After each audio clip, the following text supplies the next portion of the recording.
Y'all don't hear us. Pull up a seat and motherfucking listen.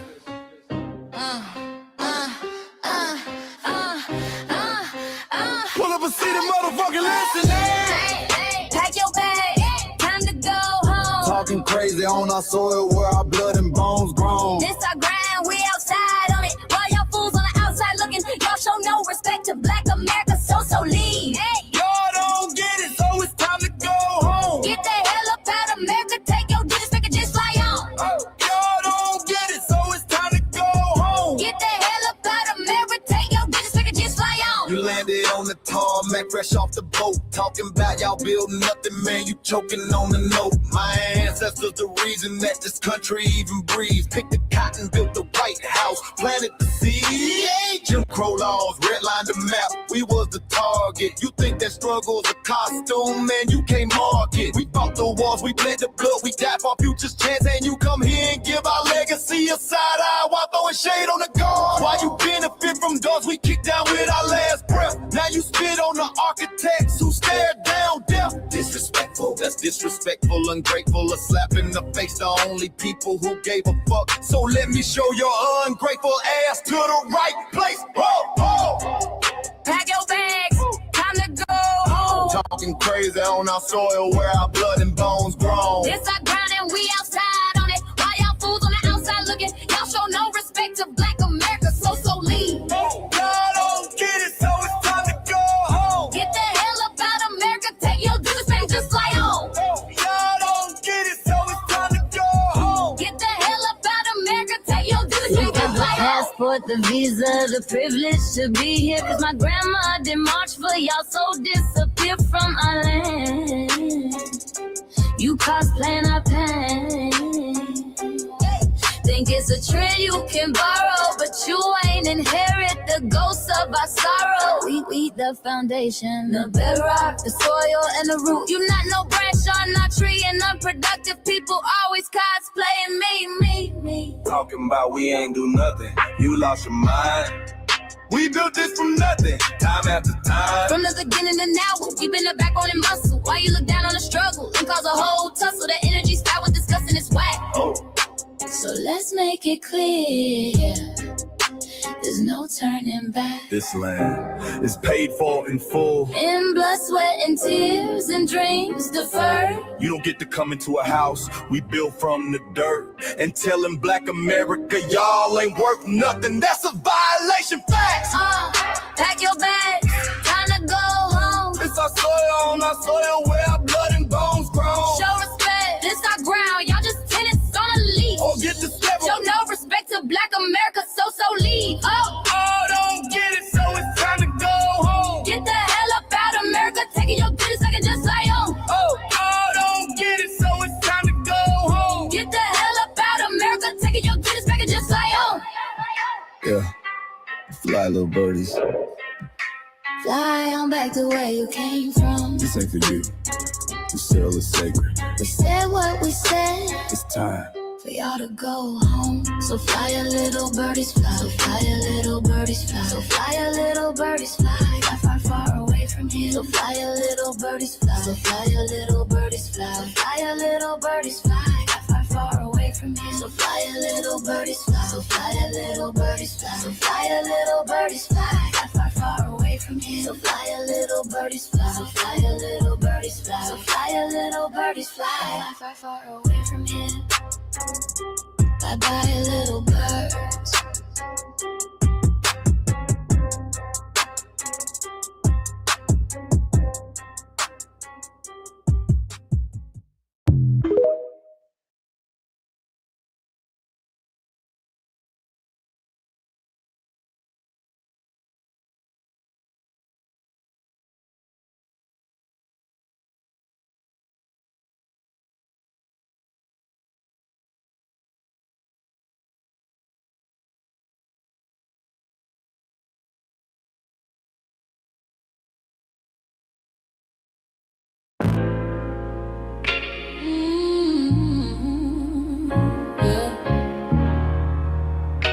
They thought we forgot, but we never forget.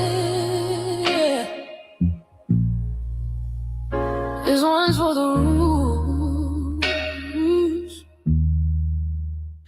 built this land from dust and tears, 400 years, and we still here. They write new rules, but they don't see every freedom they got came off you and me. We planted seeds, they took the bloom. We lit the flame, they left the room. But we back now, no disguise. The spirit's woke, we realize all we want is what we earn. That sweat and blood, yeah, that table turn. You can't buy culture, can't fake that fight. This is our day, this is our right. We FBAs. Say it loud, say it strong. We the heartbeat that's been here all along. Foundation of Black Americans, stand tall. We ain't begging for nothing, we built that all. Born from pain and grace, you can see the truth written in our face. We the soul, the sound, to fight the flame. Foundational Black Americans, say our name. They love our rhythm, but they dodge our blues. Use our voice when it fits their news. They take our sound, but not our scars. We the backbone, we the scars. Now the veil is gone, the mask is clear. We see the game, we know what's here. No more silence, no more lies. We lift that flag and watch it rise. Rise up, rise up. We the ones that made this nation breathe. Our veins are power, our roots are trees. We know worlds. It's rhythm and grace now, and now we're reclaiming our rightful place. Can't copy courage, can't steal pain. You can't inherit soul by changing names. Our story ain't done, it's the revival. We guard the gate, it's about survival. We FBA, say it proud, say it loud. The world dances on what we vow. Foundational Black Americans, still we stand, still we fight, still we demand. Every block, every song, we've been right here all along. The soul of a people strong and free. Foundational Black Americans.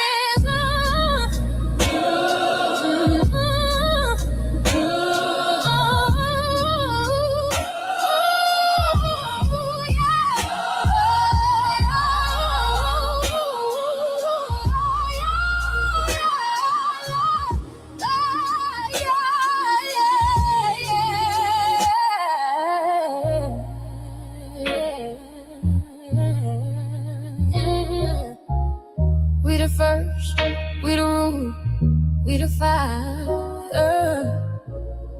Still rising, still here. Foundational Black American. We set the tone and they copy the cadence. Dance to our drums and deny the foundation. Wear the style but don't honor the source. Smile in the crowd and you distance and force. Say you not us but you rap like we breathe. Take the rhythm, then fuse the receipts. I ain't mad, I'm just holding the glass. Showing the mirror, now answer it back. I ain't here to cancel nobody. Just keep it honest, keep it solid. If you eat from the table we built, don't act surprised when we guard it. Do you like that? Do you like that? When I flip your sound and I ride like that. Do you like that? Do you like that? Do you like that? Cause that's how it feel when you borrow my culture. Then act like we never mattered. Hip-hop.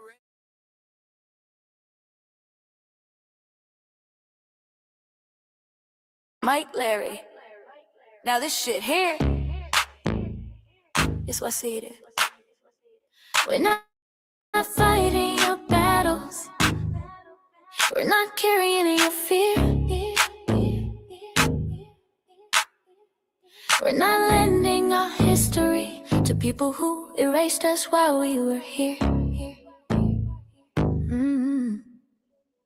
Just cause you're born here, don't make you FBA. That makes you a citizen, learn the difference today. This is lineage, not a look you can wear, not a costume you borrow when it benefits you there. You use our culture, like an access card, backstage pass, a straight facade, but now the mirror's in your face. No disguise, and you're uncomfortable looking truth in the eyes.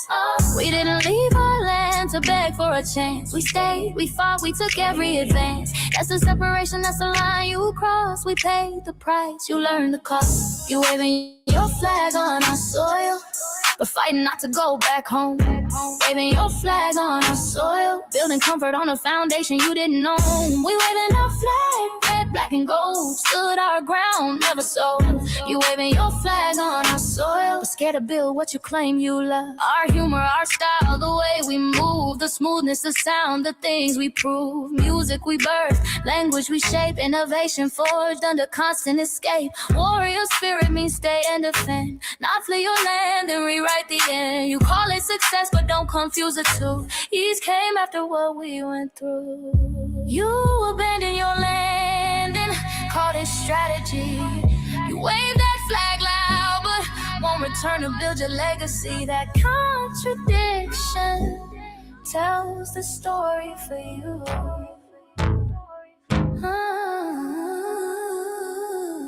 You waving your flag on our soil, we're fighting not to go back home.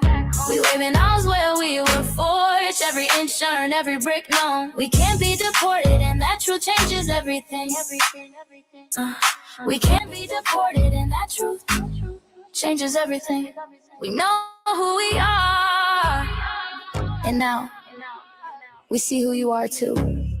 Just because y'all born here doesn't make you FBA at all. It makes you an American citizen. It's biologically impossible to be us because it's a lineage, not some damn costume you can just put on to look cool. You immigrants and immigrant Americans has used our culture as an access card, a backstage pass to our culture. Now y'all have to look in the mirror. Our sense of humor, the aesthetics, mannerisms, the style of dress, the smoothness, the creativity, our genres of music, innovativeness, our slang, our warrior spirit by staying on our homeland and fighting and not fleeing to somebody else's land to beg for a better life and shit on the very people who fought to have us there. That's who we are. And we know who the hell y'all are waving your flag on our soil and fighting to make sure y'all don't go back.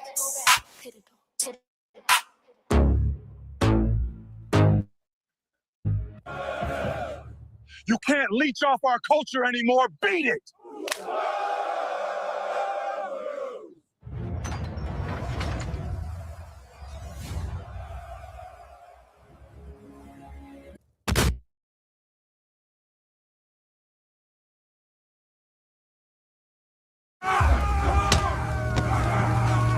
You know, erasing history is something that you have to do when it comes to conquest, domination, and destroying a people. If people knew who they were, and what they were capable of in the past, they will understand what they have a possibility or a likelihood of doing in the future. Foundation of Black Americans, we've always had a culture of resistance. We cultivated a culture of resistance on this land, and we've been resisting ever since we've encountered European domination. But nothing was really popping in Europe until the transatlantic slave trade, and that's where they amassed a lot of wealth. One thing that I think is unique about our culture as far as how we resist, how we fight back is just the environment we were put in from day one. Being only 13% of the population, the white supremacists were very meticulous about keeping that population at a certain amount. There was never a period when we did not resist the encroachment of the white man. They have a natural behavior of authority no matter where they go. That's why they'll step up in front of us in the line at the store. We're not important. They don't even see us. We've never been able to excel. We've never been able to relax. We've never been able to just be, which means that existence is resistance. It must be something in our DNA, our historical background, to when something doesn't sit right with us, especially spiritually, in our souls and in our spirit, we just say no. We live resistance. You know, from the moment we're born, we're in resistance. And it's handed down generation to generation. And so I think that cultural resistance is actually in our DNA, in our epigenetics, and then it blossoms out into the culture. So there's almost nothing in America that we do, from song to dance to politics to the way we talk, the way we dress, having coded languages considered to be slang today. Everything about Black American culture is a form of resistance. of course, they want to always downplay our contributions to the global tapestry because they continue to act like our number one export in this country is not Black innovation. Everyone understands that our resistance has been the cornerstone of what foundational Black Americans have always done. We are the life that breathes everything into this nation. The further back you go, the further Black you go. It's just simple like that, brother.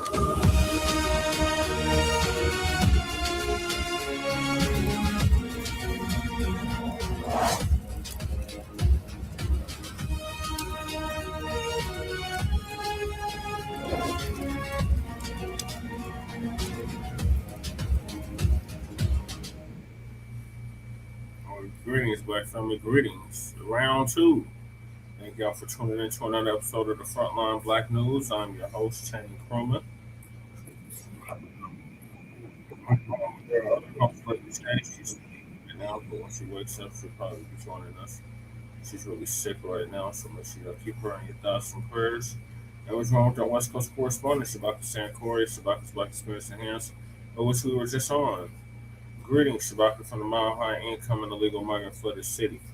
Okay, greetings here from Sin City. You know what I'm saying? You know, I'm still looking at this mainstream news. Yeah, old crock of shit, she's done. Good, great news, great news. Yeah, she's done. She's through. Yeah, So no, we- she's got it. Yeah, go ahead. So we will be continuing where we left off with Shabaka's Black Experience Enhanced. With the topics that we didn't get to in part 3, and that is African braid shop boycott, labor exploitation, exploitation. Then Okay. reasons the U.S. and Israel are attacking Iran, Israel. Iran's accelerated tensions explained. Fallen or failing birth rate, crisis or opportunity. I say opportunity. Okay, Right. Will Goddess Navi, thank you. Oh, God, it's Navi back with us, huh? Okay. All right, let me put up here, enlarge my screen so I can read the comments. Tell Mama Che to get well ASAP, and I big hugs and light. Okay, all righty. Yeah, Okay. share the show link, Shabaka, not the StreamYard link, because they just demoted us while we were doing Shabaka's Black Experience Enhanced. Oh, man. Okay, so what are we demoted to? The free plan. Okay, you talking about on the StreamYard, right? Yeah. Okay, all right, yeah, okay, that explains everything. So you say share the show link. Am I correct on that? Yes. Oh, tell you what, put it up in the chat, the link that you want me to share, so therefore I could just simply copy and paste it. Now, where should I share it? Should I share it on the like page? Yeah. Okay, all right, okay, all righty. So Share I'm it on waiting the on. white page and share it in the groups. Okay, all right. So hit me with the link in the chat right here, so I can copy and paste it. Okay, there it is right there. Okay, there we go. We might get us some night owls. You know what I'm saying? Yeah. And what have you? Yeah. I did put a post out, so if people were still up, they can tap in with us. Okay. Maybe said she'll stay with us until she falls asleep. Okay, got us, Navi. So you're gonna rope a dope us, huh? Yeah. And what that expression means is that during Ali's time, when he would get tired, to save his strength, you know, he'll rope a dope. Then he let his opponent wear themselves out. Then he go on there and handle the business on him. All right, brother Check. All right. And then we got the dump as a human shit, and we want to make that perfectly clear. Yes, sir. Strategy, sanctions, or diplomacy. Trump brags highest poll numbers after U.S. strikes on Iran. Reality versus polls. 3 reasons the U.S. and Israel are attacking Iran. Okay. Former Sambo staffer says FBAs are xenophobic. Bullshit. She likes your name. She said that's a cool name, Shabaka. No, we're right there. Okay, and I'm going to, after I share this link right here, okay, which I did to the like page. Okay, it's a friend. Man, you got this state of Colorado up here, man. That's too much ponies in a barn stuff. Man, I'm representing my state, goddammit.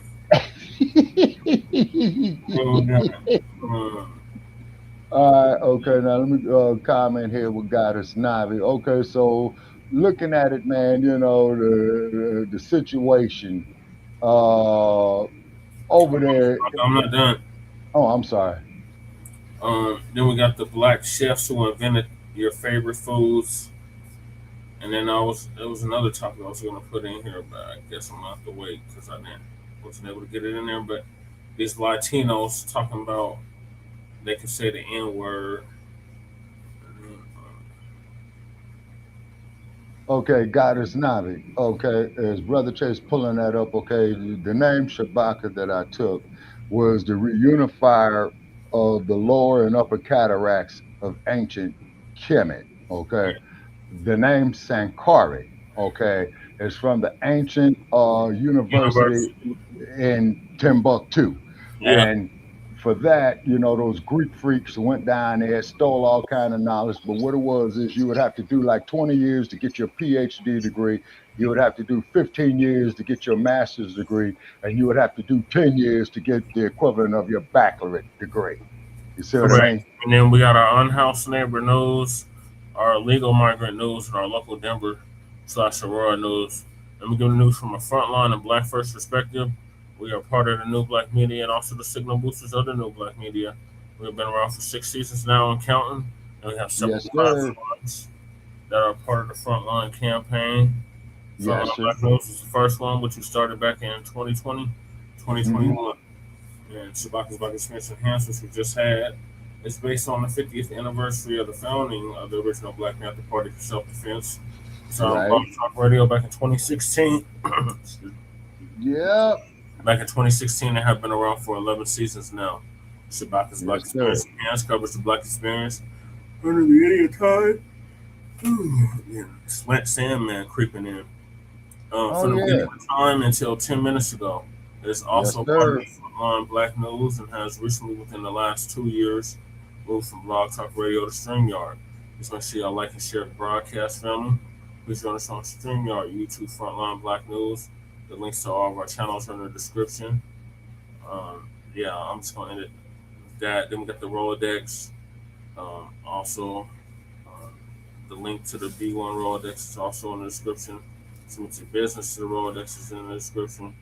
Then we got the change.org petition. Make sure y'all sign that. We got the Kickstarter for the Hidden Color 6, which I just played the trailer for. Make sure y'all check that out and donate if you can. And then we got the GoFundMe for Lady Che as well. Donate to that if you can. And also we got the Shabaka Fund. You can donate to that to keep Shabaka with a roof over his head. That would be great. Yes, sir. I appreciate it. 107 of the Copyright Act of 1976 allowances made for fair use for purposes such as criticism, comment, news reporting, teaching, scholarship, education, and research. And I do not own the rights to the music. And if you don't understand racism, white supremacy, what it is and how it works, everything else you think you understand will only confuse you. In all 9 or 10 areas of human or people activity. And that was by Nellie Fuller Jr., who passed away exactly a year ago at the age of 95, ProduceJustice.com. And when you're a Black person or captured by any race soldier, you must never fuss, fight, or flee. Comply and defend yourself in court, also by Nellie Fuller Jr., ProduceJustice.com. And last but certainly not least, we got racism, white supremacy as conscious and subconscious behavior to maintain white genetic survival, to prevent white genetic annihilation. And that's by the late, great Dr. Francis Chris Wilson, who transitioned exactly 10 years ago at the age of 80. And shout out to our FBA brother, Tariq Nasheed, preparing for her funeral, along with several other elders' funerals. So those are the topics. Make sure you hit that like and subscribe button. All right, so when I'm pulling up this cube, Shabaka, what do you got to say about Jasmine Crockett shit? Okay, yeah, she's crashing and burning, you know what I'm saying? And she wasn't going to do shit for us anyway. Yeah, saying the part that really kills me, that what I'm getting upset about, is that these black ass politicians, you know, always come to us, you know,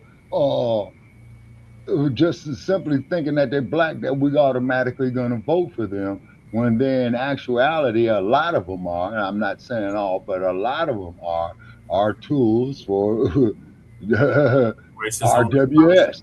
Yeah. You see what I'm saying? And then now here's a scenario here, Brother Che, that I thought about. As you always heard me over the years that we've been doing this, okay, like Lerone Bennett said, they came with lies, deceit, alcohol. This is all what your Democratic shield is. You see what I'm saying?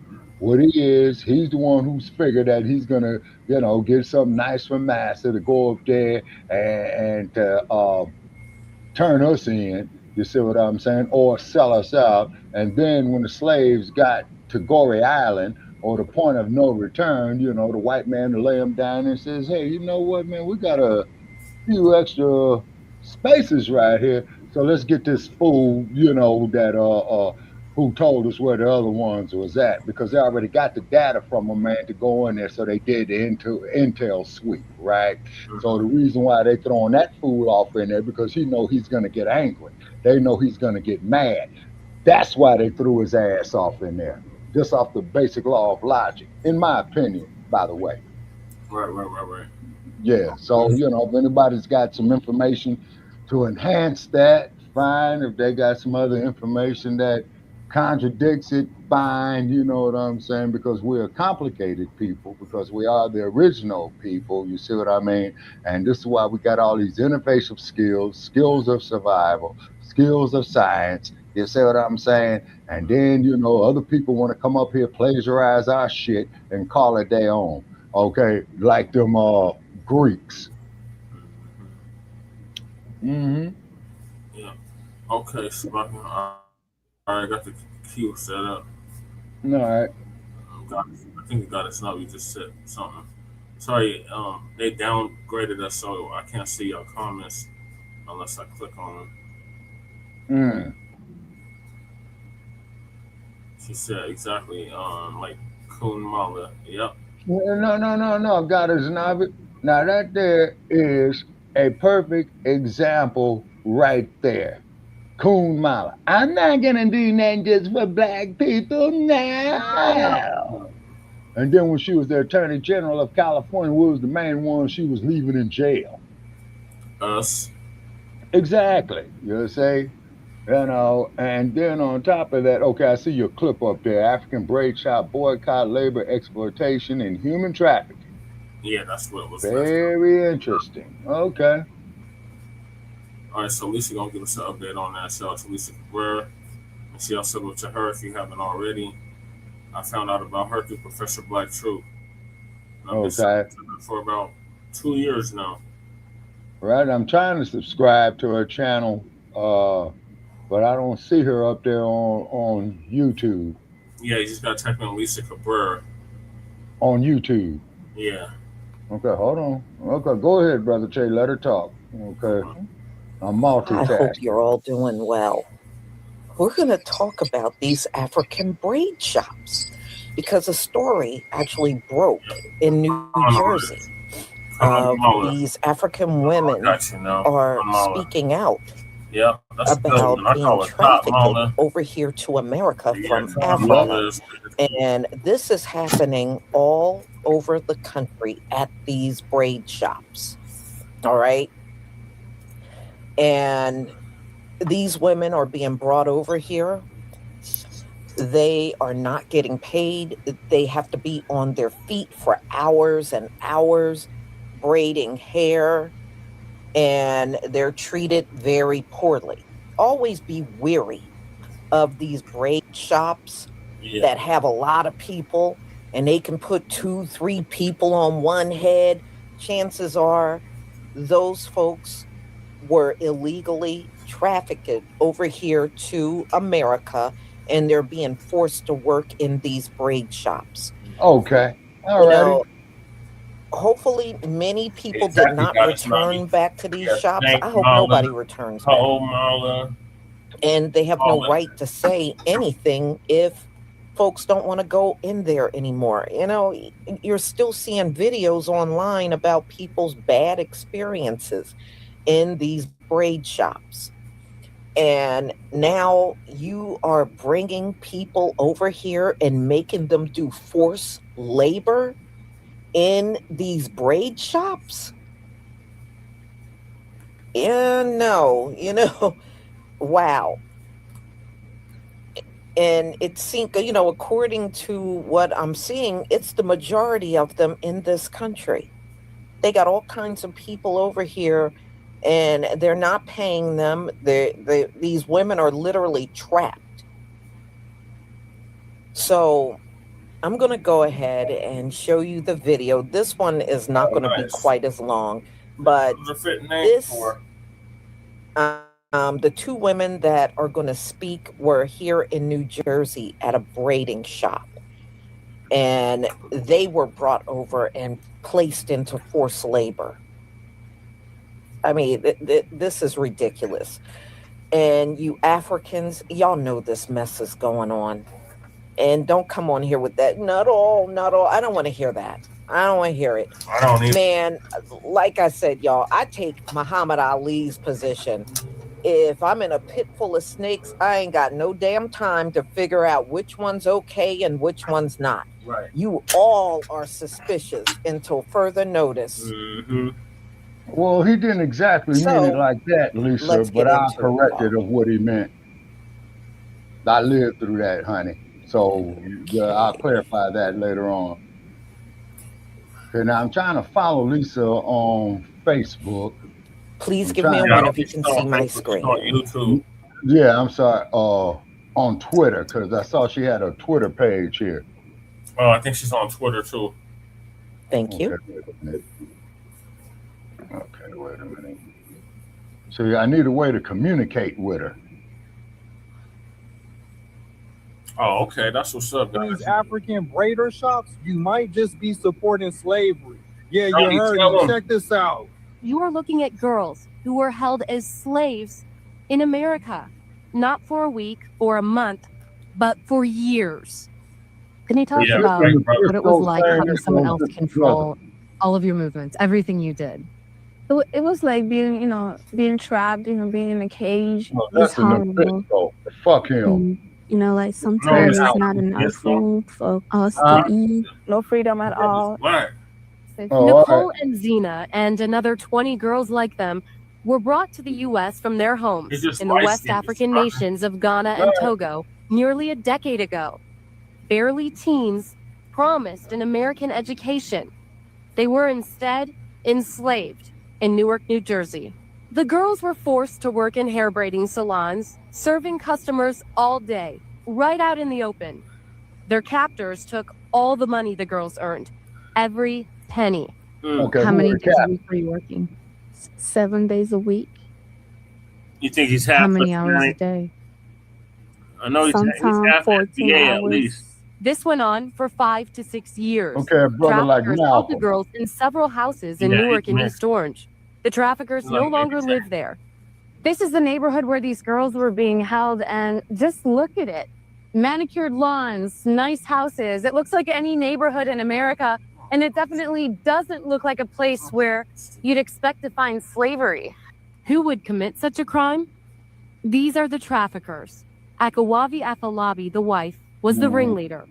Lasisi, the husband, and Derek, the son, were accomplices, according to court documents and law enforcement. Why did they do it? Money. Pure Who and they simple. to? They made about $4 million off the girls. These African braiding Okay. shops is the new Who had slave the $4 capitals. million? You heard them right there in New Jersey. And the Africans had Who these had the African $4 girls million? braiding hair for 14 hours plus 7 days a week, braiding stacking their money owners, for years, millions of dollars. And they was doing this to their own very own people, And I'm promising just them following the dreams money. all along, Where did taking they their get the $4 million identification from? away from them, where they couldn't even escape From just the braiding mass spot. exploitation of their own people right here on the U.S. soil. So next time you roll up in one of these African braiding shops, you might just be supporting slavery. Victims of something hard to believe. Something Okay. you might never I expect. cannot agree with him until I Something find that out where they're happened getting the money in from. plain sight. What do you mean? Where You they are get the looking money at girls from? who were Getting held from as customs. slaves in America, not get it for a from week or a customs? month, but for Customers, years. Rocket. Can you tell us Customers about that come what it to was the like braiding having someone shops. else control Okay, all of okay, your whoa, movements, whoa, everything brother you check. did? Let me be more It was specific. like being, Where being did the trapped, seed being in money a come cage. from? It's horrible. Like It came from the government, Shabaki. You know, they give these foreigners loans that we don't have access to. Okay, all right. Now you're talking about the U.S. government, right? Yes. Okay, all right. That answers my question. Please continue. Sometimes it's not enough food for us to eat. No freedom at all. Nicole and Zena and another 20 girls like them were brought to the U.S. from their homes in the West African nations of Ghana and Togo nearly a decade ago. Barely teens, promised an American education. They were instead enslaved in Newark, New Jersey. If you're on your laptop, could you please pull up the history of Togo, please? They took my childhood from me, my teenhood. They took it from me. They took my trust from me, and they took everything. They took everything away from me. The girls were forced to work in hair braiding salons, serving customers all day, right out in the open. Their captors took all the money the girls earned, every penny. How many days a week were you working? 7 days a week. Yeah, like the Asian. How many hours a day? Yeah, right. Sometimes 14 Okay. hours. So maybe This it's went the on Asians for 5 that they're to in it. 6 years. Traffickers held the girls No, in several Sam, like houses the in Newark Asian and East pop- Orange. The massage traffickers parlors. no longer live there. This is the neighborhood where these girls were being held, and just look at it. Manicured lawns, nice Come on back. houses. It looks like any Okay. neighborhood in America, and it Why you should definitely say the doesn't look massage like a parlors, place where Nardis? you'd expect to find Because slavery. they had them all up and You down commit such a crime? Western Avenue and These Sunset are the Boulevard in the 70s. Akawavi Afolabi, the wife, was the ringleader. Lasisi, the husband, and Derek, the son, were accomplices, according to court documents and law enforcement. Why did they do it? Money. Pure and simple. They made about $4 million off the girls. Paul Fish. Check out this on-point animation from Tim Black TV. There's an African boycott going on right now because of disrespect to the Black American community. This is about the survival of Black Americans. We're in a competition. Africans and Latinos are fighting Black Americans for resources. Black Americans boycott. Isn't crazy. It's necessary. Why we got to fight in our own country.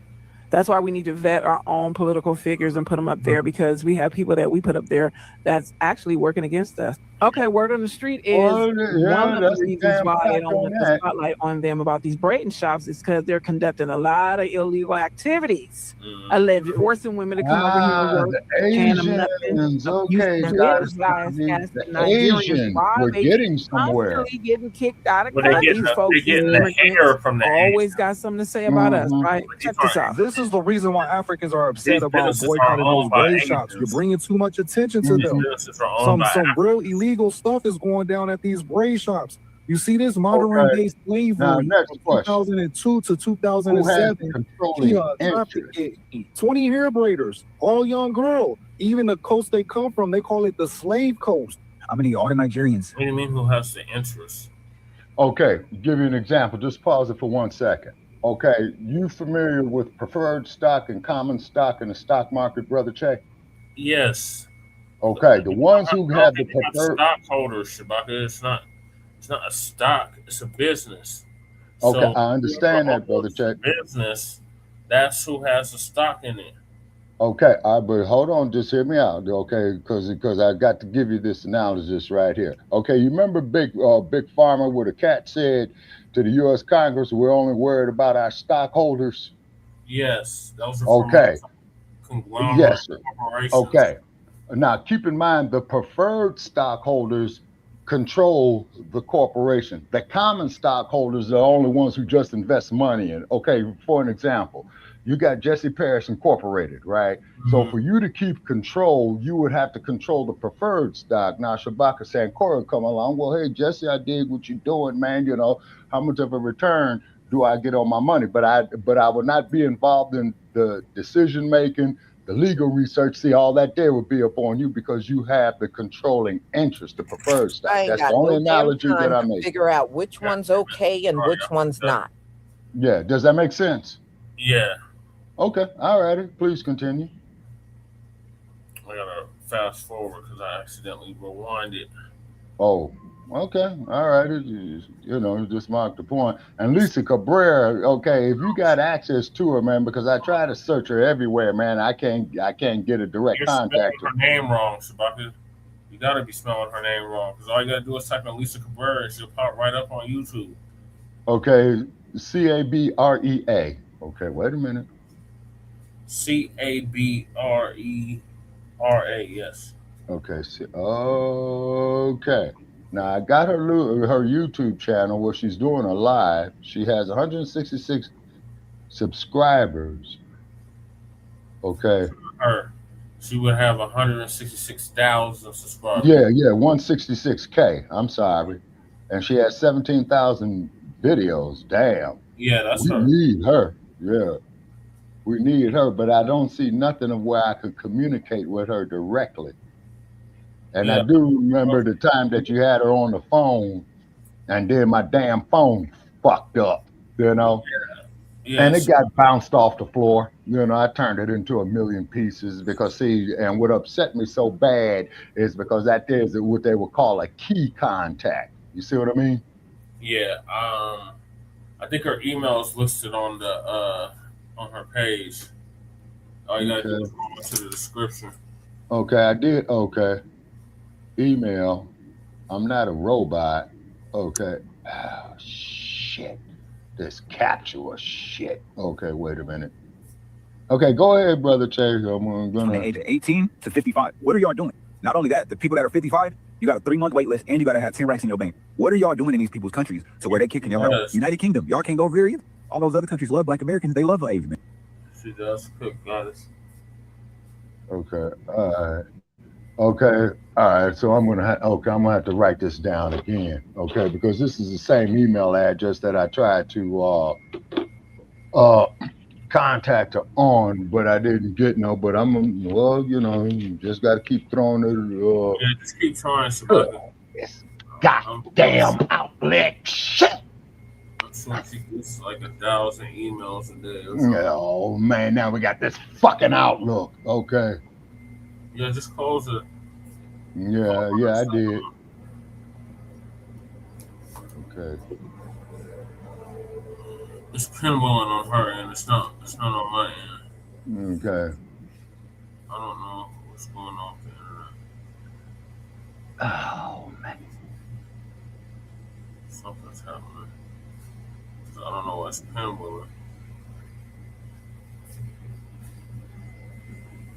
And it won't let me send her an email. It won't? Nope. But you did it before, so I don't know why it won't let you do it. Yeah, I Africans are don't know. upset about boycotting those braid shops. You're bringing too much attention to them. Some real illegal stuff is going down at these braid shops. You see this modern day slavery from 2002 to 2007. He trafficked 20 hair braiders, all young girls. Even the coast they come from, they call it the slave coast. I'm gonna need all the Nigerians to come to the front because I'm trying to figure out why all these countries keep kicking you people out. July 9th, America banned you. Y'all can't come here no more. The United Arab Emirates just banned you guys. They banned all Nigerians from the age of 18 to 55. What are y'all doing? Not only that, the people that are 55, you got a 3-month wait list and you got to have 10 racks in your bank. What are y'all doing in these people's countries to where they kicking y'all out? United Kingdom, y'all can't go over here either. All those other countries love Black Americans. They love Asian men. But it's a problem right now of Africans going to Asia somewhere, tearing the place up. And the people are saying that they're Black Americans because over there in Asia, they only know us. But it's not us. It's some Africans. So what was the message, class? We are not only going to gatekeep our music and our culture. We're going to hold responsible those who are not gatekeeping. We're going to hold responsible those who are Black Americans and working against us or just don't give a damn. And we're going to also not continue to allow them to come in our communities and be so comfortable and then think they're going to disrespect us. We are sending a loud message to these disrespectful immigrants, and not only the immigrants, America. You have American Hispanics, you have American Asians, you have white races, and you have American Indians, and you have everybody else in between. We're not tolerating this anymore, Black folks, Black Americans. We're not. We are responsible for how we let these people treat us, and we're not doing it anymore. I don't care what y'all allow to come in your community. I don't care how y'all let people treat y'all. I don't care how much you don't want to rock the boat. I believe we've been giving people too many passes, and that includes white, racist America. But you also got to realize that it's a time and place for everything. And this time continuing on is the right time and the right place.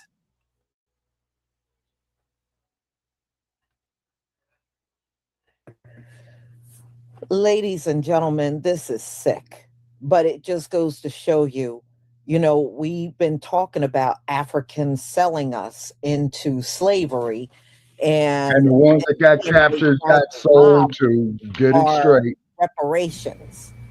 Talking about Africa deserves reparations. No, Africa deserves a big old ass kicking that never ends. That's what you do deserve. Particularly the neocolonialists. They're the ones who deserve the most severe ass. There wasn't even neocolonialists back they then. will do their own talking about people the in. ones that work with To this colonists. very day, they are still Neocolonialists enslaving their That's own modern. people. That's what this is proof of. So you can't expect a population like that to change. They won't. Okay, brother Chad. They I'm gonna won't. try to And get if an they're email enslaving address. here in these braid shops, Okay, you can best believe there are braid shops probably in the UK and in Yeah. other locations where they're in Canada Los too, Angeles. where they're doing talking the about same internationally, thing. Yeah, got a couple of them But in Vegas. they said this Yeah, she's talking about human internationally. trafficking from these braid shops is happening all over the country, y'all. It's happening all over the country. This story is about what happened in New Jersey because these women have come forward to speak. But you can best believe, and I really truly believe this, in the coming months and years, you're going to see more of these women coming forward to tell their stories. Yep. So these Africans that sell into slavery and enslave, you can see they haven't changed not one bit. Stay out of these stores. If you don't go, don't start going. Stay out of these braiding shops. And I stay think out the the Korean boycott stores was the too, stay best out the thing we Chinese could have ones done. also. And now that I have heard about the human trafficking, no, it is absolutely, completely ruled out going to an African braid shop. There are women in our community that have braid shops. If you need to have your hair braided, go there. Right. But no, so if you go in these braid shops, especially the ones that are open 24/7, you probably got your hair braided by somebody that's enslaved there by whoever owns it. No wonder why everybody always says the atmosphere as The soon Asians as you own the walk hair, in, you feel the They don't own these negativity. That's businesses. because of all the activities that are braiding our going hair. on there. And now enslaving people. Your point. You remember the Stand brother on in their Chicago feet that busted out the 14 hours glass a day windows braiding and they hair off the and ass not filled getting with weeds paid? and they had them sisters lined up That around is there. Well, that was sad. outrageous. Yeah, I remember. No, I don't want to bond with people like that. But that was real sad. That would And a do lot of this them to sisters that other was going in people there, from they the was tethered. continent. Mhm. Why would we want to bond with these FBAs. people? They were tethered. Hell no. Mhm. No. No, but it was an No. NOI brother that did it. I know, Shabaka. You talking about Tyrone Muhammad? So y'all, Yeah. this is all I was bringing. I was not I'm going to saying make that this the a people, long the one, women but that I were wanted going you in there to were see tethers. this. They weren't Mhm. FBA sisters; those were tethers that were going in there. There was Jamaican tethers and African tethers that still continue to go shop with them Asians. Yeah. You don't have to tell me. I've never been interested in going to one another. I hear you, Goddess Navi. You know what I'm saying? Afro-Can braid shop. And understand when something feels shady, go with your instinct. For real. Go with your Pretty much. instinct on that one. You know? Now, for my people that are members, I'm going to have a members only live this week. So hopefully a lot of you will be there. So we're going to talk about actually a couple of different topics. But, I would get you informed in the coming days. All right. So in the coming days, be on the lookout. We're going to have a members only live. Oh shit! So everybody, thank you so much for being here. Well, you gotta And become a I member, want to Shabaka. I think thank it's like $5 Antithesis a month. for your I super ain't chat. got no I'll money to just pay for it, brother. supporting We got to generate 2026 is the revenue over year here. of straightening That's how for they making their money. tethers. We need to make Well, ours. thank you. But that's Thank you all so they much have. for $5, that. you And know, thank really you ain't for much. your support. I deeply But that's appreciate it. just how I bad it tell is you for me. what, I would love to hook up with after your sister. hearing this, I would never want any young woman, regardless to wherever they come from, on their Never feet done. braiding my hair and find out they're not even getting paid. It takes a long time to braid hair. That is not something you can just do in 20 minutes. You could be sitting in that chair for several hours. Several Yeah, hours. from what I Wow. understand, yeah. No wonder why y'all still give tours through those slave castles over there, because you still want to benefit off of slavery. Yep. As far as I'm concerned, you should have bulldozed those castles down No, because of Lisa, what leave they them represent. motherfuckers up until I'm they not get their eager to minds go right. walk through one of them things. No, leave the Bulldoze them damn castles up things until they down. get their minds Look right. at what they represent. But you're so money hungry, you're going to leave them up and continue to give tours through All there. money ain't good money. She's got a point on that. So y'all, You know? thank you so much for being here, and thank you for all of your support. And my next live is at 3:45, and we're going to talk about the synagogue of Satan. Shalom, family. I've used that term. Okay, now Goddess Navi. All right, they're victims of trafficking of all types, it sounds. Now, Goddess Navi, here's the thing about me, okay? I don't give a fuck about these other groups. I only deal with our people. They say I don't worry about no Nabiscos. I don't worry about the stew motherfuckers, the potato families. I don't worry about them. The reason being because they don't give a fuck about us is because they were not cussing at you, sister. Do let me say that. Okay. But they come to us to capitalize because like I'm up in Reno when the movie Roots came out in 77. So I'm up there losing my money, you know what I'm saying, in one of the one-armed bandits, you know. White boy comes up to me talking about asking me if I've seen Roots. And I says, you know, mister, I'm going to tell you something. You know, I'm a descendant of slaves in this country out of Alabama and Tennessee to find out too, Brother Che, you know, giving you an update on our family research. Yeah. And I says, man, is that you Irish people own slaves too? Well, we did. I says, hold on. How do you think you got so many black people named McGriffin, Right. McMillan, Shaughnessy, Hennessy? Because McFarland. yeah, McFarland. Yeah, exactly. McFarland. McWilliams, yes, sir. McDonald, you say it's Yeah, because McDonald. yeah, because the slave was property of the slave master. So the slave name, as we call it, signifies that he was property of the slave trader. You see what I mean? You know, Malcolm gave lectures on that many a times. Yeah. And he says, well, man, you know, I didn't know that. I says, well, you just learned something, you know, and what happened. You see? You know, I'm not it's so inhumane. I want to see anybody be brutalized, but I'll be goddamn if I'm gonna sit up here and prop up another motherfucker's culture. You see what I'm saying? And spit on our own. But that's just me. That's just my opinion. That's Well, just we got our own culture here, Shabaki. What happened? Oh, sorry about that, brother. Tell you, old man itis setting in. Oh, okay. And live long enough, Sonny, you'll be old too. Okay, Goddess Navi says, overstood, Shabak. I was just observing. Yes, you told us a few lives ago. Yes, ma'am, I did. And keep in mind, okay, is that me and Che, we've been doing this for years. You know what I'm saying? For years. You Shit, a decade plus now. yes, sir. You know what I'm saying? So therefore, I've came across them all. You see what I'm saying? Goddess Navi, I came across them all. You know? You know what I'm saying? So I'm still going to try to reach out to our sister Lisa Cabrera because one time, Brother Che, you did have her on the three-way with me in the raggedy ass peanut whistle fucking cell phone conked out. You know? Yeah, she don't do lives like that no more. Yeah.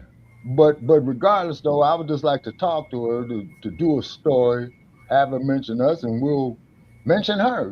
Yes, I'm aware of that too, Shabaka, and overstood again. Yeah. Okay.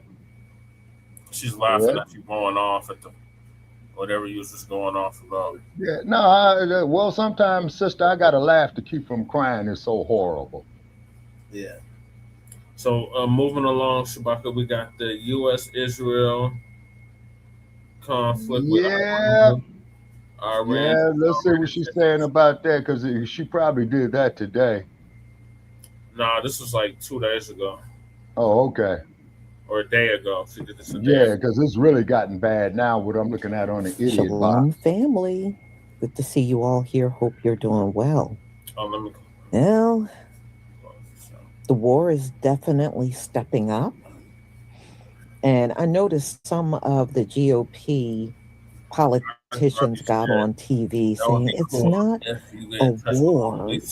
Well, that's what Donald Trump is calling it. If you go look at his speeches over the last couple of days, he is specifically using the word war. So if that's not a war, All then spelled backwards. you might want to tell Donald Trump, because he's been everywhere screaming the word war. Yeah, well, we got to put him in their I just place. think, of course, they're like, well, he can't do this and that without Congress. Well, he's already done it, and he's done this with Venezuela. And y'all said the same BS then. Oh, he can't do this without Congress. Apparently, he can do anything he wants without Congress. So I don't even know why y'all talking and running your mouth at this point. Congress looks completely irrelevant. Yep. Exactly. You have zero control over Donald Trump. Donald Trump is just running amok and doing whatever he wants. Yep. Now, he already spoke about taking Cuba, and Congress, you're going to just sit there and say he can't do X, Y, and Z without Congress, but he will do whatever the hell he wants. And that's all we have seen the entire time Donald Trump's been in office. So I don't know what y'all talking about. Should you even exist at this point? Because I don't see the point. Should Congress even exist? Because Donald Trump is sure making you all look irrelevant. It doesn't matter if you're on the left or right. Y'all are looking very irrelevant. Agreed. So the strikes are stepping up. I was just looking at Iran. They just sent a barrage of missiles that hit Tel Aviv and Haifa there in Israel.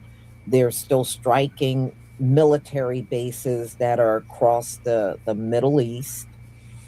And I also saw today 2 more service members died for the U.S.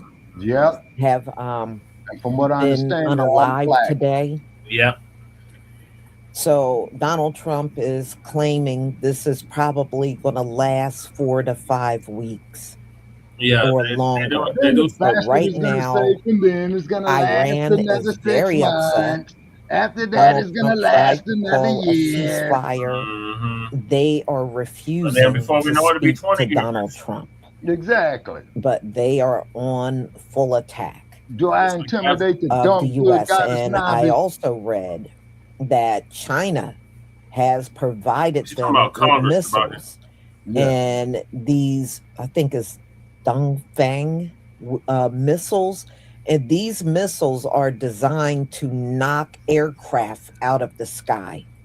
And China just gave this to Iran. So, you can Oh, best boy. believe everything is about not to good. just go crazy in that Not region. at all, Shabaka. So, and I know they'll probably broadcast their supreme leader's funeral, because that was a world leader. I'm sure that in the coming days, that'll probably be all over the internet. And, we shall see. We shall see. But I don't think this thing is going to get better. And I really don't think it's going to be over in 4 to 5 weeks like Donald Trump is Oh claiming. no, this shit is gonna last for the next 4 to All 5 right, y'all, let me years. go ahead That's and the same share shit they my said about screen Vietnam. Oh, it's only gonna last a couple of and get months. the updates here. That's the same thing they said about Iraq. Exactly. All right. Please give me a 1 if you can see my screen. Yes, Lisa, we can see your screen. He said, Thank he you. said, they seem to be letting the orange tangerine do whatever. That's just it, though, Goddess Navi. You see what I'm saying? Now, Dr. Newton had brought it up that when the government This goes morning, whack, as the US and Israel in the unleash more Constitution, strikes on Iran, the people not President only have Trump the with right a new to change warning it, to they the have a regime duty as to they vow change it. revenge for the killing of their supreme leader, Ayatollah Khamenei. Trump writing on social media overnight, Iran just stated that they're going to hit very hard today, harder than they've ever hit before. They better not do that, however, because if they do, we'll hit them with a force that's never been seen before. Iran confirming the 86-year-old cleric's death on state TV late last night, saying he was carrying out his assigned duties in his workplace when he was killed Saturday morning. New satellite imagery showing the extensive damage to Khamenei's compound from above, buildings leveled. Across Tehran, videos circulating online, capturing cheers heard for miles as news spread of Khamenei's death. But in the sign of the divisions in the country, others mourning. The attacks began Saturday morning, targeting Iran's leadership, its military and nuclear facilities. Iranian television showing massive craters, plumes of smoke and debris scattered throughout Tehran. The initial assault lasting hours. Cars and buildings in flames. Iran saying more than 1,000 people were killed or wounded. Among them, an airstrike on a girls' school in the southern city of Minab, leaving more than 100 dead, according to state media. The US now investigating, insisting it had never deliberately attacked civilians. The brazen daylight strikes hitting at least 9 Iranian cities, according to state media. The White House releasing these images taken during the start of the attacks. President Trump monitoring the situation in real time from Mar-a-Lago. The Pentagon dubbing the operation Epic Fury, also sharing these new videos. Tomahawk missiles launching from a destroyer. Fighter jets taking off from the deck of the USS Abraham Lincoln. A barrage of long-range missiles firing into the air. Iran's promised retaliation swift, targeting Israel and US assets in the Middle East. Israeli air defenses intercepting a barrage of Iranian missiles over Tel Aviv. Some still getting through. One attack coming in right as we were preparing to go on air last night. Man, fuck that video. You better go save your ass. Right. Already we're seeing the signs of what looks like air defense going up into the sky to try and intercept incoming Iranian missiles all day long. Now you got a live round coming your way right here. Iran claiming they targeted 27 US bases in the region. Massive verified videos circulating online showing the extent of the retaliatory strikes. From Jordan to a US naval base in Bahrain, where 3,200 Americans are stationed. This explosion right nearby. Not far from there, a drone blasting this residential building. Video showing the moment that drone came crashing in. Iran targeting Dubai too. This luxury hotel in flames. The growing conflict coming as the White House offers different justifications for the attack, saying this is about preventing Iran from developing a nuclear weapon and to protect American lives, though without offering evidence they have been rebuilding their nuclear program. Our objective is to defend the American people by eliminating imminent threats from the Iranian regime.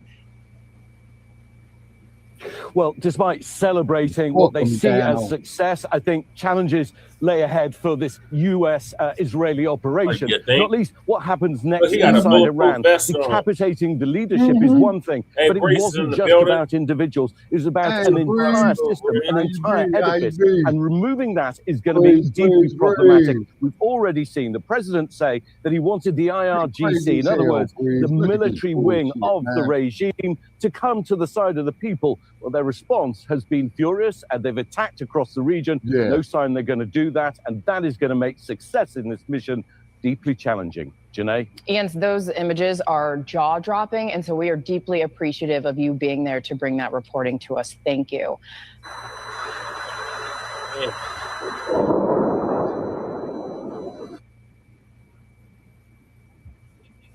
Jesus Christ.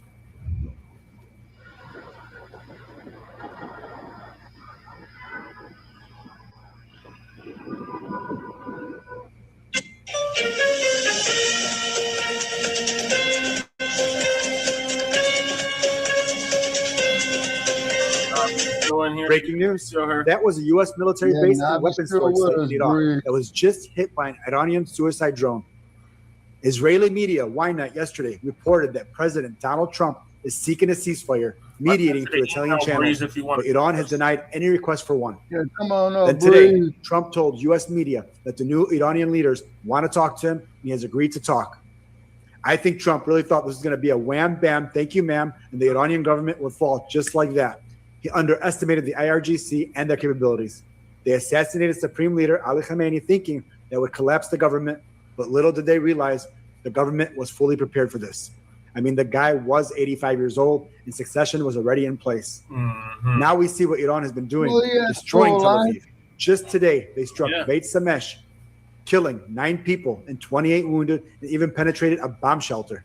And they are hitting U.S. bases and countries across the region that the U.S. has been using to fight them. On X, pro-Israel, anti-Iran people keep saying Iran has hit over 8 Muslim countries and asking why they are targeting Muslim countries. They are not targeting Muslim countries. They are targeting military bases and hotels that U.S. service members have been staying in after they were evacuated from their bases. I would think those governments would absolutely understand that. Also, SUTCOM has reported that 3 Americans have been killed and 5 seriously wounded. Prayers to the families of the fallen U.S. soldiers. They shouldn't have been involved in a war that doesn't have anything to do with the United States or the security of our country. This is an Israeli war. My view on this war after 36 hours is Iran is winning so far. The U.S. and Israeli objectives are not coming to fruition, and Trump wants this over with quickly. Oh, that they banging. I think he realized he made a mistake on this one.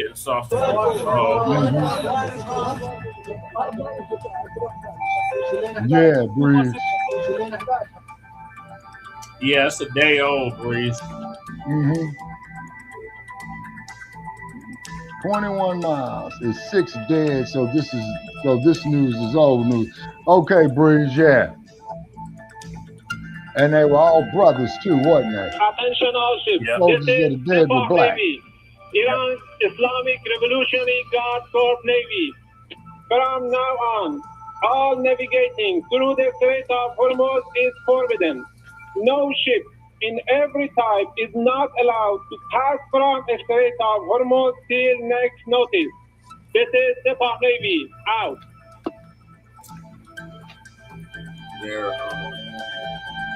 Maris. Yeah,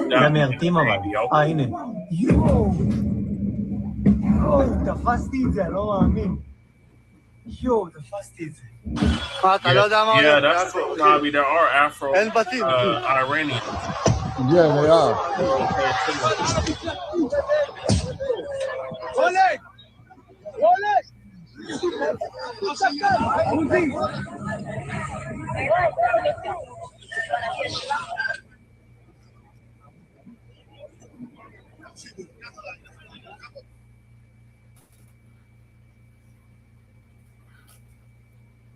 Attention all ships, attention all ships, attention all ships. This is the Bacc Navy, Iran's Islamic Revolutionary Guard Corps Navy.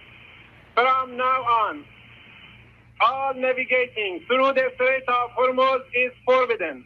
You have Iranian ancestry too, Goddess Nabi. Okay, specify, please. Next notice. This is the Bacc Navy. Out. Breaking news. Mixed with like this Sunday morning, Iran launched a new wave of attacks across the Middle East. Iran has started a new military operation called Operation Fateh Ikaibar. Iran fired ballistic missiles toward Israel. Explosions were reported in Tel Aviv and the northern city of Haifa. Iran also launched missiles toward American targets in the region. U.S. military bases in Kuwait, Bahrain, Qatar, and the UAE were targeted during the attacks. Reports say Iran also tried to attack the American warship USS Abraham Lincoln, and air defense systems across the region became fully active. Most of Iran's missiles and drones were intercepted, but some still got through and caused damage. One report says a U.S. Fifth Fleet Service Center in Bahrain was hit. Saudi Arabia is now on high alert as tensions continue to rise. Right Okay, now, now the them is entire Middle East is that's on the red alert, last people he and the wants to fuck with right situation is there. becoming more dangerous. Yeah. The whole world is watching closely because the next move by Saudi the United Arabia got States could nuclear decide weapons, how too. big this war becomes. Exactly. Follow for more latest updates. U.S. And forces guess who turning trained Iran's the own majority drone of Saudi playbook against Arabia's them, Air Force deploying pilots? Iranian-inspired The United kamikaze States. drones for the first You know time it. in combat. It was all part of rare daytime strike, taking down senior leaders in Tehran, including its supreme leader, Ayatollah Khamenei.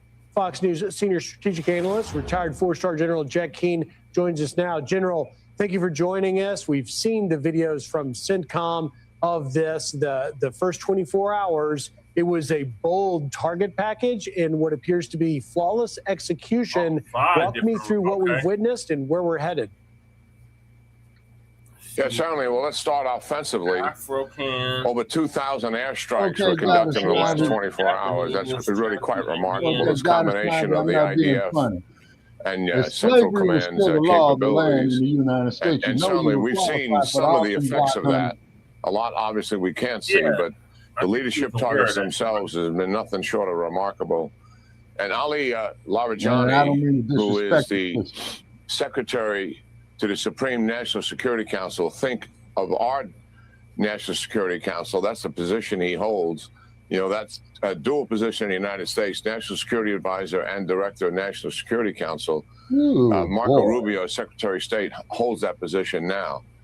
He was the heir apparent. He is in charge, according to the Israelis. And certainly he is going to be targeted for sure. And as are other Nah. leadership targets still that have not You ever been been, touched. oh, you've been But to the Los primary Angeles. focus You ever over been the next stopped by 48 the hours, LAPD? as it was during the first 24 hours, are Iran's retaliation capability. We are hitting their ballistic missiles and certainly their drone storage sites and writ large. Okay, I respect that guy. In the next 48 My hours, question we'll is, likely ma'am, have touch you ever been 60, stopped 70% by the of Los that Angeles capability. Police So we Department? will see every single day less Iranian capability for retaliation for all the obvious reasons. We want to minimize as much as possible casualties to the Israeli civilian population and military bases. Okay, And certainly the same thing in terms of our U.S. bases in the region I know and that's our right. allies I've and been partners jacked up by bases them in bastards the too, Gulf altitude states. shares. So that's going to receive a tremendous focus. And this was the plan from the beginning, to go conduct massive strikes against their retaliation capability, knowing even though overall Iran is in a weakened state, the thing that they worked on so earnestly after the 12-day war that ended in June was their ballistic missile capability and increase in drone. Lake Street up there in Altadena, and the sheriff's deputies that came in there. And do you know that I saw? No, you're right, Goddess Navi, you don't. Okay, but I saw the sheriff's deputy that had a throwaway model in his back pocket behind his left leg. Yeah, it was a trade loose. Enough for her, Shabaka. She don't want to have no interaction with the lap dogs. No, I already did it for you, Goddess Navi. It's nothing nice. All right, greetings, Braid. Certified salute. Breathe. Parker. Man, it must be sunrise where you at, brother. Nah, it's only 3 o'clock in the morning right now. Okay. So I'm out here in the wild west. Yeah, you and we got up to be out in the wild west. Yeah, and so it got up to 80 degrees today, man. You know what I'm saying? It got up to maybe 50 degrees here, and it was raining most of the day. Well, you guys are on that nexus point there on that weather system, Brother Chair. I saw that on the Weather Channel. But but we're starting to get a little bit warm here. So, you know, Nabiscos, you know, I want to go see them start putting their sunscreens on next month. You know what I'm saying? And just shake my head and watch them peel, you know? Yep, like the damn snakes they are. Yeah, man, you know, and I hate to be like that, but what it is, though, is a brother explained to me, Goddess Navi, up in Altadena. Hold on. Okay. Is that we are in a state of an undeclared war against us. Yeah. Yeah, see, they have declared war on us inadvertently. You see, like the race soldiers, as we call them, the slave patrollers. You see what I'm saying? And so then I was up there. Now you're gonna dig this, Breeze. Okay, I was up there doing a post on Facebook, right? And I'm talking about that we don't control no police departments, no major corporations, things of that nature, right? So Nabisco gonna come up there. Well, they got a black police chief. I says, Nabisco, that brain dead motherfucker man is on puppet strings. Okay. You see, excuse my language, goddess now. You know, he's on puppet strings. You see what I'm saying? He ain't got no full autonomy because you could best believe if he exercised it, they'll get rid of his ass. Now, goddess Navi, do you remember Bernard Parks when he was the chief of the LAPD, sister, shortly after, in the mid 1990s after the rebellion?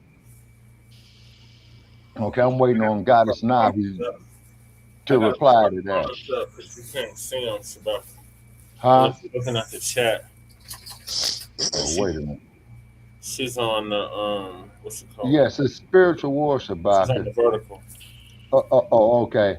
Mainly more so than a physical. Oh, yeah. Well, you see, goddess Navi, when it comes to any type of combat between men folk, you got to have and correct me, gentlemen, if I'm wrong, you got to have a unification of mind, body, and spirit. Spirit, yeah.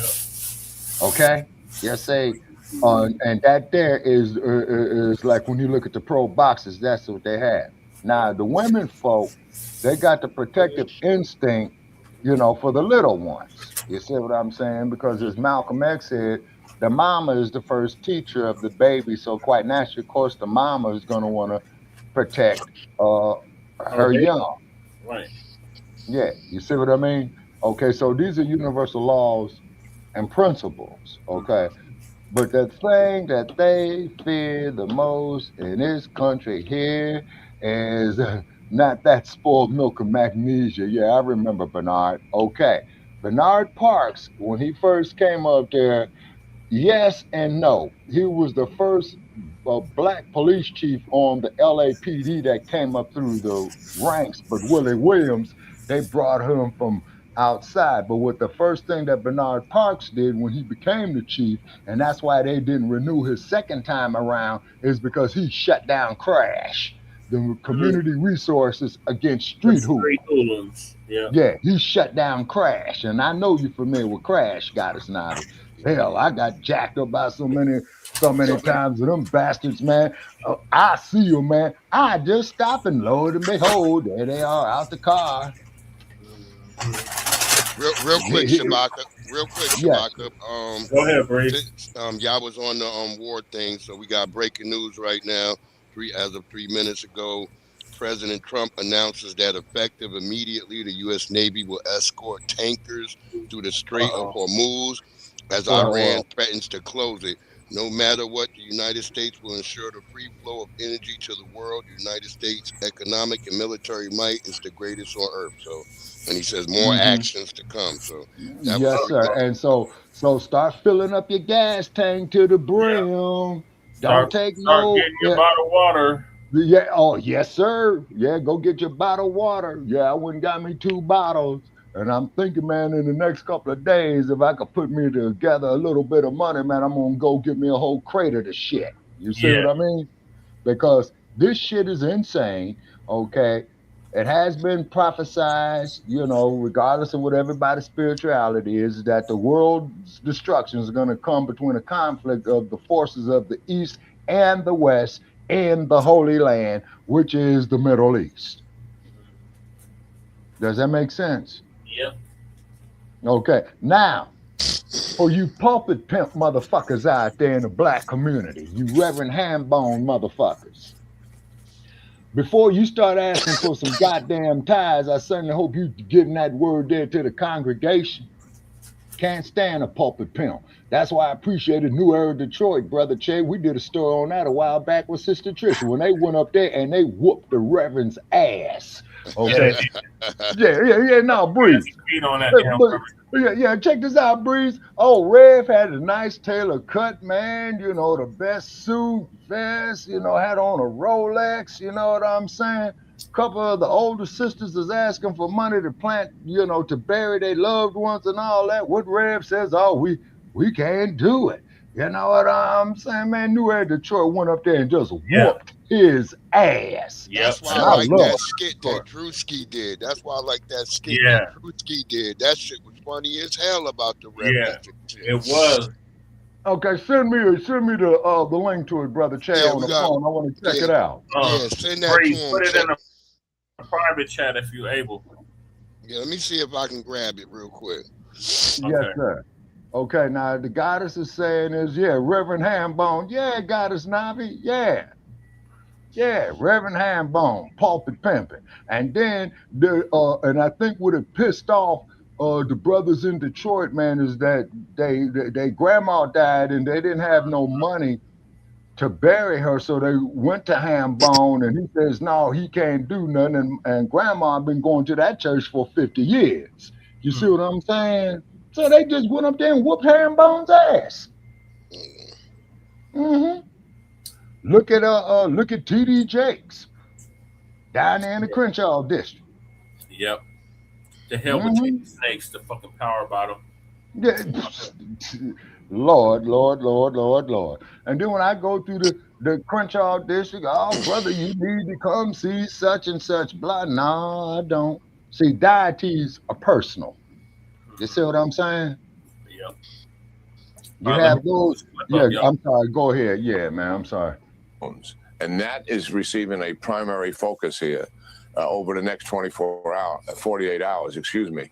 And also, they're stripping away these attacks you see. Hold on, that's taking one place of in the Iran. shorts. Let me see if We I said get at the the other one outset that we fully intend to strip away the capability that Iran has to sustain this regime. in a private chat It so I can starts pull with it up. leadership. Let's give an example. We've got the Straits of Hormuz here. Here's a really a good example where Iran can have an influence well beyond. Now, just by way of context, obviously you've got the Middle East countries down to the south, Persian Gulf up to the left there, Gulf of Oman. The choke point there, and its tightest point is about 24 miles across. Why is that significant? Because you can see across it. And most of the ships, oil tankers, can be up to half a kilometre long. They're enormous. And therefore, they're relatively easy to target. They go about 12 knots, a good running pace. And right now they're static. Why are they static? Because Iran did a live fire exercise shortly before the war started. Now they've turned around and the Houthis, the one remaining so Hamas is largely boxed up. Hezbollah doesn't seem to be ready for action. But the Houthis that are active there, they can fire drones, they can fire missiles, all sorts of things. And the shipping, because it's full of oil, multi-million pound of oil. None of the insurance will cover them. So currently you've got this blockade now setting up. 20% of the world's gas supplies, 25% of the world's oil supplies go through there. When's that going to be eased? And although Iran doesn't necessarily have to dominate it, just the mere threat of it is stopping traffic moving through. And that's what this graphic is trying to show. Yeah, and you can see them. That's why Trump just said what he said. I'm going to risk getting up there. But the big thing here is that's the choke point. There's loads of traffic here, but this has traditionally been one of the majge choke points in this region. And for history, it's always been a problem. And that's why Iran has such control over that part of the region. And the threat is that has always been that they would just effectively close it. But they haven't really had to. It's had the same effect. Well, even the risk of it, and of course we've been reporting earlier that this other ship, this Skylark, I think, Sky ship that was hit off Oman. We still don't know what's caused it, but we understand there was a fire. We understand that it was hit what appears to be by drones. But any of these stories are going to put fear into the insurance market. And that is what would stop the shipping going through there. So it's another really good example of where Iran will have an impact. And just imagine, why do we really care? We care because this will cause a spike in oil prices. This will reflect badly on Donald Trump. Donald Trump for his midterm. Therefore, it's very interesting leverage that Iran can have to try and back off the war. Trump just canceled all that just now. He just put the whole Navy on alert and said they about to escort everything through that bitch. So it's going to get all right. Yeah, I just saw that. So on these are just some of the updates too. of what's going on. And, you know, far as I know, Iran has already closed off the Straits of Hormuz. And that is going to have worldwide implications if people can't get in and out of there with oil tankers, including the United States. So look, I just watched Navy higher ships fuel go through prices. there It's already high enough, right? Okay. But it's going to go up even more. And the UK It's definitely going to go up. It's going to impact all of us as well too. The UK has deployed one of their Wow. smaller aircraft carriers. Y'all, and some of their destroyers. this is just the beginning of March, and look at everything that has happened in March just comes in like a lion. from January to now. Yes, it sir. has been absolutely insane in this short amount of time. Right. Oh man, what a mess. Right, Lisa. But these things must happen, y'all. It must happen. You know, and some of us have been saying for a long time it would be the U.S. and Israel against Iran. And look, here it is. Here it is. Look, if you a gamer, let me just say this real quick. If you a gamer, you've been knowing this was coming. Right. Yeah. This been in all the call. This been in all the call. And you know, I do agree with Big Judah. Pray that we become the head and let the Gentile and their madness become the tail. And then keep in mind out This here, Gentile world must go. this Air Force base out here. It is really and seeing a each lot day, of Air Force activity it's up there with more chemtrails. insignificant for it to even survive any longer. It must go. Right now, it must go. We can't move forward with these folks in charge. As you can see, you know, here we are in 2026, and Gentiles are still having wars to settle their differences. So at the end of the day, y'all, you know, U.S., Israel, Iran, Gentile versus Gentile versus Gentile. That's all it is at the end of the day. Yep. So, y'all, this is it for today for my live streams. Okay, I have more in store for us tomorrow. I'm definitely going to be dogging out MAGA. Yeah. On why aren't they running in droves to join the military now? Yeah, I saw So we're going to talk about that, and we're going to talk about Pete Hegseth and when is his son signing up? When is Hegseth's son signing up? When is Trump's sons going over there? Rubio's sons and brothers. When y'all going to go down there and enlist? They just banned Trump's son off the internet. Oh, which one, Barron? Yeah, Barron. They just banned his ass off the internet. What they banned him off for? I don't know whatever he was saying, but they went and blocked him on like Discord. They blocked him on Reddit. They blocked him on a couple of spaces today. Must have been saying some real radical terroristic shit. Yeah, I don't know, but they blocked his ass. I was like, well, damn, that's news right there. But I wasn't able to grab any of what he was saying. I was trying to grab some of it. I was on Reddit, but when I went on there, they had his shit blocked. Damn. Oh, damn. Okay. Damn. All right. So, what are y'all thoughts on this? U.S. and Israel are attacking Iran. Wait. This shit is gonna escalate. Look for you. Yeah, it's gonna escalate. Look for the price of your gas pump to go up. I pity them motherfuckers there in California for, I tell you. Oh, I forgot Professor Blacc too. I gotta play. Look, Blacc Alpha did a good one tonight talking about this shit too, and I'm like, where everybody, Trump done shut down all. Yeah, Trump done shut down all they plugs. He done popped Venezuela in the head. Now he over there popping Iran in the head. Right. Oh, before I forget, I gotta play that clip for Shabbat. Oh yeah, the Drewski. Yeah, play them Drewski clips. Okay.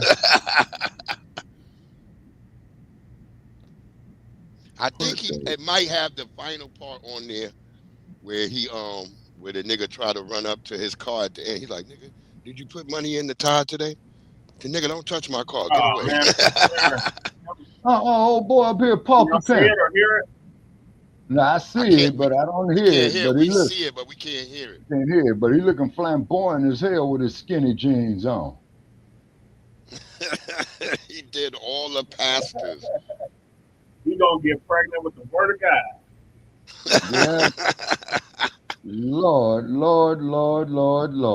Look, that the nigga doing the reverse worm.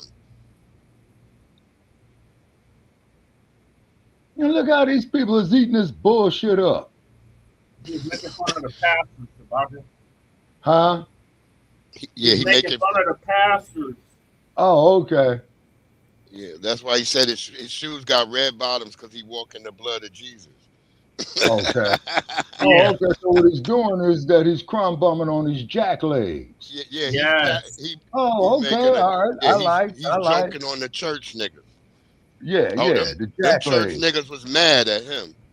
Oh, I'm quite sure. I wish we could hear it right now, because it's funny if you hear what he's Can y'all saying. hear it?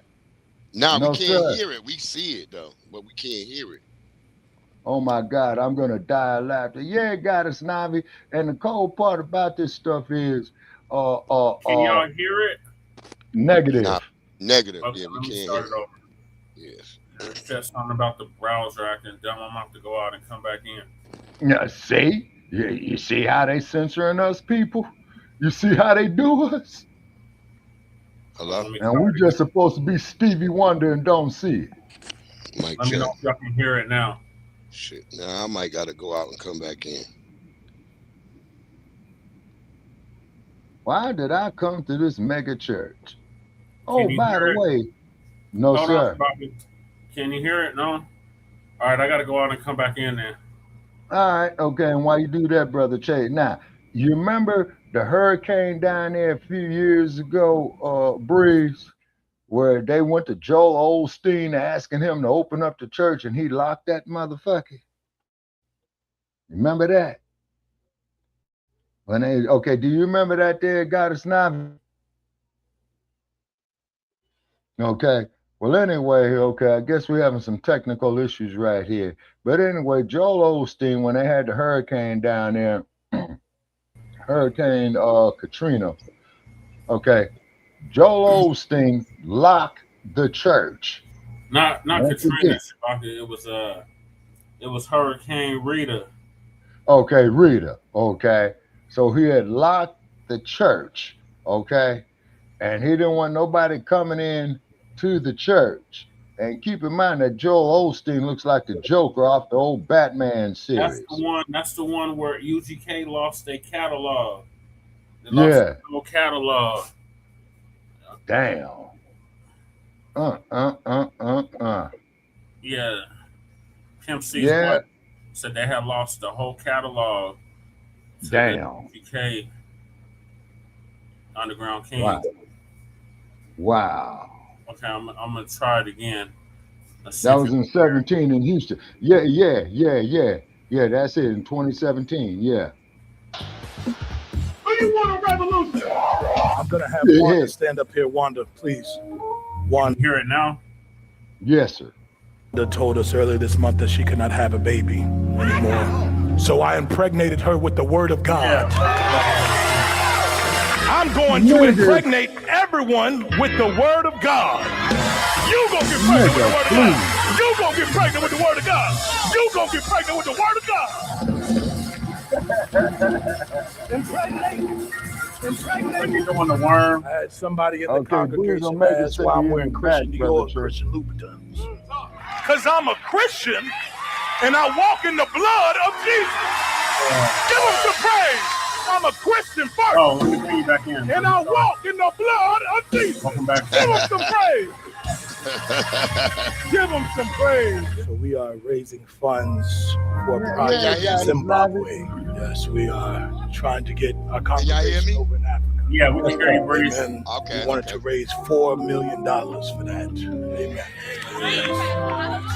Hallelujah. That needs to appear today. We are not letting anyone leave until we reach our goal. Amen. Remember, Okay, that's kidnapping. That And was that's making fun of that extortion. pastor that did that exact same thing. And remember, we got Yes, told sir. outlaws about that shit. Yeah. No, he didn't hold them hostage. If you tell him to lock the doors, that's holding them hostage. Hell because see, wasn't that a football player or something? Yeah, he was a former football player, yeah. Okay, see what kidnapping is. Here's the corpus delicti of kidnapping, or what they call the body of evidence. Anytime that you're restricted from your freedom of movement is kidnapping. Right. And that's exactly what he did. He said, close the doors. And lock them. Mm-hmm. That's kidnapping. Hallelujah. Life savings here. Give him some praise for that. Give it his life savings. Giving his life savings up. Giving his life savings up. Hell no. Apostle Richie says, baby, can you help me? I said, can you? Help me. I said, can you? Help me. I'm going to finish this word here. And I'm going to do the Christian version. Don't worry about it. I'm going to do the Christian version. I'm driving this Bentley Bentayga because I believe in Christ. Because he believes in Christ. He's driving a brand new Bentley. Sound like he believing in money to me. That's his God. Yeah. Well, he's making fun of them pulpit pastors. Oh, okay. Now get this right here. This is why when I see a pastor of humble means, okay, what do I mean by humble means? Okay, his car's about to break down. He ain't got no Rolls Royce. You see what I'm saying? He's barely making it himself.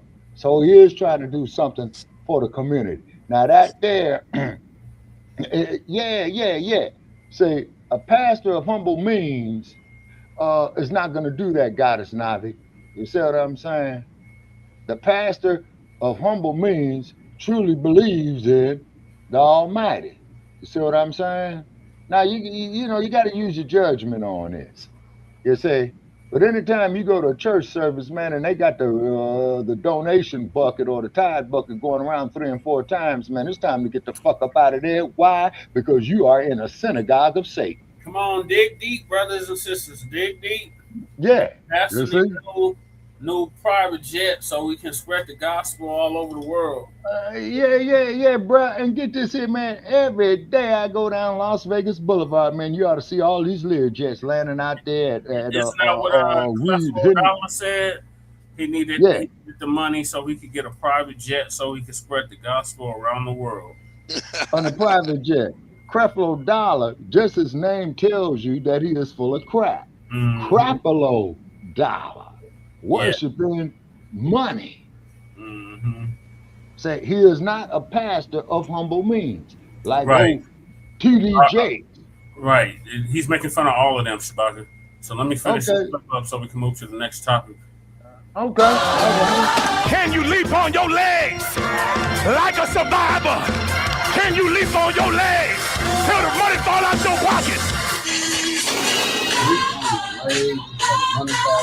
I ain't gotta count money. Jesus, you are. Still praise the Lord. Hey, come on, man. Hey, get your hands off my car. If you gave tithes and offering, no. Back the fuck up, man.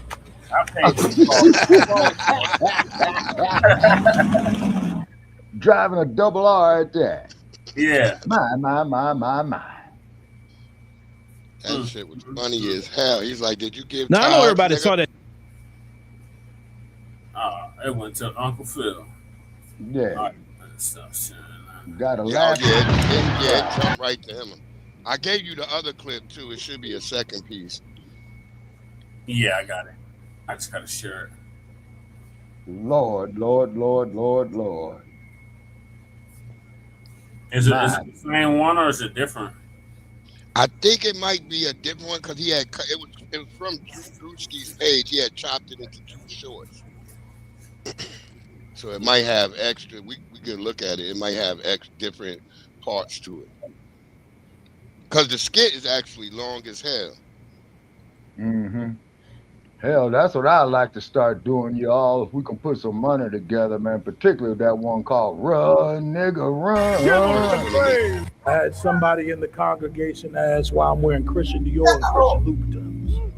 Because I'm a Christian and I walk in the blood of Jesus. Give them some praise. I'm a Christian first and I walk in the blood of Jesus. Give them some praise. Give them some praise. I had somebody in the congregation ask why I'm wearing Christian Dior and Christian Louboutins. Because I'm a Christian and I walk in the blood of Jesus. Give them some praise. I'm a Christian first and I walk in the blood of Jesus. Give them some praise. Give them some praise. I had somebody in the congregation ask why I'm wearing Christian Dior and Christian. I guess that was just short. Because I'm a Christian and I walk in the blood of Jesus. Give them some praise. I'm a Christian first and I walk in the blood of Jesus. Yeah, the first one kind of got all the funny parts. But boy, this is a damn shame, man. I'm telling you. Y'all can't hear me. I gotta go out and come back in.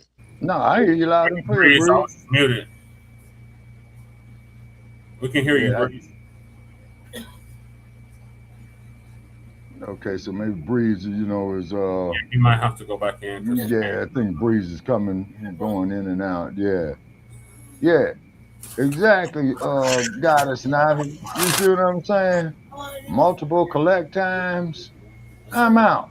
You know what I mean? And this is why I say I don't object to the pastor of humble means. You see what I'm saying? Meaning that man is serious about what he's doing in the name of God. Oh, Breeze, you up there on a double take, man.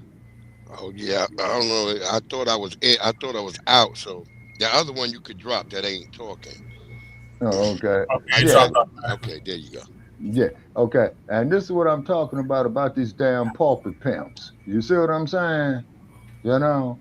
And then when you Lord, you say, and they wonder why ain't nobody going there. You know what I'm saying?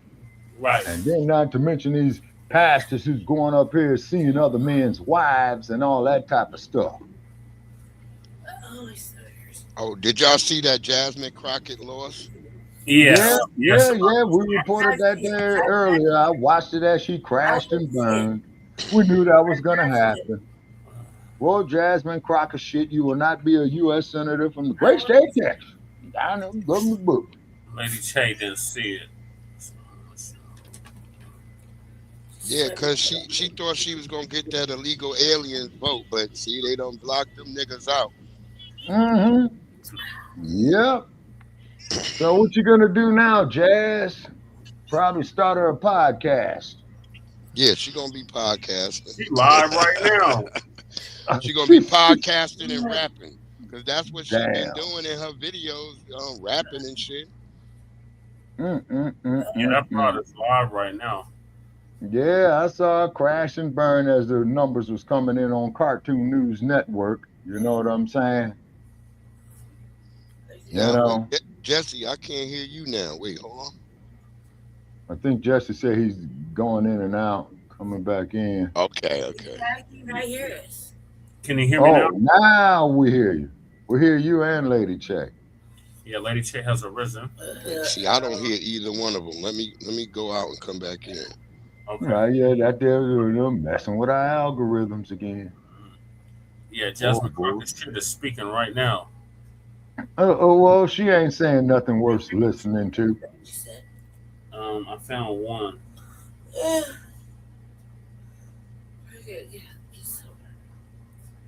Yeah, but Jasmine Crockett.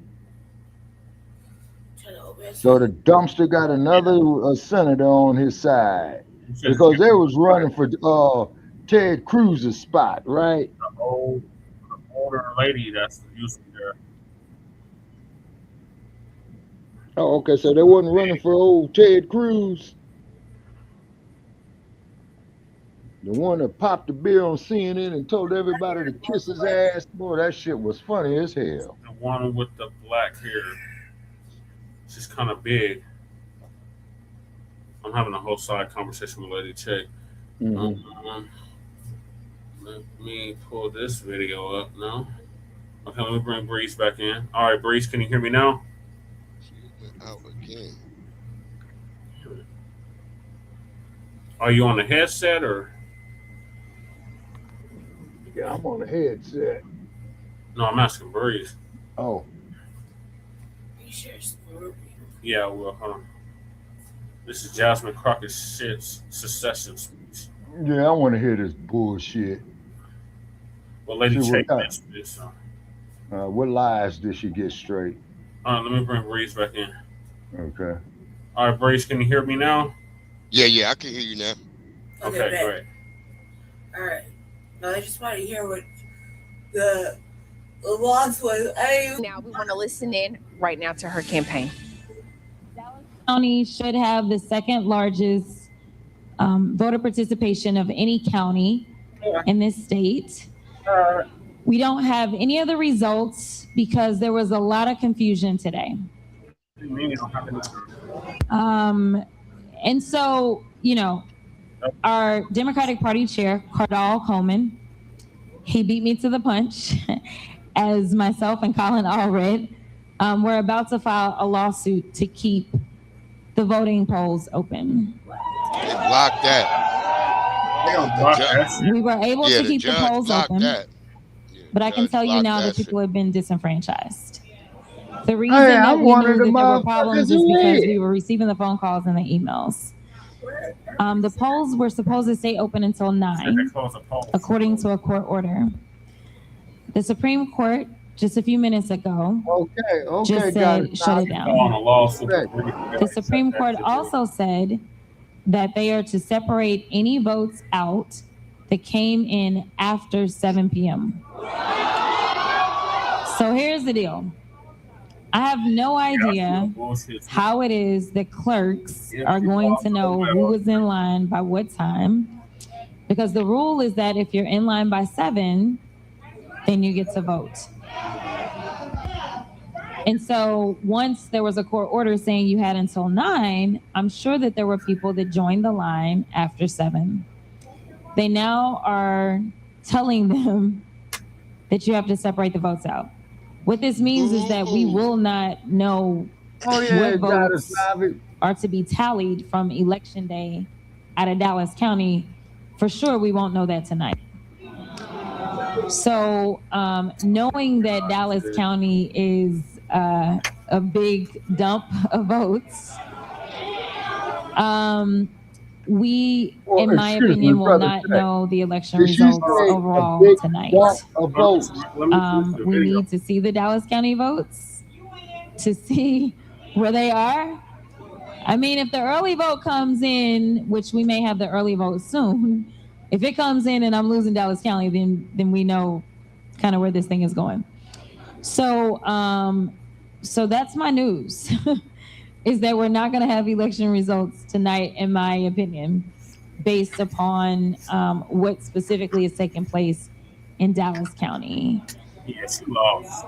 Unfortunately, results right there, 91%. This is what Republicans like to do. You lost. Yeah. And so they specifically targeted Dallas County, and I think we all know why. So I want you to enjoy yourselves.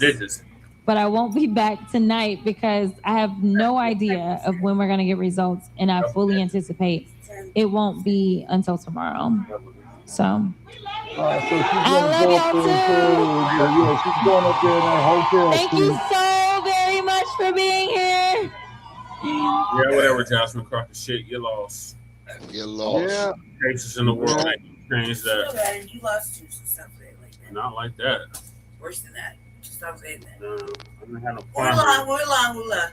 All right, so that's what happened. Are you like sticking up for Jasmine? No, because I just didn't like the way you did that. So that's why I did that. Well, I don't know. Anyway, moving along. So what else is it? What's the next chapter? What do you mean? What's the next chapter? Professor Black Shoe. There you go. That's good. And I'm gonna be out after the professor, y'all. Okay. Cool. Yeah. Chewbacca? Yeah, because I'm doing a double and a half. No, I'm doing a single and a half shift here, Lady Chair, and I got runs to make tomorrow. I'm not do what? Because it show up beforehand. What are you talking about? The Professor, and this is the moment of truth. You don't get your shows. For this morning's briefing, I wanted to go ahead and give my thoughts about the war that's going on in Iran. Isn't it interesting how you got the orange man who basically is doing the same thing as his old buddy Vladimir Putin? He's trying to call this a war without having to use the W word. But why is this happening? A lot of people have been wondering. Well, here's my take on why. The first reason is Iran has been at the top of the to-do list for Israel for decades. This is Benjamin Netanyahu's fight, not America's. This is his hobby horse, and yet he wants the American taxpayer to ride it. And yet not one of the political prostitutes on Capitol Hill is willing to say that Americans will not bleed for Israel. Israel has soldiers of their own, if they can call them that.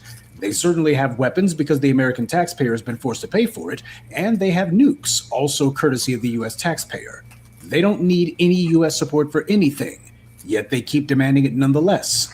Why does Israel hold such a special place for these politicians? Yes, the Zionists have built the best lobbying machine in the history of politics, but people don't understand what they actually made.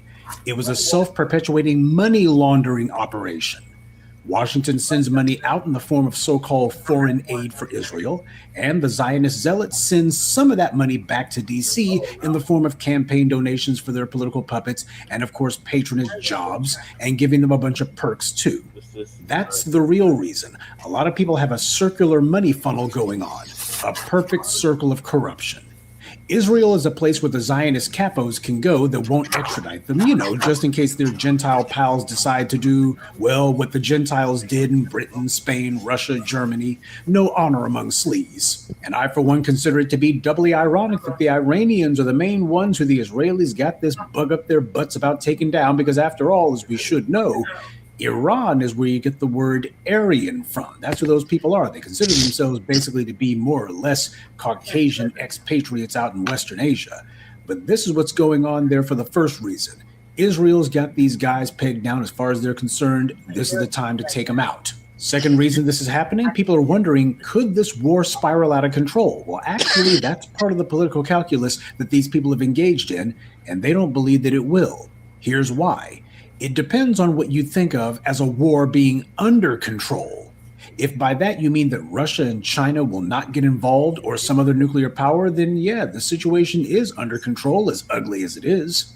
Sure, there's been some tut-tutting by China and Putin, but neither one of those countries has said hands off. Neither one of them has said we have to get involved. That's not the kind of conversation that's going on here.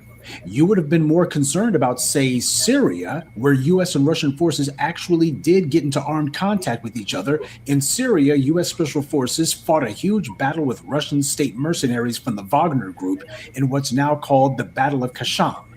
That didn't result in a Third World War, did it? Even though dozens of Russians got killed by Americans. This isn't to say that a world war cannot happen, but it is to say that these aren't the circumstances for it. Vladimir Putin's been saying that the killing of Iran's leader was a cynical murder. That's a subject he's an expert on, and he's offered to try to influence a peace deal of some sort, but interestingly, he didn't offer this by reaching out to Washington or even Israel. Instead, Putin has reached out to the Gulf states, like the UAE, Bahrain, Saudi Arabia, and Qatar. The same countries who, by the way, are cheerleading for Israel and America to take down Iran. See, religion is the key to that region because that's the organizing principle there. So when you talk about the different Islamic sects there, you're not just talking about differing religious practices. You're also talking about differing centers of power. Those people in the Islamic world were fighting other Muslims long before they were fighting Christian or Jewish infidels. Religious reconciliation is impossible for those guys because that would require someone to have to give up their power, and none of them is going to do that. This is why the Israelis spent a decade building phony alliances with those Arab states.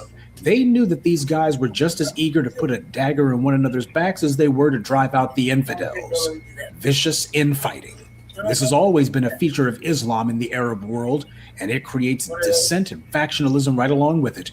This is why none of the Arab states came to the Palestinians' aid, not even the so-called Palestinian Authority, which is in Israel, by the way. It was the Africans who had to take some sort of action in Gaza's defense.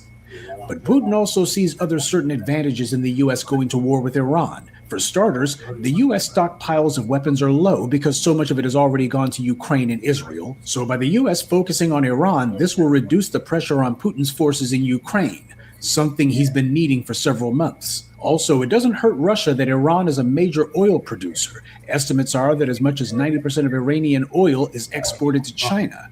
Oil prices have already risen by nearly 10% since this war started. So with Iran's oil under siege, that makes Russian crude that much more valuable. That is, unless the U.S. can get a puppet regime in Tehran. And while Russia is publicly allies with China, the truth is those two countries have had bad history between them, and Putin would much prefer that China be the weaker partner in any alliance. And speaking of China, I think that it's not necessarily a coincidence that just a week ago it was announced that Iran was preparing to purchase supersonic anti-ship missiles from China. The United States military's ability to project force is dependent on its aircraft carriers. Supersonic anti-ship missiles are the kind of thing that could be used against them, not to sink them, but at the very least to damage them. One thing's for sure, if you know that America is going to be launching all of its planes off of its carriers, it might be useful if you could put some pain on some of those carriers. And that's the reason why the Iranians were trying to get China to sell them those supersonic anti-ship missiles. But I guess that deal is going to be on hold for a while now. That kind of news is the sort of thing that would make certain people like Netanyahu and Trump decide that, hey, if we are going to do something about Iran, we might as well go ahead and do it now before they get their hands on some weapons that'll make it more difficult in the future. And that, of course, brings us to the predictable number one reason why this is happening now, because the Epstein scandal isn't going away.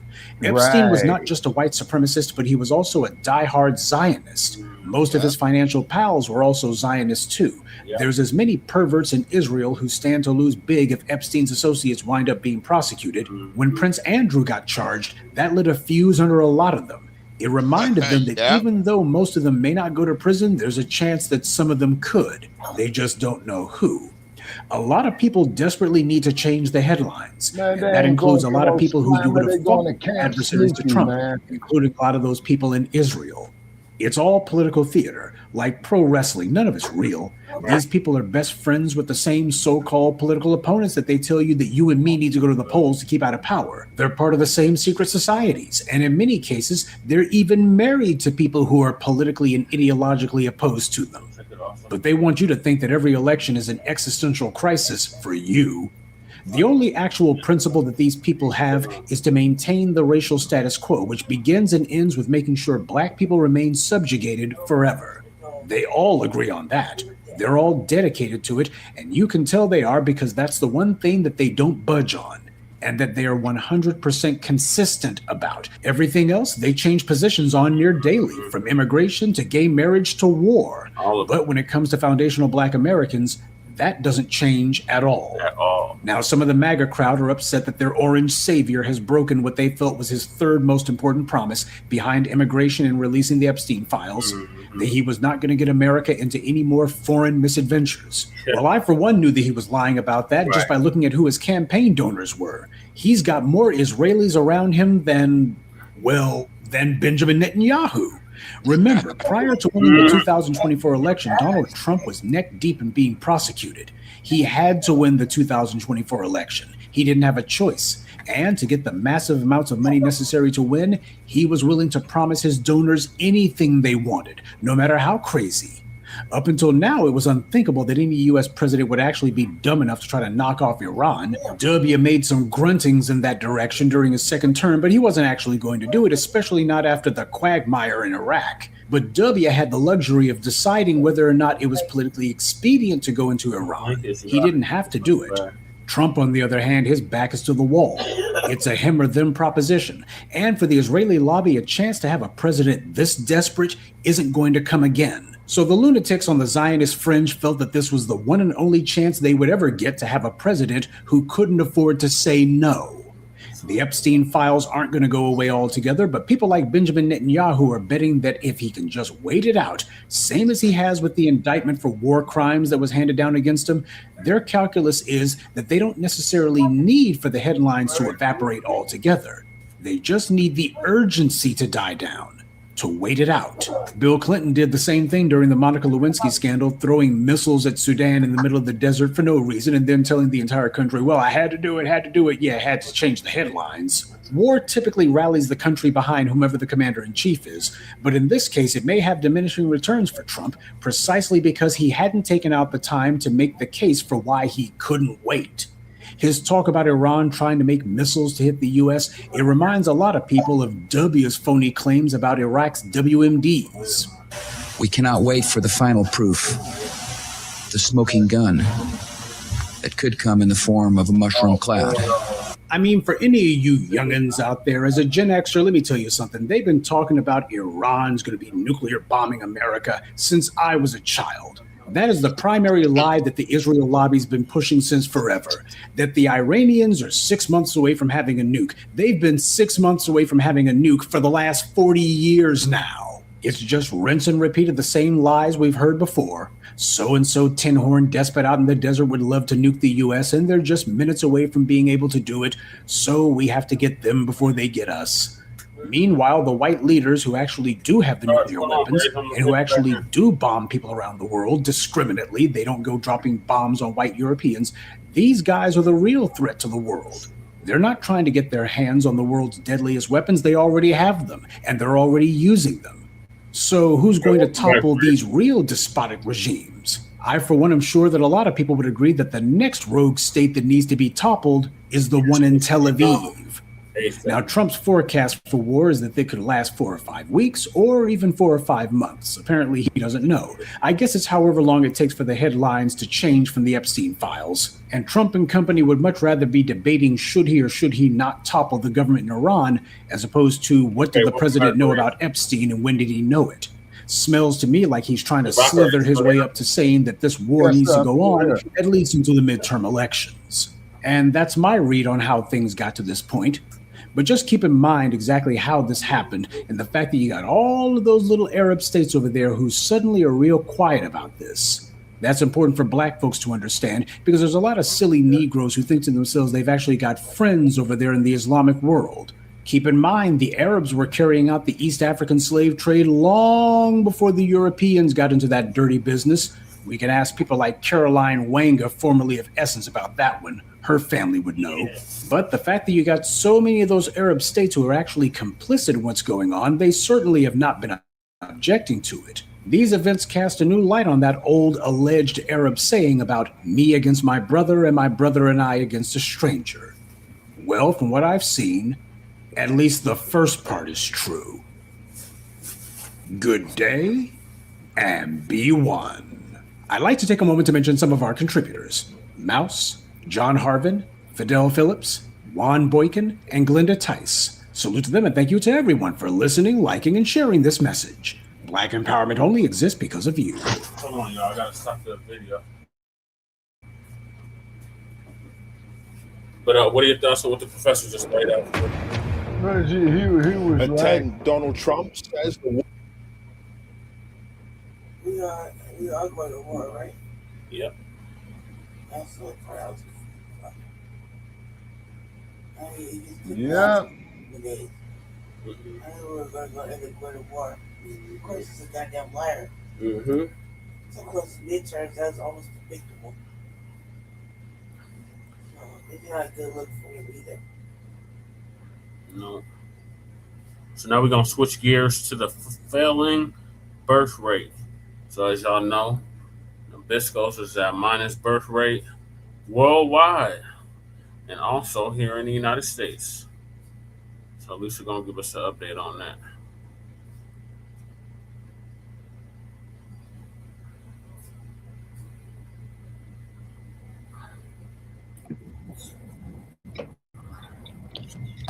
Shabbat Shalom, family. Good to see you all here. Hope you're doing well.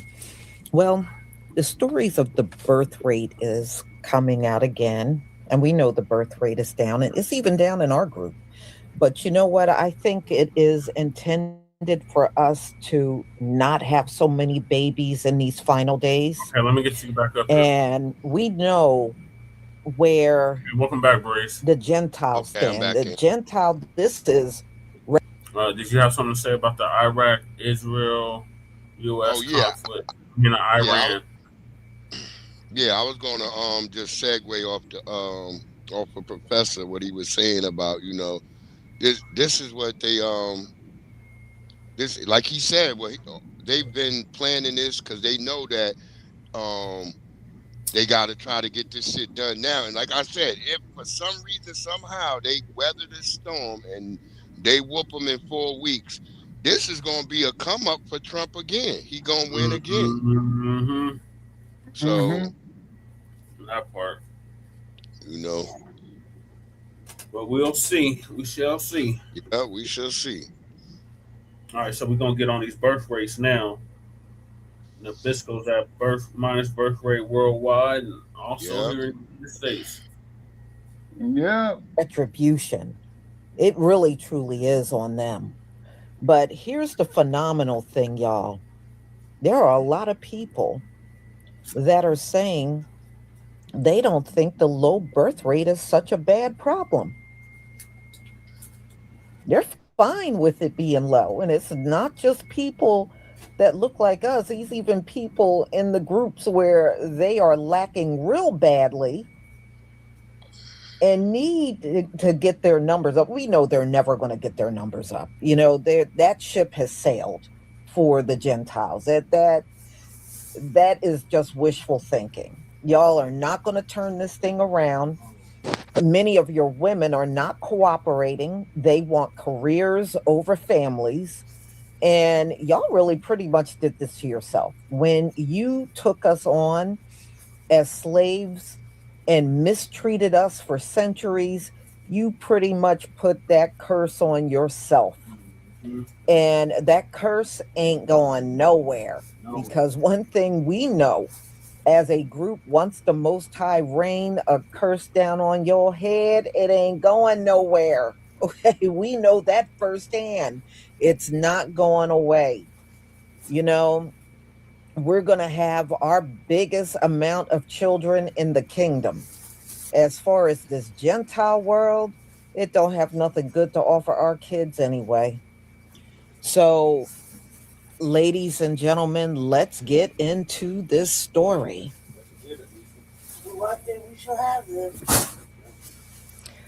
All right, let me share my screen. Oh, they always say shalom, the first shall be last and the last shall be last first. shall be first. Give me a one if you can see my screen.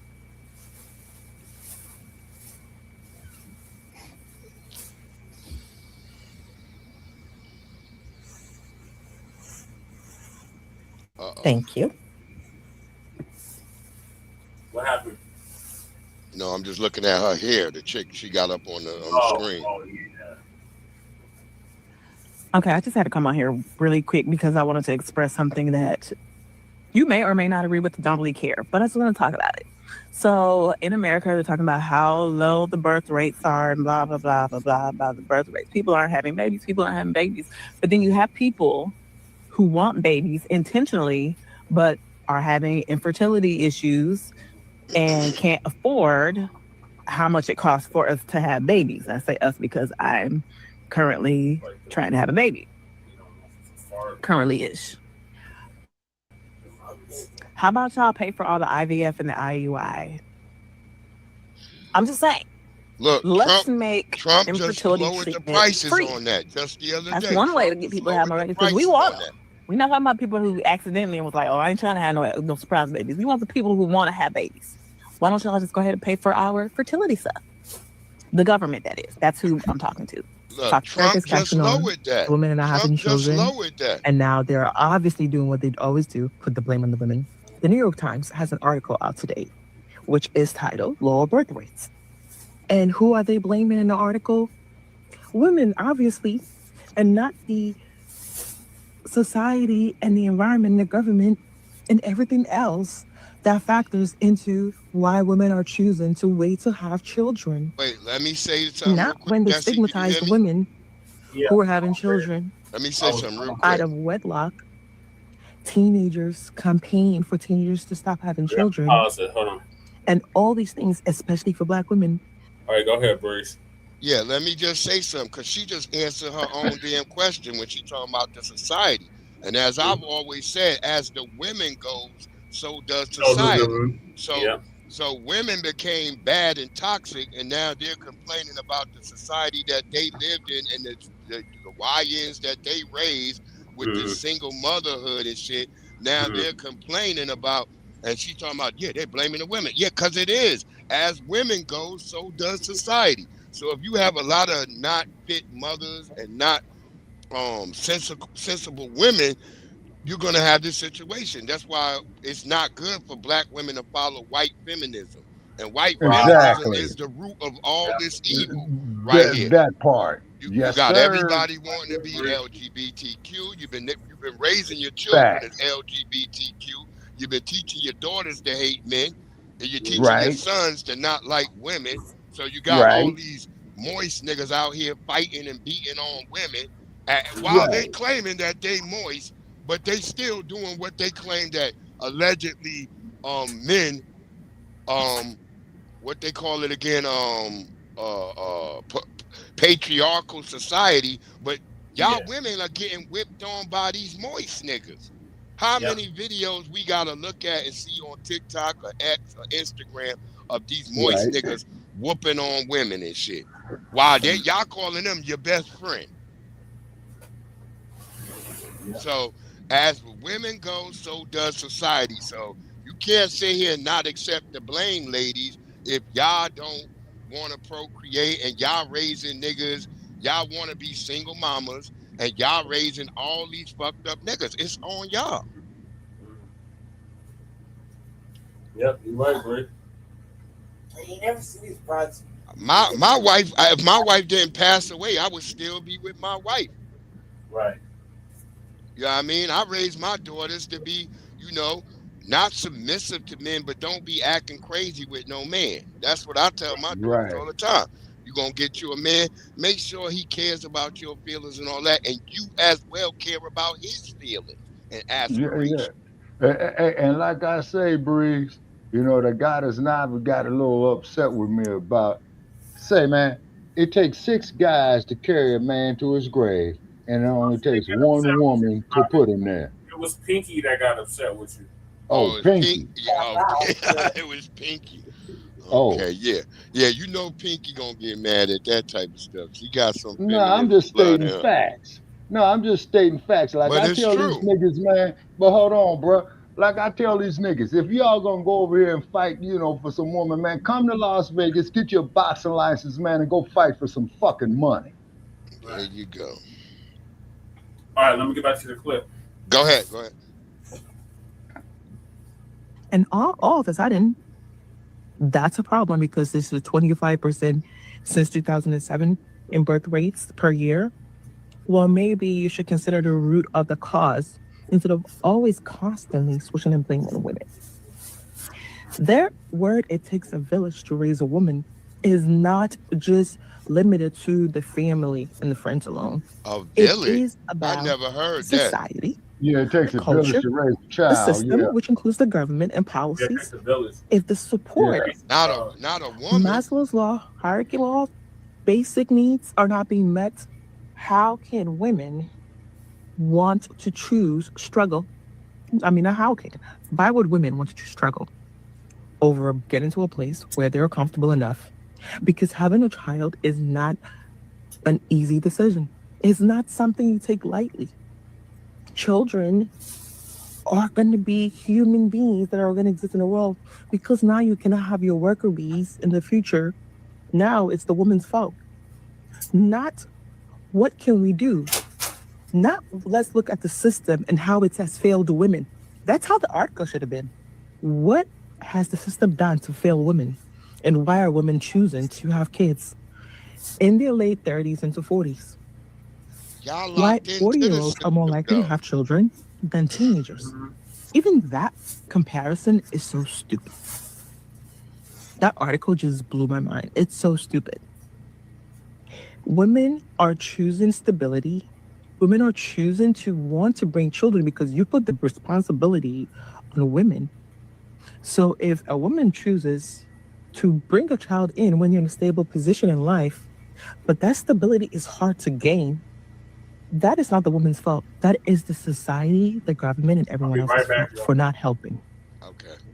All right. Women are working hard. Women are working. We're going to go to school. They're getting businesses, jobs, everything.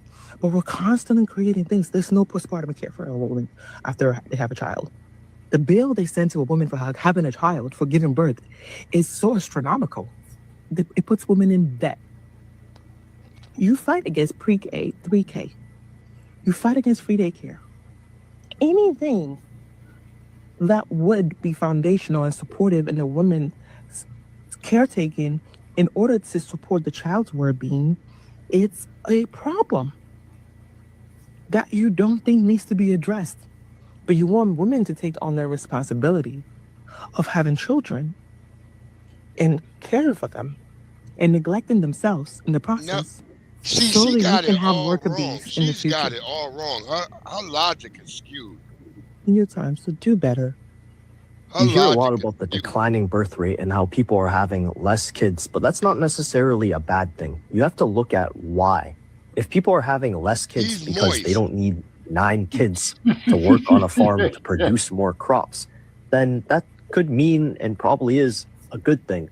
That means that people are more efficient in the economy and each person is producing more money. But if birth rates are declining because people see a hopeless future with skyrocketing house costs and environmental disaster, then that's probably not a good thing. But even in that case, in educated societies, people just tend to have less kids. They're less focused on quantity and they're more focused on providing a quality life for each of those kids. There are also just a number of other factors, like people just want to focus on their career. There's a lot more education around contraception. Don't be silly, wrap your willy. And just generally, women have more choice in their life than just being a mother. So yeah, it's really hard to pinpoint exactly why the birth rate is falling because there are so many factors. But if it falls just a little bit, it's not necessarily the end of the world. It hurts me deep in my soul when I see women flexing about their contribution to the declining birth rate. You should feel empowered by that choice to not have children. But the birth rate is also declining because people can't have children. Your fertility is a reflection of your overall health, not your worth, your health. And our society is working with chronic stress, chronic inflammation, endocrine disruptors in everything that you own, chemicals, microplastics, heavy metals. We are under attack. Niggas out here too. You see what I'm saying? Yeah, lots of celebrate the decline of birth rate because that is not indicative of women's choice. I see shit like this all the time. And my question again and again has been, why do people want people who don't want kids to have kids? I am genuinely curious. Something's not clicking. I don't get it. I'd be damned if I'm Why are you crashing dog-faced Joe or woman with a 5 o'clock shadow worse than mine? I was raised by someone who didn't want to be a parent.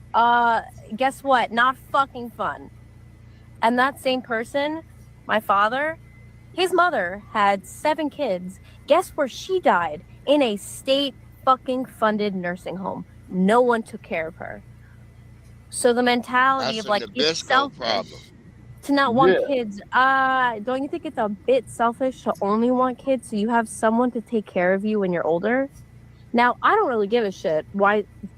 It does not matter to me what reason someone has for wanting or not wanting kids. It's none of my goddamn business. Why do you think it's yours? And why are you fantasizing about someone's demise? They're gonna end up with the cats and Stop whining. Like, shut up. It's so weird to me. You know, it's great seeing motherfuckers like Mike Lee complaining about the total fertility rate being so low. We don't even have the bare minimum needed to maintain the population. And just hitting it on how expensive it is to have kids is missing the point entirely. Yes, it's unbelievably expensive. Do you know the kind of stress you have to put animals under for them to not breed, though? They have to have no hope for the future of themselves or their offspring. There's concerns with the ability of our children to have clean air and water. Just climate change fears in general. There's the deteriorating quality of relationships. And a lot of that is driven by social isolation, which has its own causes. There's the constant threat of war. There's the instability of the political structure and leadership. It is the stripping of women of their bodily autonomy day after day, month after month. There's always a new attack on women's bodily autonomy. It's the exceptionally high maternal mortality rates we have in these here United States, especially if you're a Black woman. It is unbelievably high if you are a Black woman. People don't think their children are going to have a better life than they do. That's why they're not having them. They don't think they're going to have clean water. That's why they're not having them. It costs $20,000 to $35,000 a year just to have one. That's part of it too. To just pin it on one thing is so stupid. And both political parties have had a hand in maintaining this atmosphere. Republicans strip away the bodily autonomy and the rights of women, and they make it more expensive by giving yet another tax break to fucking boomers instead of helping young people start families. Democrats' only redeeming quality at the moment seems to be that they're not Republicans, and they don't do anything with power when they've gotten it in the past. No socialized medicine, no codification of Roe v. Wade into our Constitution. Yeah, people aren't having kids because of woke, Mike. Yeah, all right. It takes a lot of hope to have a child right now. That's what the problem is. People do not have hope. And you are doing nothing to provide them with it. You are doing nothing to provide for the happiness of our children. Yeah, I think it got so why would we have them Obama's from the term, get-go? I think. Am I right, Brother Jay? The birth rate is still in decline? First term. I find it hard to believe because I honestly thought that MAGA's efforts to reverse the trend in decline in birth rate would have been effective. I really thought that waging war on women's bodies and women's autonomy, an emphasis on trad-wide values. These are moist dudes, yo. Because they're making it harder for married women to vote if they've had a name change. Having a U.S. president sitting in the oath of office who was convicted of sexual abuse. Convicted of sexual abuse. A government that won't protect sexual abuse survivors, but actively protects. They don't want them to have abortions, Breeze, because they have a birth rate. Yeah, that's what I'm trying to say. That's why they were going after the abortion stuff, because they know white women is the number one ones who go get abortion. Even though we see a lot of Black women talking that shit, but white women do it more than any other group. Yep. Yeah. And they are also the number one single mothers. White women are. Yep. Yeah. And then keep in mind too, when Margaret Sanger came up with that Planned Parenthood, what did she say, Brother Jay? We gotta exterminate them like weeds. Yeah. She was talking about us. Yeah, exactly. But then the shit that I get over social media. Hold on, Bruce, just 1 second. Oh, Shabaki is such a damn black racist. Motherfucker, tell me what police departments I control. Tell me what stock markets I control. Tell me what medical major insurance health and health management organizations that I control. We are in no damn political, economical position to implement any type of racism. That's right. Yeah, we don't control the institutions that implement these certain things and ideas. And just as we saying, the dude kept bringing up Roe versus Wade. Roe versus Wade was implemented by allegedly saying some black niggas raped a white woman. That's how they got it going in the first place. So is that right? So we always a proxy for their bullshit instead of ever looking at themselves inside. The problem with them is that white women don't want to procreate with white men. Because the whole battle has always been the white man versus the white woman, and that's part of white supremacy too. They sit there and they play like, oh well, it's all women. No, that's because y'all created these dichotomies with feminism, male insecurities, and then both of y'all niggas. Yeah, y'all creating moist niggas because you allowed the Catholic Church to grape so many niggas, all types of shit. And then y'all pay. They get amnesia. They get amnesia about all this shit that came around. So this is what I'm trying to say. This is the system of white supremacy, which is an abomination. They don't all see. They all love the benefits of white supremacy, but they hate the cons of it. See what I'm saying? Right. So all these and then people, to add insult to injury, Breeze. Go ahead. White supremacy is its own religion. Exactly. It's the only powerful religion in the known universe. Right. Yeah, now get this here, gentlemen. You all just brought up a memory here, being an old bastard. You remember the movie actor Todd Bridges? Yes. Okay. He was also a child actor. There was an episode, man, on a show that Michael Landon produced, who used to be Little Joe on Bonanza, called Little House on the Prairie, right? Yeah. So the setting was in the 1800s. And Todd Bridges asked Michael Landon, he says, hey, man, would you prefer to spend 100 years as a white man or 50 years as a nigga? And he couldn't say nothing. Why he couldn't say nothing? Because there ain't no argument with undisputed truth. Right. You see what I'm saying? But we're supposed to forget about it. You guys are supposed to be so forgiving, blah, blah, blah, blah, and all this bullshit. You say, and this is why I breathe. And Brother J, I say, Nabiscos, it's March. We're getting ready to have the vernal equinox. Hey, come sit with me out here in the sun on the summer solstice, which is the first day of summer. And we're going to have a wind chill here, man, about 118 degrees. But you got to leave your sunscreen at home. Oh, Shabaka, you black ass racist son bitch. Okay. What does a snake skin do? Shit. What color is a snake's belly? White. White. I rest my case. There you go. But like I said, everybody I know who's in a damn relationship or married with children, I don't hear them complaining. My brother just had, and look, one of my brothers, he married to a damn Nabisco. And yeah, I remember you was telling me that. Yeah, and they just had another baby and shit. So I ain't hearing them complain. I ain't hearing them complaining at all. They doing whatever they doing and they happy. So you got a new niece or nephew. Yeah, new nephew. I got a new nephew and shit. And he looks so happy in the pictures as they showing him. He's smiling and shit. Okay, how many nieces you got? Oh, nieces? Yeah. Shit, I got Tamia, Alexis, my new little niece. She's only 4, so I got about I got about 5 nieces. Yeah, I got one grandnephew and I got 3 nieces. But I got 8 nephews. Okay. Wow. Okay. I got 8 or 9 nephews. I gotta count. Yeah, 9 nephews. And then also too, Bree, like my grandmother many years ago before she passed away, right?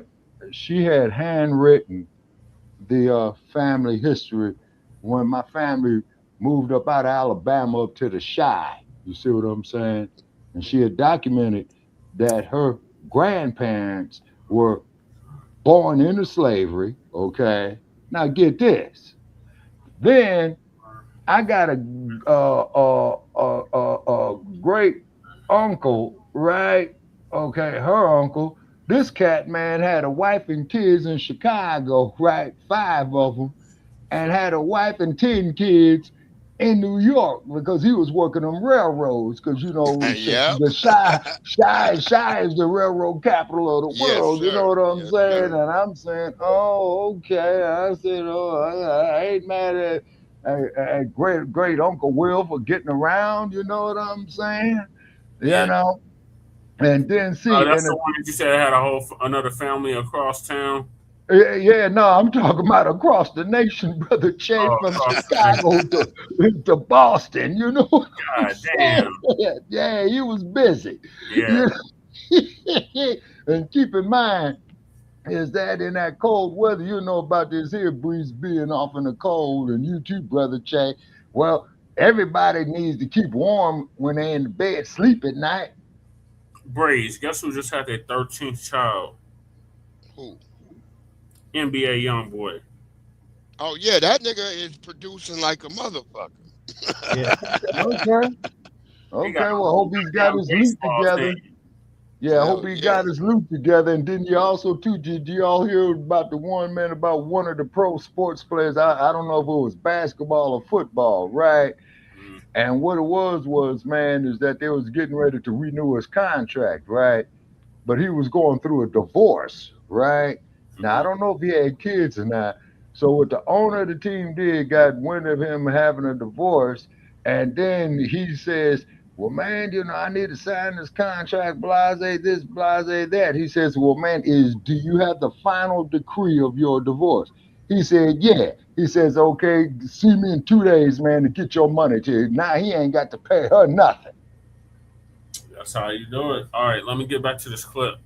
Yeah, I hate to be like that. Setting man. up and populating detention facilities that separate mothers and fathers from their children. Each day, 12 children dying from gun violence in America, another 32 being shot and injured, active shooter drills in U.S. schools, political leaders who say the only reason for women to go to college is to find a husband. I really thought all of those efforts by MAGA would have reversed the downward trend in the birth rate. I am actually so surprised that women didn't say, this is the world that I want to have children in. I'm shocked. America wants babies, but they refuse to create a life in which it's okay to bring a baby into. So the experts say by 2030, more people will be dying in America than will be born. Everybody's all confused, and I'm like, I don't know why you confused. Of course, more people are dying than are being born. We don't have health care. We don't even have real food. We don't have clean water everywhere, and we work people like rented mules into their bodies. America treats working people like disposable batteries. Run them till they die, then act shocked when nobody's left to replace them. See, people are stressed about money every single day. Rent, grocery, insurance, jobs that don't pay enough, but demand everything. That kind of stress don't just age you. It's going to shorten your life. And then they'll turn around and say, why y'all not having baby? Because who's bringing a baby into a system that feels like slow motion punishment? If America wanted more babies, it would be family friendly. Affordable health care, affordable housing, affordable food, a peace of mind. But see, rich folks don't actually want families. They want labor. They want a steady supply of low-wage workers. And now that pipeline is breaking. Their kids ain't planning to do the work, and AI cannot replace everybody. And now, suddenly, population decline is the problem. So I'm gonna ask, are you guys having kids? And if you're not having children, what made you decide to not have kids? Because I already know it's not just one single thing. Most people don't know, but the low birth rate coincide with the earth being literally destroyed. Collectively, we are all manifesting that more people shouldn't be here. So the universe slow down on sending souls in. That's why most people are not having kids. For every cause, there's an effect. We live in a law-based world, a law-based reality. We manifest individually and collectively. That birth rate ain't gonna be fixed unless we fix this planet. This planet is screaming, fix me. Everything is going haywire. This isn't I got right. comments on the planet. I shouldn't be, if you've been following climate change, and I'm sorry if you don't believe it, you're a little bit too late to convince at this point. But people who understand and know what's going on know that this is the end. So if a ship is sinking, would you still load the ship with people? No. And the universe is seeing that, okay, what's the point of sending souls to Earth when Earth is literally 2 decades away from being literally gone? Is it 2 decades? 2 decades? Yeah, centuries a year, decade is, 2 decades. I just came off a YouTube channel, Astrum Earth or something, ASTRUM Earth. He was like, I did not want to make this video. It's literally over. By 2100, planet is done. So, what do you call it? What I've noticed with this law-based system, you'd be like, that's not the reason why people are not having a lot of babies. Babies can come in. No, it gets to the point, it already gotten to the point where people are being pushed to the limit of like, you know what? Let me sacrifice that part of my life. I can't afford it. Stuff keep going up. It's like a balloon that's about to burst. So the universe is aware that this planet can't handle any more souls, and it's literally gonna send souls here to die, whether it's in a flood, a volcano, sick on before you go fault line cracking, all of that. You're literally gonna start having her lips are climate. What do you refugees? I thought you said it was literally the laws. Because look, how Jamaica got destroyed during the hurricane. That's the beginning. Yeah. We're gonna see more Category 5 hurricane. The Philippines got slapped back. You're gonna see more hurricanes, Category 5 more earthquakes. As well. Look, okay, is anybody familiar that I put in the chat the concept of not today, but we're living in the last years. What? The last decade. GIA. What The last GIA century, is literally. that the more you get the these last dumbass motherfuckers We're in the middle of the last century. We're 25 years into the last century. We got 75 years.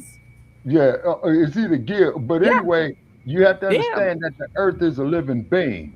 Okay, Right. so You don't got a therefore, lot of the Earth time. being a living Oh, being is fuck. gonna have its natural forms of self-defense. So you Yo. motherfuckers want to pollute my water? I'm kicking back cans. 2025? You want to blow the goddamn No. sky It's up, 2026. with I meant to say motherfucking, 2040 to radiation? I'm 2045. kicking back We're cans. drastic You motherfuckers changes. want to fuck over the land? Like, Hey, I'm there's rocking some days we ain't earthquake. even gonna be able to go outside.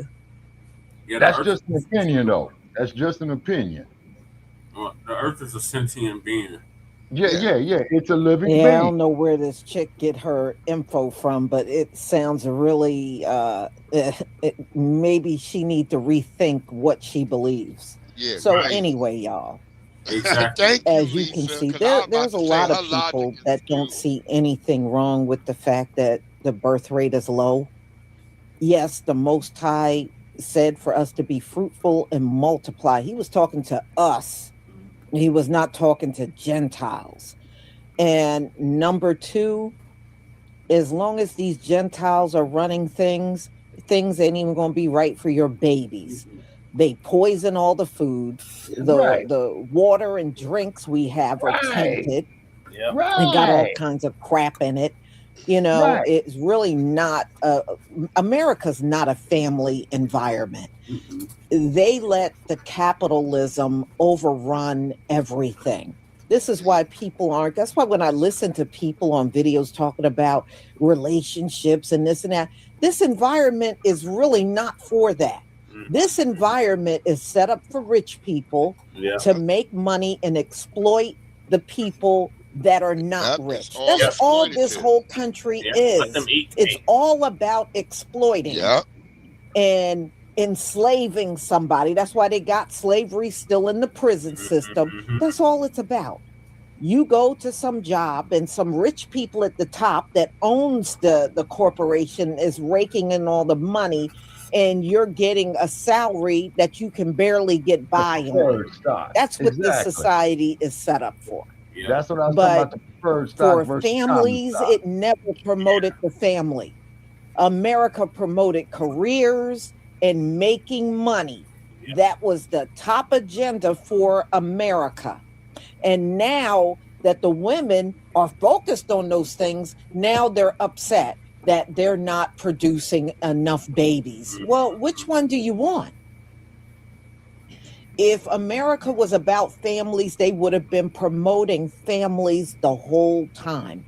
And they didn't. If they were about marriage, they should have been promoting marriage the entire time. They didn't do none of that.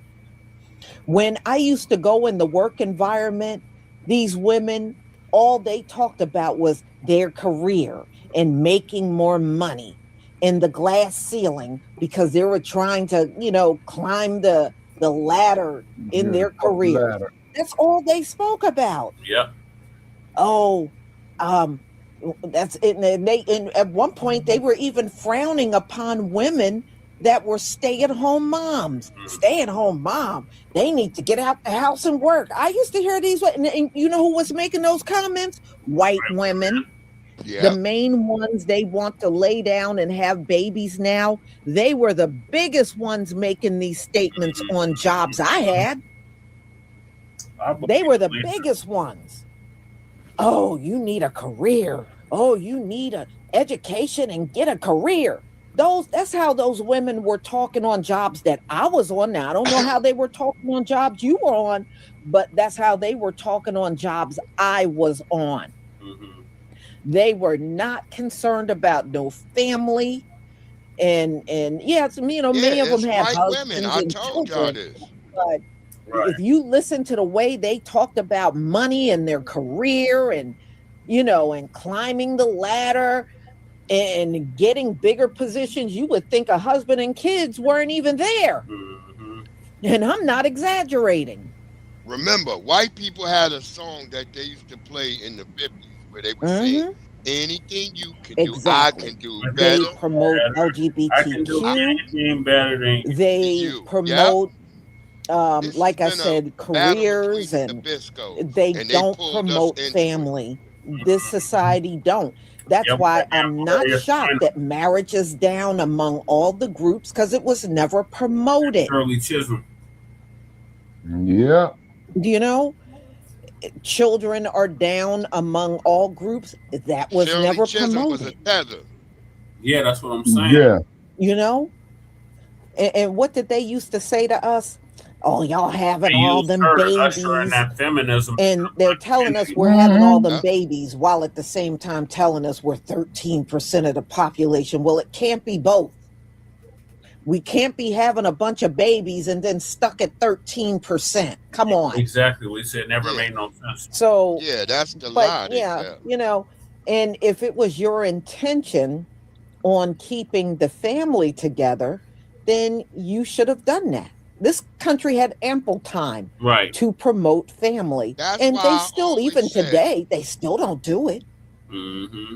They still don't do it. You're right, Lisa.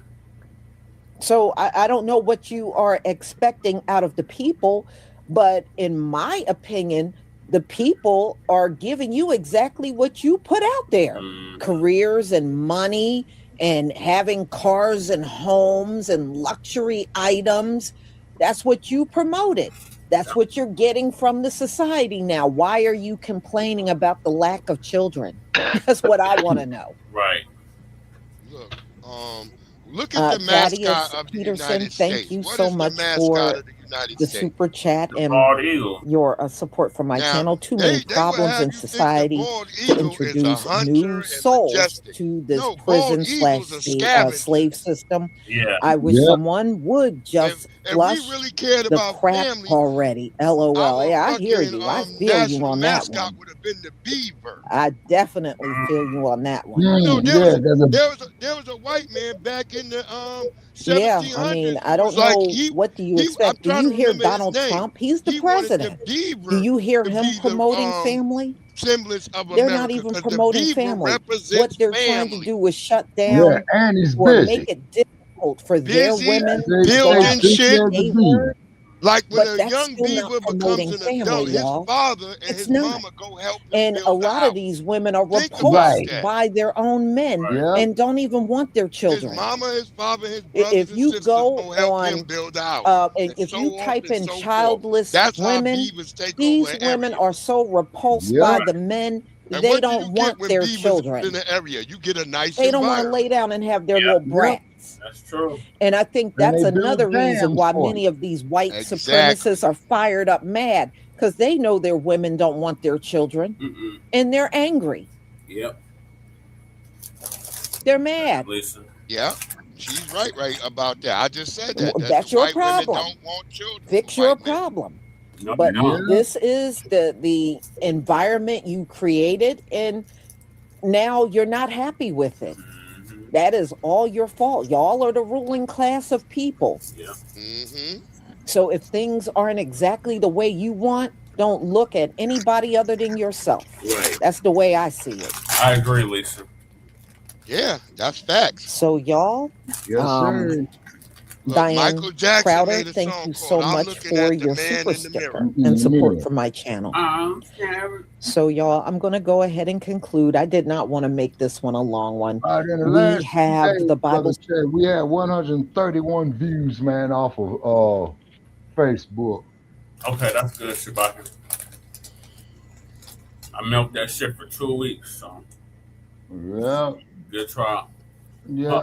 So I'm gonna call it a night, y'all. Okay, Shabaka. No doubt. It's always a pleasure talking with you, my good brother. Absolutely. Most definitely, Mr. Breed.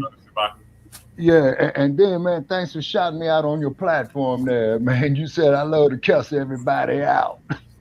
yeah, word up. Yeah, really, I don't. But it's one of these numbskulls. I'm talking about the numbskulls. You gonna cuss their ass out. Yeah, exactly, man. You know what I'm saying? And Come who's over our there favorite fucking troll? around. Yeah, and who's our favorite troll? Regal. Goddamn Regal. Yeah. So we thank that idiot. You know what I'm saying? And keep trolling, Regal. We love your stupidity. You know what I'm saying? We keep sending your ass the link to come up on this motherfucker, but you don't never want to do it. Ain't gonna never come up. Oh no. And the same thing is that with you Nabiscos, you talk that bullshit to me, man, gonna tell me about black history. How's your Nabisco ass gonna tell me about my people's history? And then when my people tell you about your history, oh, well, you guys are a bunch of black racist guy. We don't control no police departments, no banks, no stock markets. We're in no position to be racist. Right, that part. Yes, sir. Okay, so I'm on. Nice, Shabaka. Thank you for staying up late with us and doing a back-to-back doubleheader. Yes, sir. Okay, so like I said, so for 1, 2, 3, 4, for the last 4 days, we got 131 views of this platform, man, off of Facebook. And we got thousands on YouTube. Okay. Almost 5,000. Okay, all right. Okay. So we should be able to monetize soon. Yeah, we just gotta keep getting the subscribers up. Yeah, exactly. You know what I'm saying? And they make mad stipulations. You got to get that subscribers up, and then still they gonna come to you with another reason. Like they keep giving me, well, all right, you got this, you got that. Now you need 10,000 full watchable hours. They gotta be 10,000. It's called double speed. Within 1 week, they like, oh well, you gotta have 10,000 in 1 week. I'm like, God damn, y'all keep coming with shit. Yeah, it's called double speak, man. You know what I'm saying? They keep kicking the can down the road. That's what it is. Exactly. That's even putting it even better. They keep moving the goalposts. You know what I'm saying? So that's why. That's why. Keep doing them shorts. Yeah. Oh yeah. And then that's why we're reaching out to some sponsors now. We need money over here, you know, and we'll work with you. You know, we'll talk about your stuff like Lisa Cabrera is doing right here. She got so big, man, you know, you can't even get in touch with her. And that's why when Brother Che did, you know, break the ice to get in touch with her, man, what happened with my cell phone? It decided to go with some bullshit. You see what I'm saying? Now that is the universe. Yeah, man, and I don't put nothing past these negative motherfuckers when you try to do something positive. So you got to change the polarity of the negative energy and turn it into positive energy. Yeah, positive energy activates constant elevation. That's what it is. Yeah, and then the negative energy does the exact opposite. Yeah. And if anybody, man, in my age group ever saw an episode of Star Trek called the episode, now, man, Dr. D used to have them all down, but it was made in the 60s, but it was talking about the future. One of them was called The Enemy Within. I guess what Kirk went through the transporter, man, and it showed the positive Kirk and the negative Kirk. The negative Kirk wasn't no joke. You know, he wasn't taking no shit. And then they had another one, man, you could pull it up on shorts on Facebook called The Changeling with Nomad, where he is perfect and the creation of perfection is no error and there's no exception, right? So Kirk bullshitted that motherfucker to show how he was imperfect, and the motherfucker says faulty. Like I have a anagram that I use for like negativity. I say negative energy reverses vertical elevation. That's the thing that I have too, and it's nerve. I'm thinking about your nervous system. That's part of your body. So I say the nerve. That's you say anagram. I was like, acronym? Yeah, I meant acronym. Okay. Okay. So it's negative energy reverses vertical elevation. So that's what I Yes, use sir. a lot. Yes, sir. And positive energy, man, enhances positive elevation. Am I right on that? It activates constant elevation. That's why the Yes, sir. term peace. That's why Wu-Tang called it peace. Yeah. Positive energy activates constant elevation. And like as Okay. Virginia said, with your Bible, that's your basic instructions before leaving Earth. Yep, that's what Jesus Okay. said. Yep. Okay. Yeah, you got to know how to read between the lines, man, and crack codes. You know what I'm saying? And this is why, and then also too, to crack some more codes.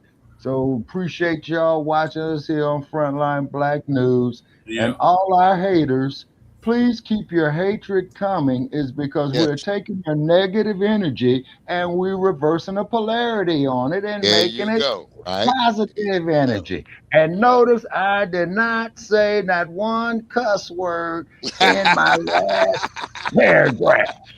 That's because you didn't have to cuss nobody out today. Yeah. Huh? That's because you didn't have to cuss nobody out today. Yeah, man, and I don't like doing that, man. Wouldn't give a damn if it is a damn dumpster, okay? Come correct, dumpster. I'll debate with you. And the only thing I'm going to try to get your dumb ass to see that this orangutan you got up there, man, is unfit, incompetent, and he's a damn crook. Yep. Period. Nice about it. It's time for nap.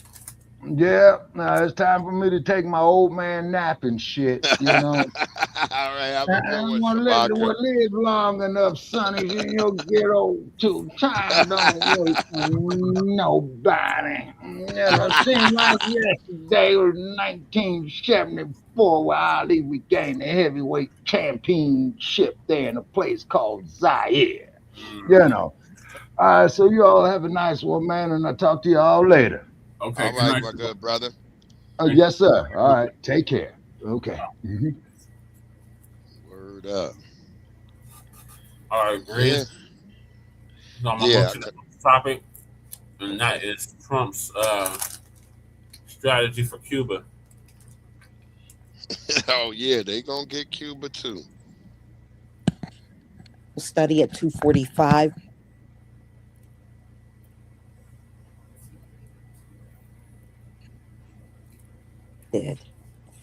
So let me go ahead and tried the Venezuelans. They were always giving them help, aid, money, and oil and gas, and also Mexico. And Donald Trump pretty much was starving those people for regime change. And, you know, let's be real. The reason why he could starve those people is because he knew those people were not like him. All right. Had that been a white nation, he would not have done all this starvation stuff. So anyway, the Cubans have been going through it. If you've been reading the stories out here, they have had no electricity. There's not much food. They have been suffering. There's a lot of homelessness is going up on the island. And people just don't have money and they don't have work. And they said folks are leaving the island by the thousands every single day looking for refuge because they're really struggling bad in Cuba. Well, now look like the Cubans are ready to talk, and Donald Trump is ready to swoop on in there and take over Cuba. So you can now put 3 heads of nations that Donald Trump has taken out. We know what happened to Venezuela. We know what happened to Iran, and now Cuba will be the 3rd. So I think that was downright cruel to starve these people and block all kinds of aid to go to the country.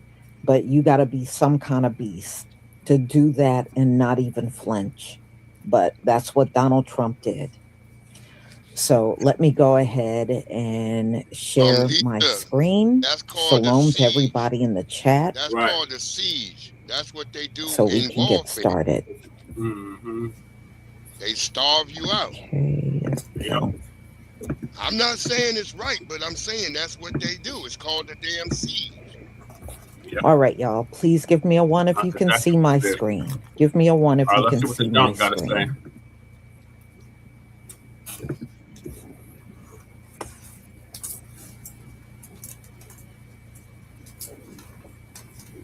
Thank you.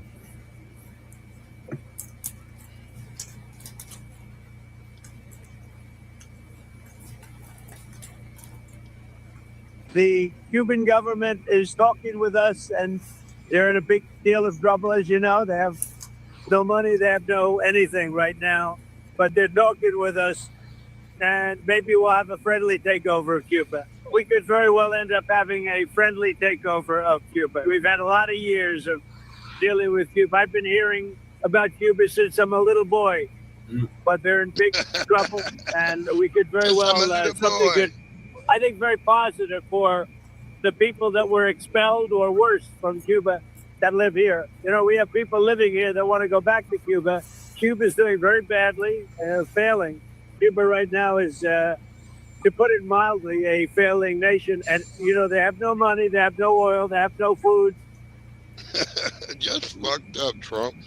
You know, Donald Trump and people like Donald Trump always talk like they're failing on their own. You know damn well the U.S. put embargoes on Cuba. Exactly. All right? You have denied them basic things, fuel. That's why they drive around in those 1950 style cars, because that's how long the embargoes have been on them. Yep. All you got to do is look at the cars. Yep. The cars tell you how long those embargoes have been going on over in Cuba. Yep. And the United States. Since what, Batista? They did this. And they, they're starving and they're struggling and they don't have no money. Well, they didn't get there by themselves. It's just like when they blame us for our condition. We sure didn't get this way by ourselves. That's right, Lisa. Well, damn, y'all are notorious for doing that. You sabotage a group of people and then sit back and talk bad about them like they did that to themselves. Yeah. Boy, we get tired of this mess. That's the wickedness of white supremacy. Well, this system can't go under fast enough.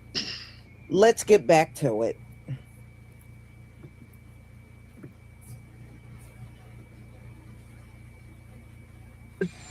And it's really right now a nation in deep trouble, and they want our help.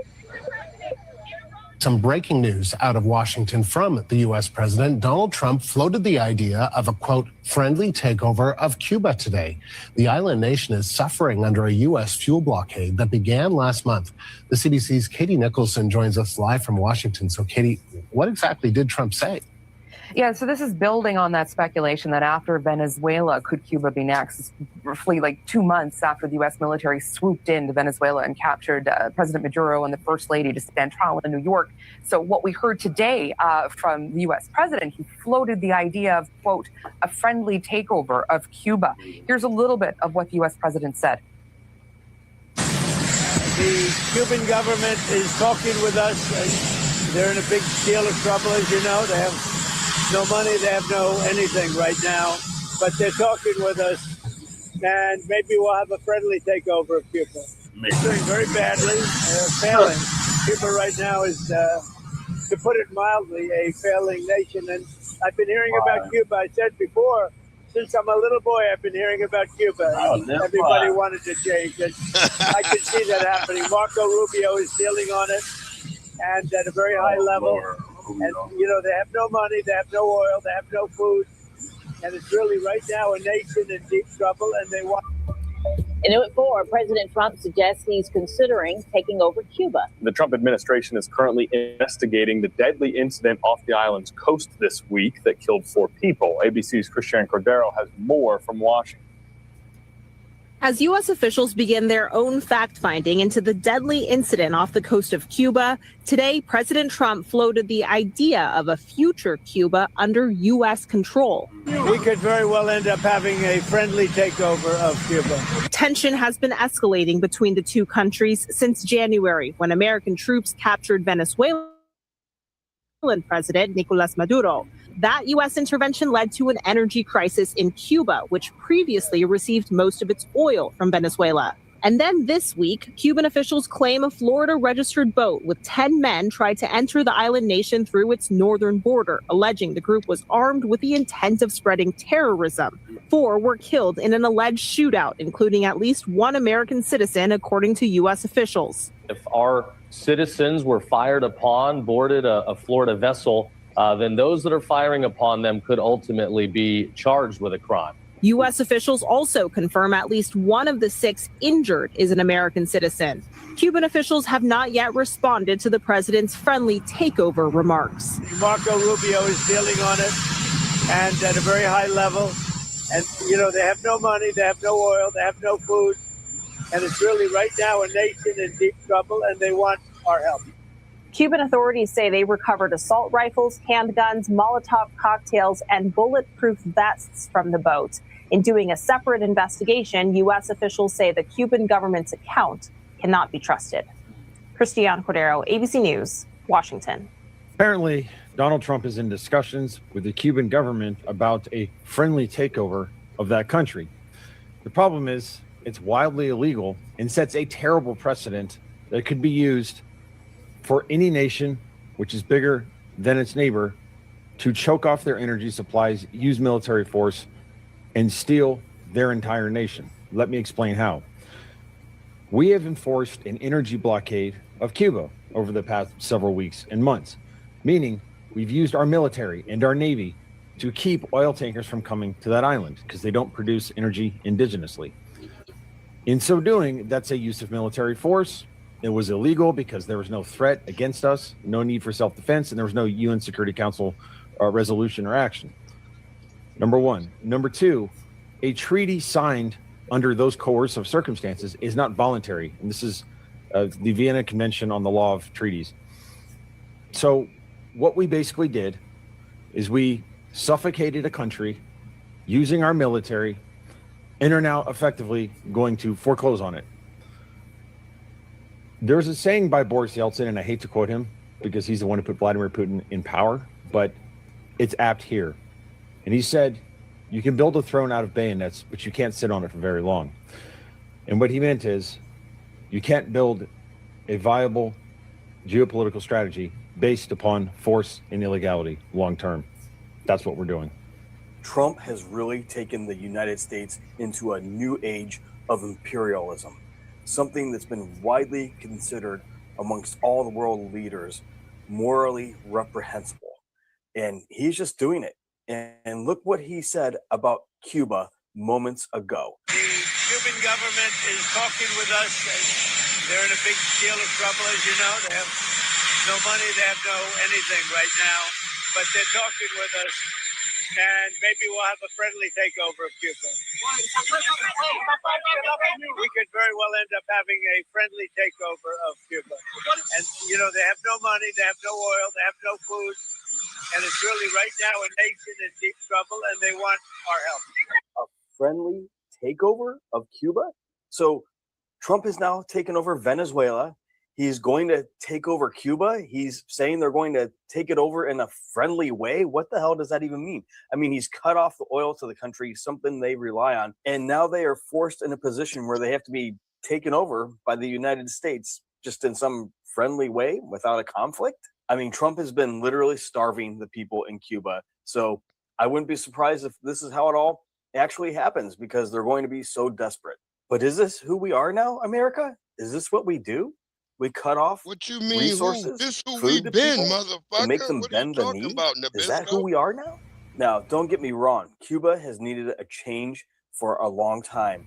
But is this That the part, way to go Braid. about it? Is Like, this this ain't nothing how new. we should be doing it? Yeah, this Is ain't this nothing morally new to me. the If direction the you're a United student States of should be history, taking? this is Let me what know what you think in America's the comments. always Like, been share, doing. spread the word, follow, subscribe. and I'll see Y'all you back like to here blame before 1 Trump, devastating news for Cuba and the Cuban people, as Donald Trump just admitted to reporters today that the U.S. is intent on invading and taking over Cuba. Donald Trump described it to reporters as a, quote, friendly takeover of Cuba. He says that Cuba is struggling, that the United States will go in there and conduct a friendly takeover. Well, I'm not sure how friendly that's going to be. We already saw Donald Trump's version of a friendly takeover in Venezuela that left over 80 Venezuelans dead as we bombed their capital city, kidnapped their president. Whether you like Maduro or not, we kidnapped the president of another country and put him in jail, yet Donald Trump pardoned the former president of Honduras, who was actually convicted for smuggling drugs into our country and other nations. So this is absolutely insane. What we're seeing in Cuba right now is absolutely inhumane because Donald Trump is suffocating their country. They are letting the people of Cuba go hungry, starve, and die, all so that Donald Trump can expand his imperialist conquest and do the bidding of the military-industrial complex of Narco Rubio, Pete Kegsbreath, Howard Nutlick, and the whole rest of these goons that want to extend America's influence of power using the military, despite claiming to be the No New Wars, America First administration. What a sham. What a sham and what a shame. This administration is a joke. So today, Trump said the U.S. could see a friendly takeover of Cuba, and Washington lost their minds. The political class is all these wanting us to believe upset. that it's reckless to say that and unstable and dangerous. But I think what actually scares them is that Trump talks about foreign policy like it's real power, not some scripted diplomatic performance. Y'all didn't listen See, for decades, the presidents that we've had have issued statements and they've held summits and they've accomplished nothing. And Cuba, well, they stayed hostile. The regime stayed intact. Nothing happened. Nothing changed. And Trump, well, his signals are leverage. And suddenly, everyone panics. Because when Trump threatens to break the script, well, the people who benefit from that script get nervous. Is it blunt? Absolutely. Is it Trump? It is. 100%. 100%. So pretending that weakness is sophisticated, well, that doesn't work and we know it. We've seen it. That's not Trump's style, and that's not why we elected him. Donald Trump has just made a shocking statement about Cuba, and he used the exact words friendly takeover.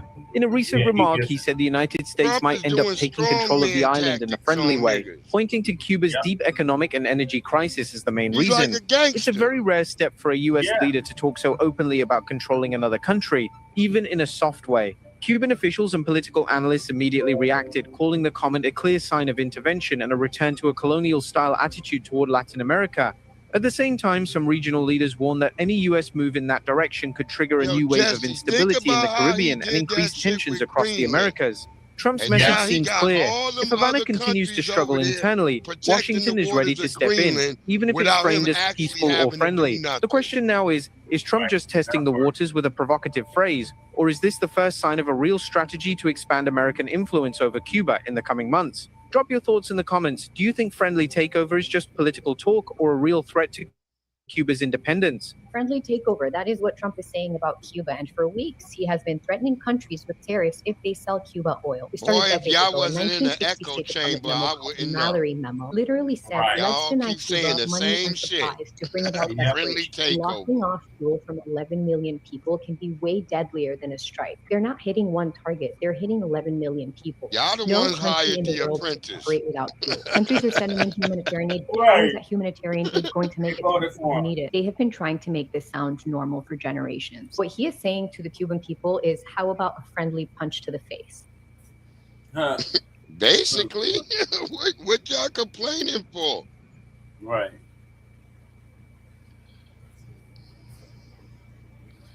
Because they're getting voter remorse. Yeah, Trump said this shit. This is what he gonna do. And y'all all didn't believe him. That's why I'm not complaining, because he ain't fucking with me. Like I said, he ain't necessarily fucking with me. This shit look like the same it looked the last 4 years. So you're getting a real glimpse of people like Donald Trump don't care about no one other than themselves. They don't care. They will starve a nation. They'll do whatever they need to do to get what they want. Sorry, So Lisa, he this wanted is to called a take over siege. Cuba. He did it by You gotta starving the understand people. warfare, beloved. And Right. those people, and I showed you previous videos, a lot of them are living on the streets. At night, there is no electricity. These folks have been struggling like that for a long time, and it just got worse after he took out Maduro, who was really the biggest nation helping them. Once he got taken out, virtually nothing was going to Cuba, and then he was threatening any country that attempted to give aid to That Cuba. was Maduro's fault. He should have stepped down like and used Trump the told Navy him. to block any vessels that were headed to Cuba. So it's crazy. I guess they are ready to fold now. You in a jail up there with Puff Diddy. What else do they have? And you're right, during the government shutdown, weren't people here in food lines because EBT got shut off?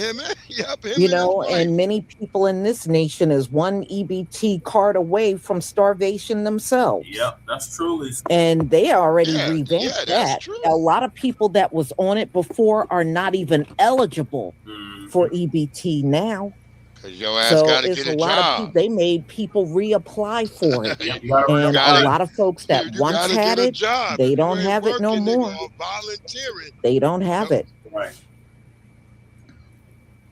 So Donald Trump, once he takes over Cuba, there'll probably be some aid going in there, but not as much that should be going in there. But we shall see. That country is in bad shape. It's like a lot of those Caribbean nations. It's in bad shape. Trump got in. You know? Yeah, it was I know already people bad talk about Haiti, but a lot of Cuba don't really look that much better than Haiti. To be honest with you, I've seen all kinds of videos and pictures and stuff that's been coming out of Cuba. And you know, you may drag Haiti, but Cuba's right up there. It really looks awful there. Yep. You know, no wonder why those Cubans in Miami are kicking and screaming about going back there. They don't want to go back there, but they're still going to have to go. It's just like he took over Venezuela. The Venezuelans are still being deported out of here. Although Donald Trump took it over, he's still getting their butts the hell up on out of here. Yeah, and the same thing's going to happen with the Cubans. They're going to be shipped right on out of here. He doesn't care if he took it over or not. That doesn't give you a free pass to be here. That's the way Donald Trump sees it, and your butt are still going to have to get out of here. I don't understand. Mm-hmm. Well, you know, they got to do this, y'all. Donald Trump has really messed things up with all those tariffs he came in office doing. It sent a lot of countries running to China for their goods. And like I said, U.S. goods are not selling. Oh, when he started putting out all those tariffs, countries left and stopped buying U.S. goods. So they got to do something to generate money. That's what all this takeover of countries and stuff. And he wants Greenland and he wants Canada and all this stuff because he'd have messed everything up. But they're not going to come out and tell you that. You know, they're not going to come out and tell you, but he really did. He messed up everything with them damn tariffs. A lot of nations left and a lot of countries are refusing to buy anything from the U.S. after they got slapped with those tariffs. So now it's like grab any land you can over here, you know, in this hemisphere, just grab up all the countries that you can. And at the end of the day, Donald Trump, it's not going to save this country. This country cannot be saved. It can't be saved. It doesn't matter what nation leader you take out. This place cannot be saved. That's right, Lisa. So, y'all, I'm going to go ahead and conclude. Okay, thank you, Lisa. All right, what are your thoughts? Oh, I'm going to bring you back in, Breeze. What are your thoughts, Breeze, on what Lisa just said about the Cuban situation? My whole thing is that this has been going on. Can you hear me? Yes. My whole thing is this has been going on for a long time, long before Trump. Trump is just doing what I said. This is siege warfare. You leave an army to surround a castle, and you say, well, we're going to take the rest of the army, and we're going to go over here, and we're going to... You hear me? Yeah, I can hear you, Breeze. Wait, hold on. Wait, I think you took the wrong one down. Hold on. Let me go out and come back in. Okay. God damn. I'm extremely much always fucking with Breeze. Yeah, so like Breeze was saying, this is nothing new. I've been doing this all the way back to Kennedy, the Cuban Missile Crisis. I think Osama ended the embargo right in... What did Biden do? He did something with the embargo, and then Trump reinforced the embargo. Hold on, Breeze. I'm going to bring you back on. Okay, Breeze, can you hear me now? All right, yeah. Well, they've got two of them. Can you hear me? Yes. Okay, there's one of them that shouldn't be there. I don't know why they did it like that. Mic check. I just removed it. You took the wrong one out again. Oh, shit. God damn. Okay, go out and come back in.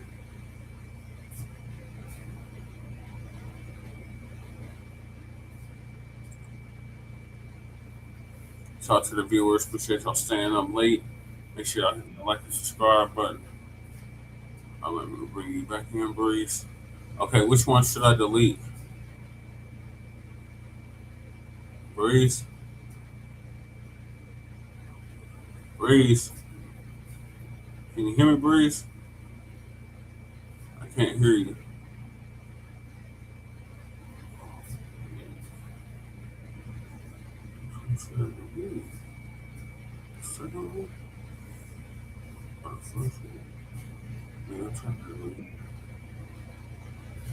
I think I'm back in. I think it's the one in the middle, because I think you keep deleting the one that I'm actually talking on. Can you hear me? Yeah. So the one with the green dots, that's the one you're talking on. Okay, so get rid of the other one. Okay. See, see, that ain't it. That's the one that's showing no green dots. That's how you know the mic is working. Are you on the phone or the tablet?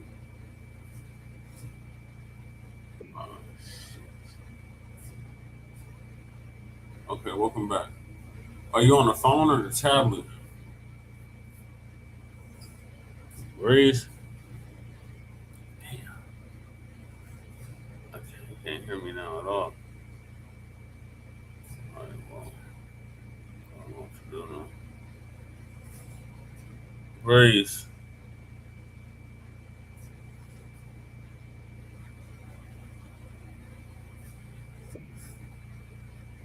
God damn it. I don't know what's going on. Breeze, can you hear me now? Yeah, look,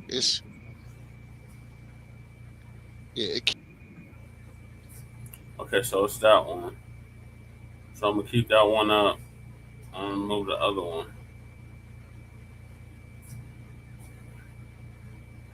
Okay, Breeze, can you hear me now?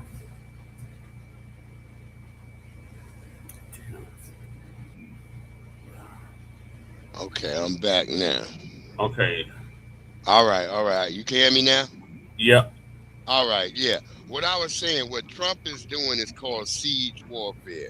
He surrounds his enemy, starves them out, and he says, well, let's take the main army and let's go on to another place. While y'all keep them niggas surrounded and they starve out, I'm pretty sure they'll have some negotiations when we come back. And that's literally what he did with Cuba. He went to Venezuela, built up on Venezuela, told Maduro, get the hell out of Dodge or else we coming in. All that man had to do is like, you know what, take the high road and be like, you know what, I'm going to step down so my people don't suffer. Let me get out of here. then boom, Trump wouldn't have been able to invade. You see what I'm saying?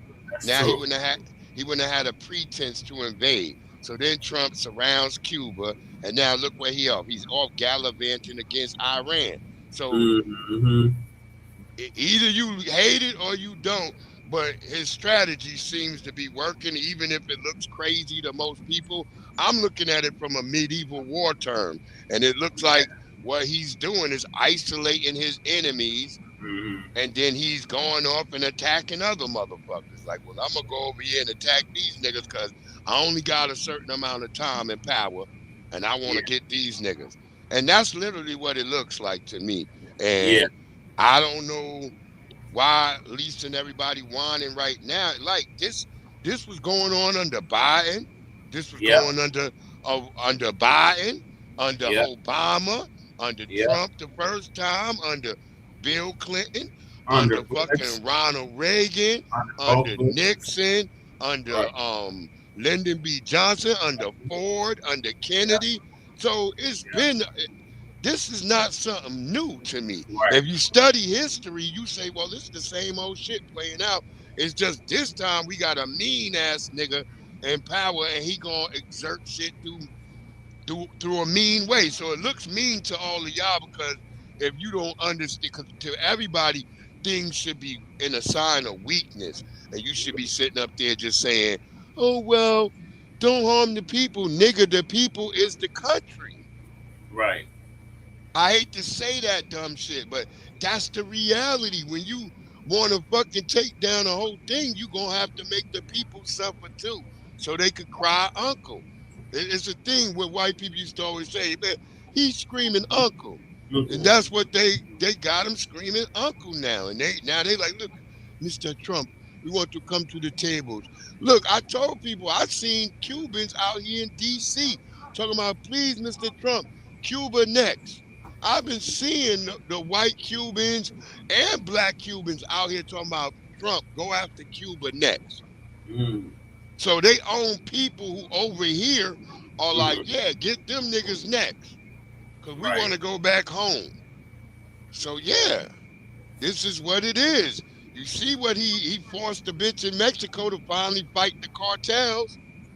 Yeah. So yeah, this is unprecedented. All the shit that we got going on with this crazy man is unprecedented. I'm not saying he's not a loose hinge, but y'all niggas voted in the nigga who was on The Apprentice. Did y'all never not watch that show? Right. You're fired. Yeah. Remember Omarosa was on there talking all that? Did she try to come back around? Hey, big head. When she got thrown off. And now you ain't seen that bitch. You ain't seen her at all. She's in limbo. I'm not saying Trump is right, but I'm saying the nigga, he's effective in certain ways with dealing with these countries. Has North Korea shot off a missile since Trump been back in power? No. Nope, they haven't. They ain't shot no missiles since Trump been back in power.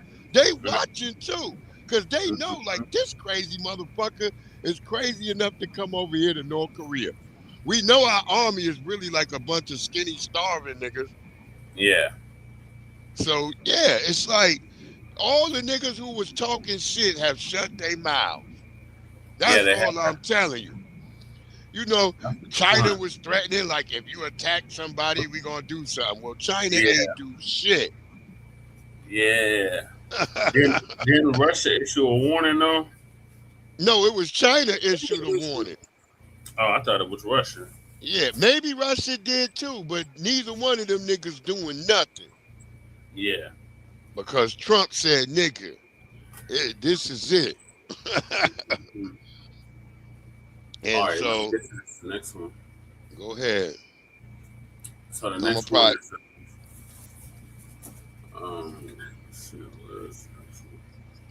Trump brags highest poll numbers after I told y'all, the nigga Trump don't be playing. The nigga always bragging. Mm-hmm. So Lisa gonna give us an update on that as well. Braggadocio. We're doing well.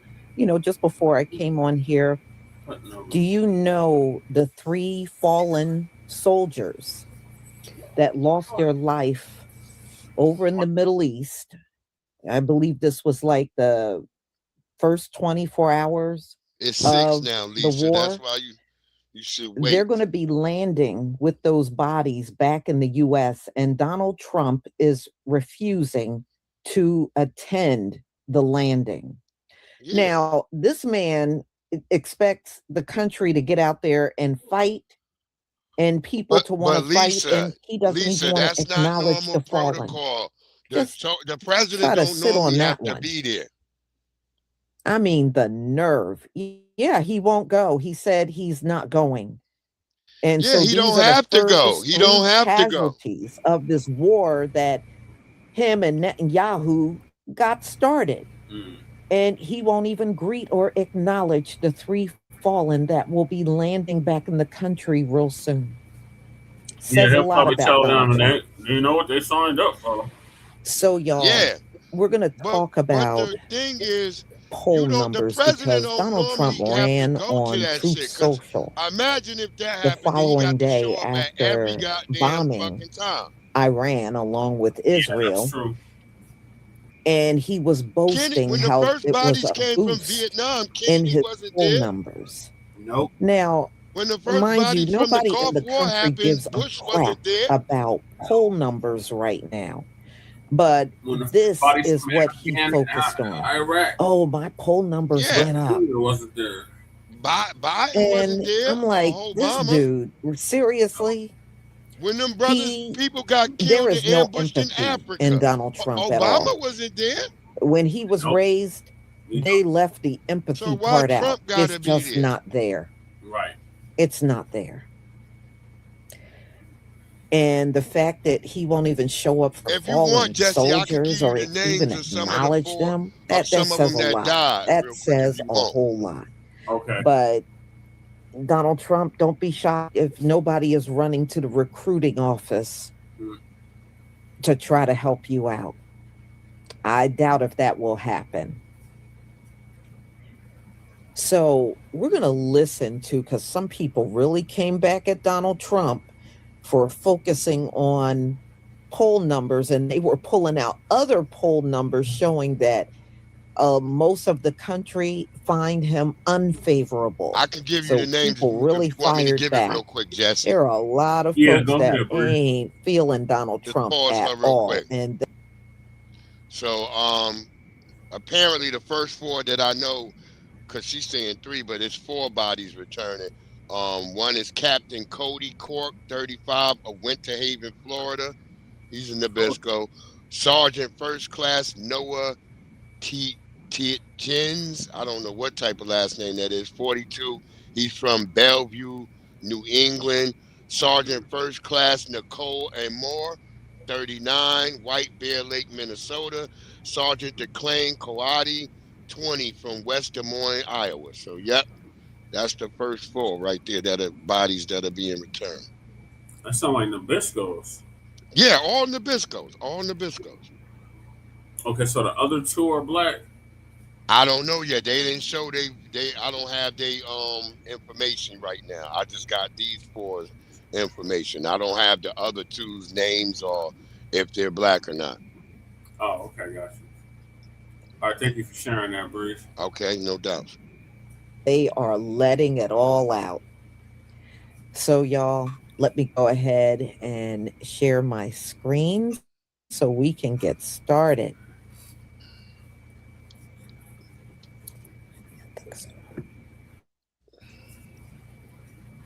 All right. Please give me a 1 if you can see my screen. Yes, Lisa, we can see your screen.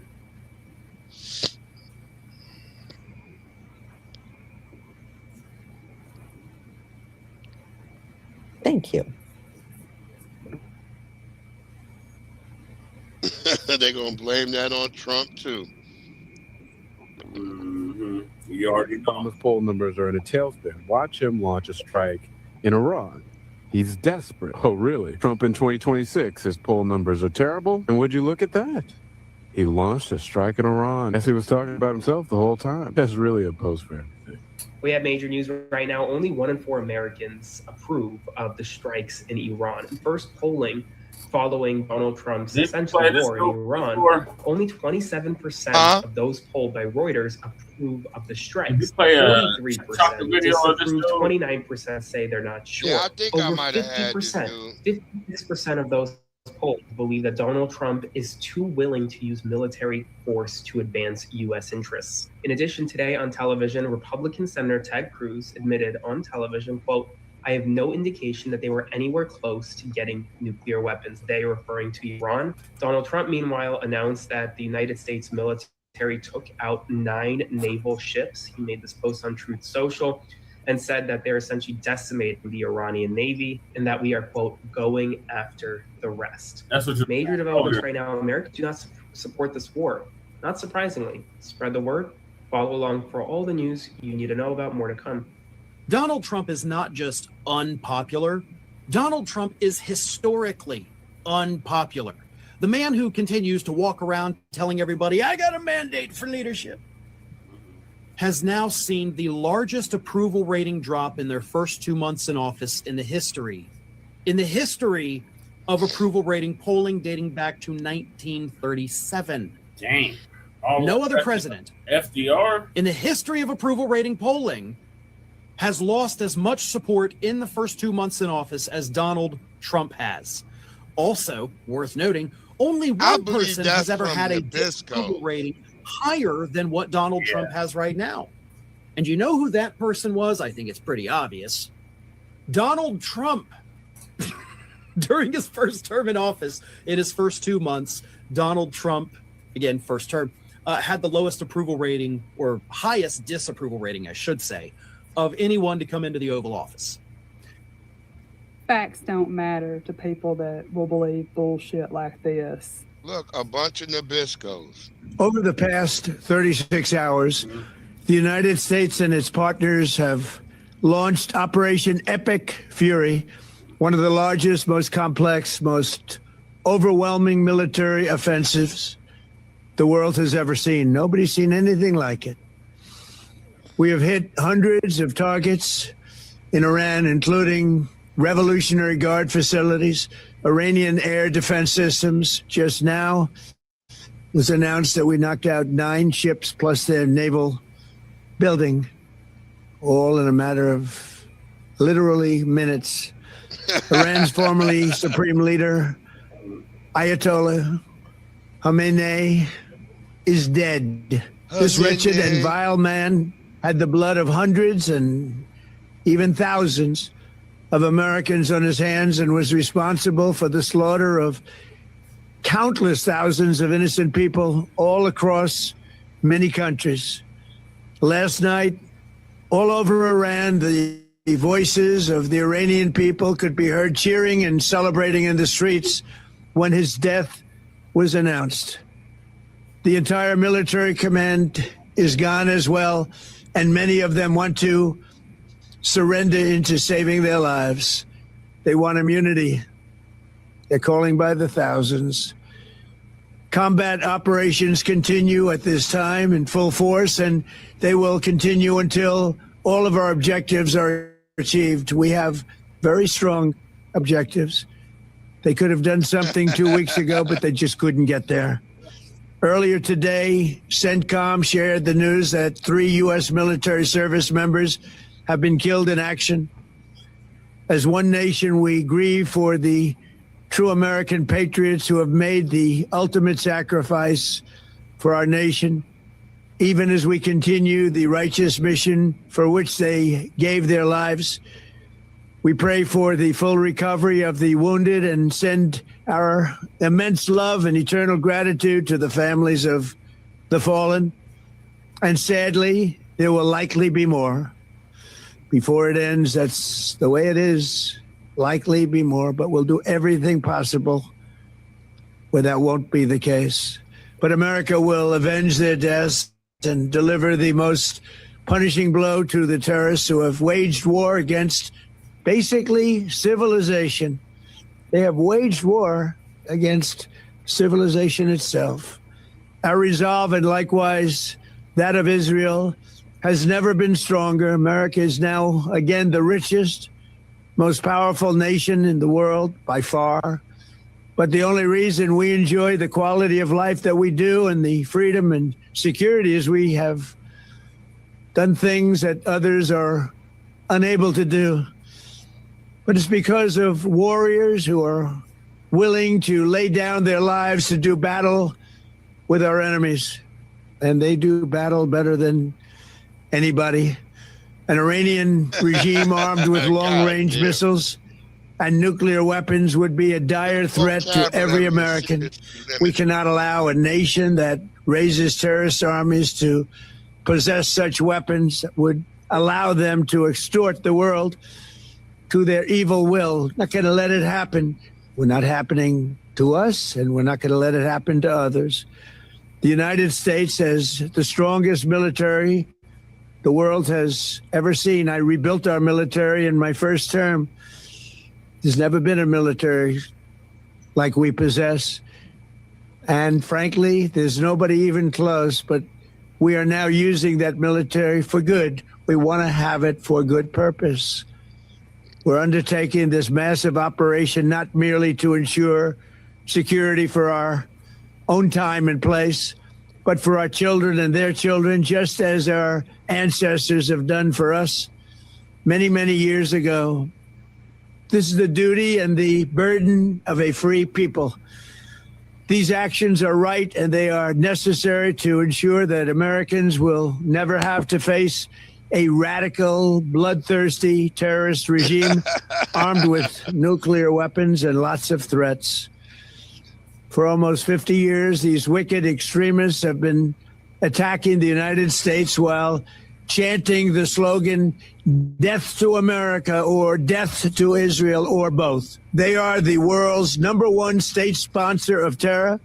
We are the world's greatest and most powerful nation, so we can do something about what they do. These intolerable threats will not continue any longer.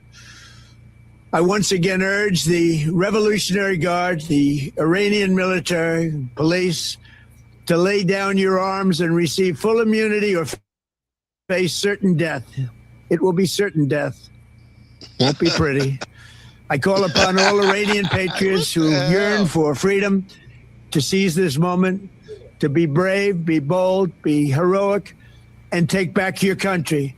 America is with you. I made a promise to you, and I fulfilled that promise. The rest will be up to you, but we'll be there to help. Thank you. God bless you to our incredible warriors, and God bless the United States of America. Thank you. It won't be good. It won't be. Someone's be feeding very him the wrong numbers. The Economist says people don't like him. The New York Times says people don't like him. The Cook Political Report says people don't like him. And the Gallup poll says people don't like him. So it's not just the MAGA cult that believes the dog shit that they're spoon-fed. It's their cult leader that believes all the dog shit that he's spoon-fed. The results of our brand new CNN exclusive poll on the U.S. military action in Iran shows that President Trump has an uphill climb here to convince the American people to come to his view on this war. He starts out underwater. 59% of Americans in this poll say they disapprove of the action the U.S. took over the weekend. Only 41% approve. Because he didn't ask majority me. Nobody say told me. that they think this will make Iran more of a threat to the United States than less of a threat to the United States. And nearly 6 in 10 say they don't believe Donald Trump has a clear plan for how to deal with Iran. As with many things in American politics, a party dictates a lot of the thinking. So 77% of Republicans approve of the U.S. action this weekend. And in fact, while there may be some loud critics inside the MAGA world who say this is not an America First strategy, in our poll, those Republicans who identify as MAGA, they are the most supportive of the president's approach here. I will say the American people would like to see Congress involved here. A clear majority say that Congress should be authorizing future military action as it relates to Iran. And only 27% of poll respondents say that enough was done diplomatically in advance of the attacks. Another warning sign for President Trump, only 12% of poll respondents say they would favor U.S. ground troops being sent to Iran. That is something President Trump just today refused to take off the table. Donald Trump just claimed he has the highest poll numbers he's ever had. That is not true. This week, Donald Trump went on Truth Social and said, best polls ever, best economy ever. On the same day, new polling dropped. His approval fell on every issue: economy, immigration, foreign policy, trade. Let's look at Donald Trump's net approval rating. Negative, negative, negative, negative, negative 14, negative 16, negative 17, and negative 19 according to AP North, with no real change in the aggregate from where we were last month. Trump is underwater like the New Jersey Jets. He was already at record lows. Then he sank lower. He's saying this to people who can't afford groceries, can't buy homes, can't leave jobs they hate. This is not a best economy. Imagine a CEO whose company is collapsing and he walks in saying, I'm the greatest boss ever. People wouldn't clap. They'd call for help. The same poll delivered Trump his worst news yet. The majority of voters now say he was a worse president than Joe Biden, worse than the man he despised. This looks like self-soothing, denial, a break from reality, not strategy, delusion. And that's the problem, because this delusional man is still the president of the United States.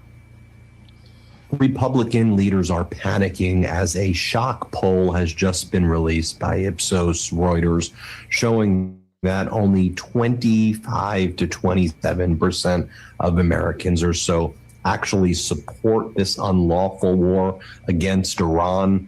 And right now, the top Google searches in the United States are war authorization, Donald Trump's approval. Did Donald Trump get approval of Congress? In addition, by the way, to Epstein. And so now Donald Trump has sent out his MAGA sycophants and stooges to tell the American people we are not at war. There is no war taking place. What's occurring is just strategic strikes, not war. Now, Donald Trump previously said we're at war. I mean, in one of those bizarre and deranged videos he did at Mar-a-Lago, since he couldn't bother to go to Washington, D.C. when doing this unlawful war, he said, yeah, it is a war. Others in the Trump regimes have referred to it. We're in a war right now, and stop freaking gaslighting us by saying that we're not in a war right now. That's absolutely absurd. So Democratic Congress members have pushed back, and they're working with some Republican Congress members like Thomas Massey and others to force a vote for a war powers resolution to prohibit Donald Trump's war against Iran without congressional approval. I mean, it is already unlawful. And MAGA Mike Johnson and all these MAGA Republicans now are fighting tooth and nail. And they're trying to whip up all of the support amongst every Republican to try to block any attempt to restrain Donald Trump's unlawful war against Iran, where we've already had a number of service members who have been killed and seriously injured. Now, this also comes when Donald Trump has told members of the media like Jonathan Karl at ABC and others that one of the main reasons we've gone to war is because in his paranoia, he says the Ayatollah was going to kill me, so I killed him first. Okay. And also Donald Trump said, expect this war to last many, many weeks, and expect, he says, that the Pentagon predictions are that there will be a lot of casualties. A lot of Americans are going to die. A lot of American service members will die. That's what the Pentagon's telling Donald Trump. But what Donald Trump said is, look, it is what it is. Like, this is just what happens in war, and this is what it is, and there will be lots of deaths from American service members. So then you have people like Donald Trump's ambassador to the United Nations, Mike Waltz, who's like, in response to the service members who died yesterday.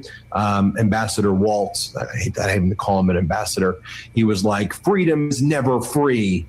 And then you have other kind of Trump sycophants, Bill Ackman and others are like, this is the most glorious way to die. Dying in Iran is the most glorious form of death. And then you have Lindsey Graham saying, this would be an honor. I have direct quotes. Lindsey Graham's like, I'm going to holler at you later, Jesse. I'm going to tap out. If you can hear me. I'm sick of these old over-the-hill rich guys. If it's so glorious to die that way, you go over there and die that way then. Get out of here with that crap. I am sick of these old over-the-hill rich people. They need to go somewhere and sit down. They're the reason why this country is so jacked up. So anyway, I can't believe folks even respect them at this point. But look, Donald Trump don't care about the servicemen and women. And you can see just the casual way, because, and I was reading that on Sunday that the Pentagon was trying to make Donald Trump understand how serious this whole thing is, and a lot of lives are going to be lost. I read that on Sunday. And he don't care. He don't care. And that's all the more reason for our people not to be involved in this. He don't care. He don't care how many of these young men and women go down. And you can see, just like I told you, and you can go out and look for yourself when you leave off of this live. He's not going to even go to the airport. That's what the president is supposed to do when the fallen soldiers come back home. He don't even want to do that. So he does not care about the military at all. He just wants you over there fighting, and he wants to look good in the whole thing. And he also wants everybody to forget about the Epstein files at the end of the day. I really believe he is willing to sacrifice and shed the blood of the American people just to get everybody off the Epstein file. Because when you really think about this whole thing, y'all, it makes no sense that the U.S. had to go bomb on Iran when they have done absolutely nothing to us. So, y'all, I'm going to go ahead and conclude. Thank you so much for being here. I have all new topics tomorrow already lined up, and we will talk about it. And I just hope that the Most High will keep us all safe through all this turbulence and chaos that's going on. A lot of people, another thing I'm noticing, a lot of people are in fear of some sort of attack on American soil. I'm seeing that in a lot of videos. People are saying they are feeling something is about to happen on U.S. soil. They're feeling it. And I'm seeing like multiple people having this feeling and expressing it on multiple different videos. So we will be safe, my brothers and sisters. We will. So please enjoy the rest of your evening, and I will see you again tomorrow. Shalom, family.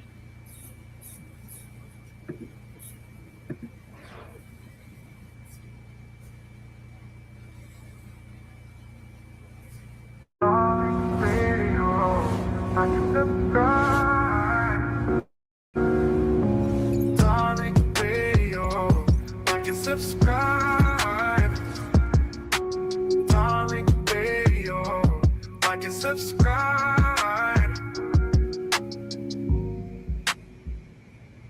The foundational people are crazy. Let's just start there. It is an act of desperation to call yourself anything other than what you are? Why are you always looking to be called something else? We are a rich culture. We are a beautiful culture. And when you have a high cultural self-esteem, then you go anywhere in the world, and it is not reductive to be in proximity to anyone else. I never feel small in Nigeria. When I leave Nigeria, I even feel more full. You know what I'm saying? Because I can see so many similarities. I can embrace the Nigerian national culture, but also all the ethnicities within it for its each individual beauty. It makes me feel fuller. Yeah. Do you understand? Yeah. And when you have that high, just like cultural self-esteem, right? It just makes it so much easier. So I don't subscribe to this whole foundational Black American, the Hotep, the Sulan, the Flag, all this. What's wrong with being African American? Yeah. You know what I'm saying? You're trying to take the African out of it because you're anti-African, because you're xenophobic. So no battles tonight. If we do a battle, it might be later. If I'm in the mood, I'm just irritated. I don't know. They're irritating me right now. They get on and just the way they be looking. Their look is just irritating me right now. Oh, hello, battle. God, that's irking me. It's irking the shit out of me. Just they all got the same look. Hello, battle. One battle. Woman, shut up. Get your ass up and get out of here. You know. Is it tether fatigue? I think it's tether fatigue. Shit. It's just annoying. It's annoying to me. Now, if it's interesting, some of the ladies, you know, if it's interesting, it's interesting. Sometimes the conversation is interesting. Then I'll have them on and we can chop it up for the 4 minutes. You know what I'm saying? If it's interesting, it's interesting. You know, we get to know people. Just you know. Sometimes, just like the twerking girl up there in the UK, you know, she's cool. She's cool. She's a little annoying, but she's cool. She has a cool personality. But, you know, when they come in with that dry, hello, one battle. I'm in Nigeria. I'm trying to get food. Okay, battle. One battle. God, Lord. And them Pakistan dudes, I don't battle them at all. They're just not interesting. They can't understand nothing. We can't understand them. It's just zero personality. It's zero personality. But we're here, man. Y'all tap the screen. Everybody tap the screen. Tap the screen. Tap it. We got 12,000 hearts. If you tap the screen, let's get it up to 50,000 hearts. Just tap it. All you got to do is tap the screen. And that'll let more people know that we're in here. All right? So everybody, we got almost 400 people in already. So tap the screen. Tap that screen and let everybody know that we're live. All right, let's get it up to 100K. Hell, let's get it up to 100K. All you got to do is just keep tapping. Tap them hearts. Tap it. Tap it like you at a damn casino. All right? Tap it like you ringing your baby daddy's doorbell when you need some money for formula. Tap that motherfucker. Tap it. All right? Yes, indeed. Tap it when you at the strip joint ATM, brothers. When you at that ATM at the strip joint, tap it like you tapping in your damn keypad number so you can get them $40 out for that lap dance. Tap that screen. Tap it. But listen, you know what I'm talking about, man. Have y'all seen this video?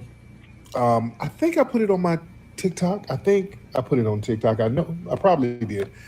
I put it on my Instagram and others. This woman, she's on a podcast, one of these African podcasts, and she's something. I don't know what she is. I don't know. She's something. But she was like, I don't subscribe to this. These FBAs are crazy. They are foolish. She was like, it's an act of desperation to call yourself anything other than what you are. She says she don't subscribe to the whole foundational Black American thing. She says she goes over to Nigeria and she just feels full when she goes to Nigeria. So she's Nigerian. Is she Nigerian? Okay. She's Nigerian. She worked for Obama? Okay. Oh, she worked under Obama. Okay. So yeah, she was like, okay, she's Nigerian. Got it. Okay. So yeah, she goes to Nigeria and she feels full when she goes to Nigeria.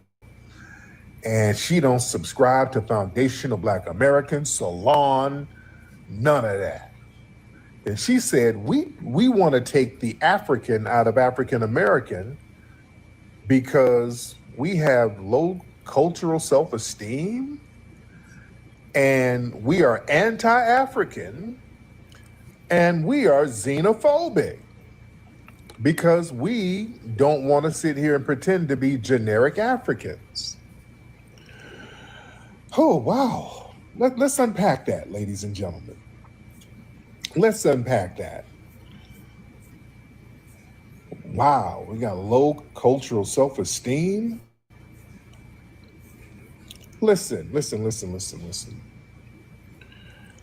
It's not an act of desperation for us to recognize our unique lineage here. We have a unique lineage here. That's high self-esteem.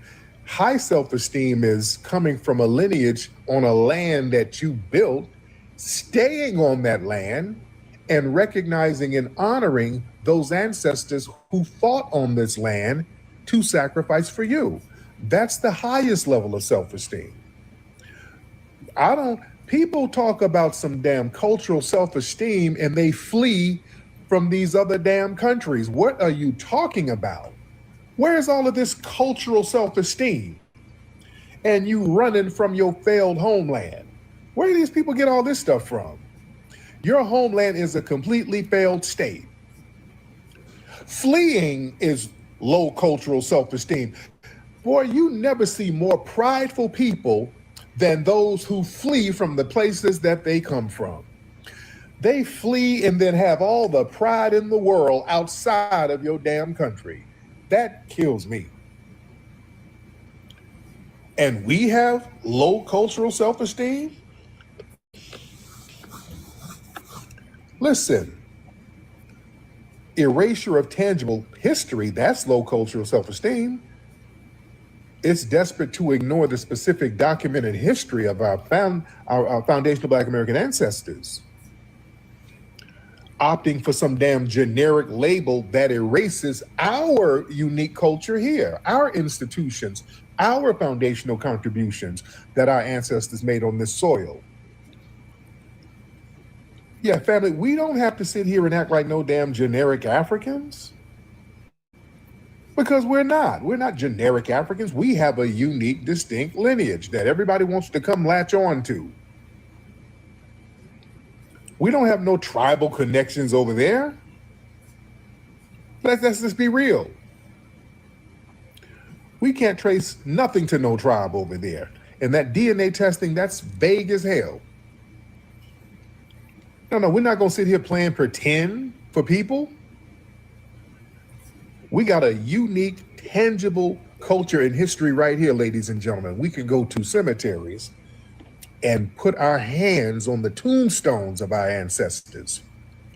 We don't have to play little Wakanda games.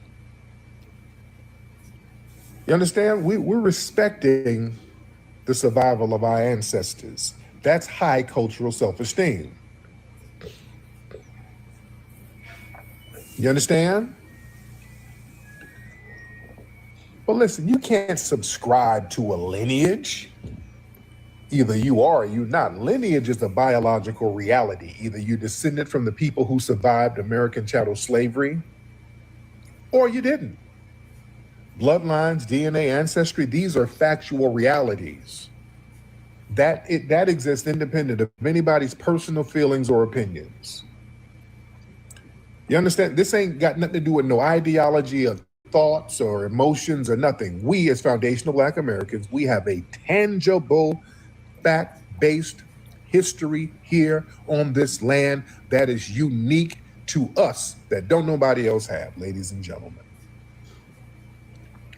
We have that. And other people, like that woman and others, they have an issue with that because they can't latch on to that. So they try to shame it, denigrate it, and try to reduce it to some kind of ideology.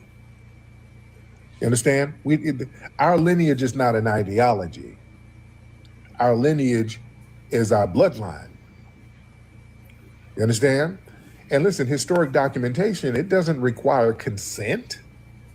We don't need a tether to co-sign us. We got census records, birth certificates, historical archives, marriage records from our families from the 16, 17, 1800s.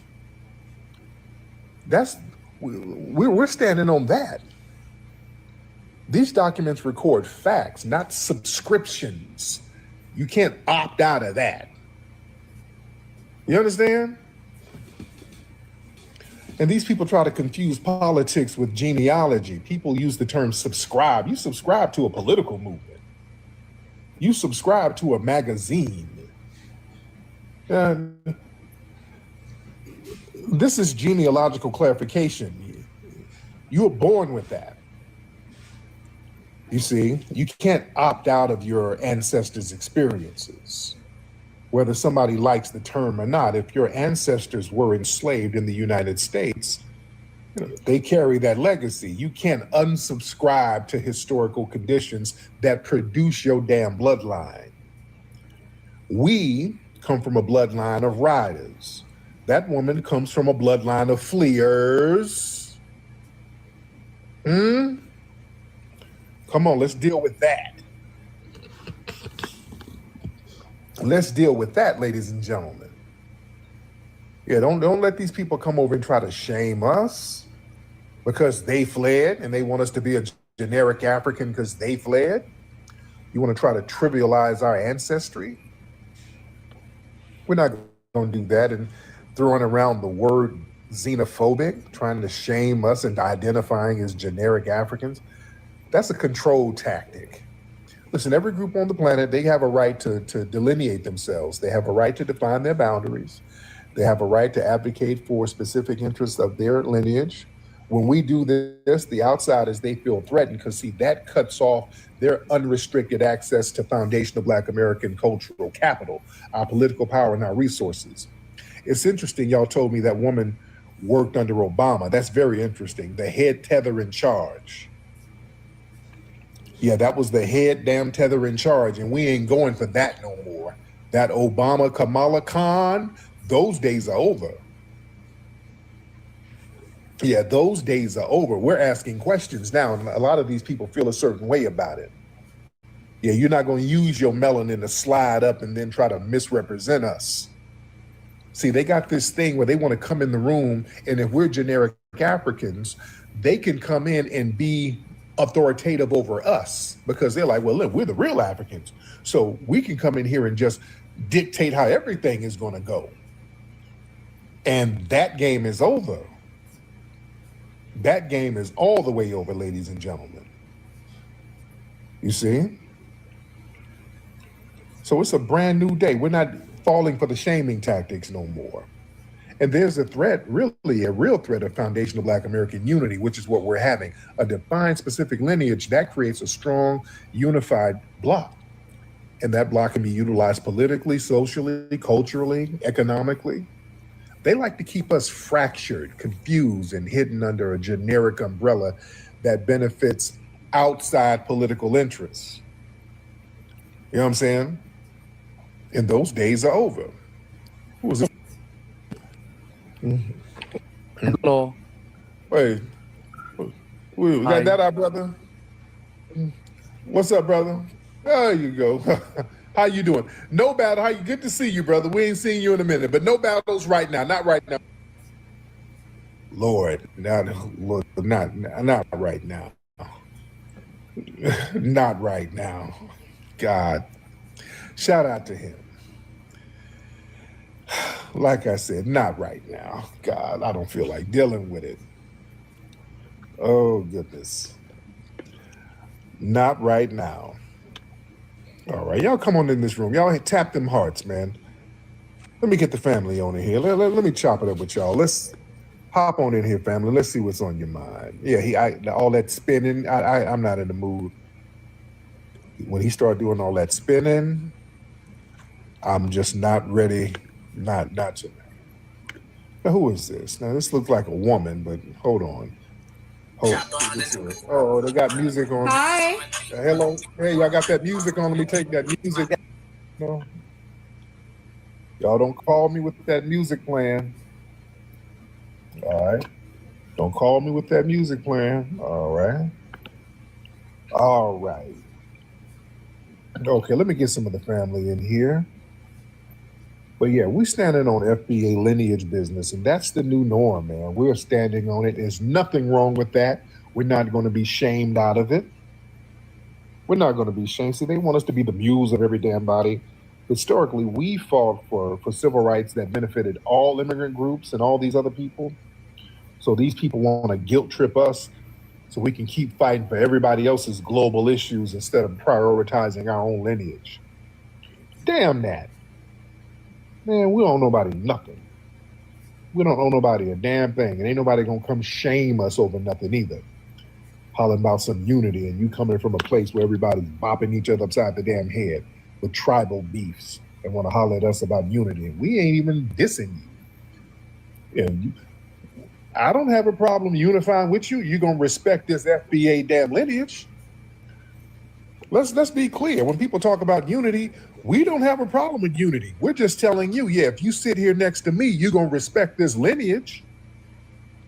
Long as you respect this lineage, we cool in the game. If you start talking that bullshit, yeah, it's gonna be a problem. You're gonna get checked. But yeah, get off that unity. Yeah, we ain't got no problem with unity. Yeah, if you want to kick it, Bill, let's get some money, whatever. You're going to respect this FBA lineage, though. Just like when I went to Africa, see, that messed them up when I went over to Africa.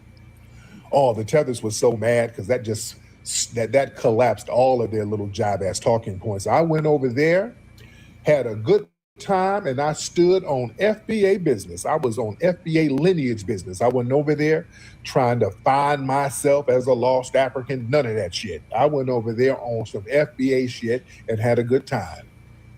I stood all up on FBA business over there. I went over there as a tourist. I wasn't on some come home to the motherland. I'm a tourist. Y'all treat me like one, and that's okay. I am a tourist over here. I'm a guest. I'm gonna eat me a little bit of this jollof. I'm not gonna touch the bush meat, but I'm gonna have me a little good time and then going back to the crib. Yeah? Yeah, we can have unity. We just respect each other's cultures. What we're not going to do is have you try to denigrate our culture and try to minimize our culture and try to hijack our culture. Because see, that's what they really, when they say unity, that's what they want. How come we can't come in and hijack your culture and then claim it as ours? That's what that's really about. They want to all pull a shabuzi. Yeah, they want to pull a shabuzi on us, and we ain't letting it happen. And because we're not letting them pull that shabuzi shit, hey, unity, y'all don't want unity. No, unity ain't you coming around culture jacking and then telling us we ain't got no culture and leeching off of us. No. We're not doing that. We're going to have unity on our damn terms. Yeah, y'all come around and start leeching off stuff and bleeding it dry and then leaving it culturally bankrupt, just like they did with Essence Fest. Essence Fest is still reeling from that damn con job from last year. They might not even have it this year. It was so damn bad and everything was so janky. They're still reeling from that. They're still trying to recover. They done tethered it up so damn bad. No, we're not going to have that.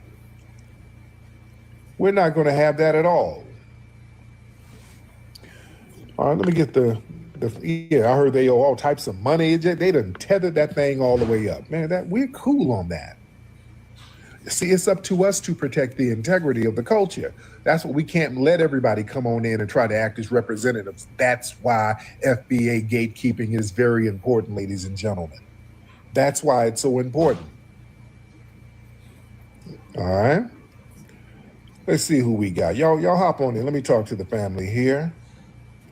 Let me see who we got in here. Let me see. We got let me try Norris. Just try different people. Let's try Norris, DH, Queen Cookie. Just get a whole bunch of people. All right. A bunch of people. Okay, Queen Cookie. What up, what up, what up? Hey, how you doing, Queen Cookie? How you doing? I am good. What are you eating on over there? I'm in smacking on a little something, listen to the knowledge you dropping to people. Give me some little information on this FBA. I've been seeing you out here for a little while. Yes, ma'am. What do you need to know, below? Man, I'm just trying to get a little knowledge from you, see what's going on. Okay, yeah. Well, I talk about a lot of stuff. Now, where you from, dear? I'm from Illinois. Okay. Where's your family from? Chicago. Oh, I'm from Chicago. My daddy from Macon. Macon, Georgia? Yes, sir. And your whole lineage goes back there? Yes, sir. There you go. Then you already know about Foundational Black American because your family is foundational. If they, I know, but man, I be hearing different things about you and different things about this. So I be trying to drop in and see what's going on with you. You know, you be calling a lot of people tethers and all kind of stuff, man. It just, you know, I was a little, you know, trying to see what's going on. Why you be so rude to the people? Well, that ain't okay. Now you want to know about me or want to know about lineage? Because that's two different things. I want to know about it all, man. Okay, it ain't all. There's a lot of all. Dang, why they calling me a fed? Why they calling me a fed in the chat? I don't know, beloved, but just talk to me. Which you and I are talking. Man. You and I are talking. So what you want to know about me personally, or you want to know about your lineage? No, I know about my lineage. I just want to know what's going on with the FBA movement. Well, that's a lineage. FBA is not a movement. FBA is a lineage. Huh? Do you understand that? Yeah. I got that, sir. I got it. Okay. Well, now you're not confused. You're not confused about anything, right? No, sir. Not at all, sir. Got it. I just gonna continue just to see what's going on. See if I like Rasi. Why y'all mad at Umar? What Umar do to y'all? No, but who's mad at Umar? Man, in the comments, man, they was talking about Okay, you talking about the comments, sweetie. Talk to me, sweetie. Man, I'm trying to, Tariq, but man, your followers, man, they be all over, man. The people be all over, be harassing people and stuff, you know. I be trying to talk to you. People do that when I'm not on here, man. What I got to do with that? They shouldn't do that to a good brother like you, man. Who's doing what to me? What are you talking about? You know, they be harassing you and stuff like that, saying like you a cult leader, and everything. What cult? How am I leading a cult, dear? Man, you're not. I don't think you is. I'm just trying to get information. I don't jump to conclusions. That sound like, are you in tether rooms? Because tethers say that. Okay. Yeah, that's what I said. I don't jump to conclusions. Yeah, but even if you ask a question like that, that sounds like some tether shit. See, there I go. Calling people tether. Man, Tariq, I just got up here to talk to you, get a little information, and just kick you in and watching your chat people, you know. They need to calm down in the comments.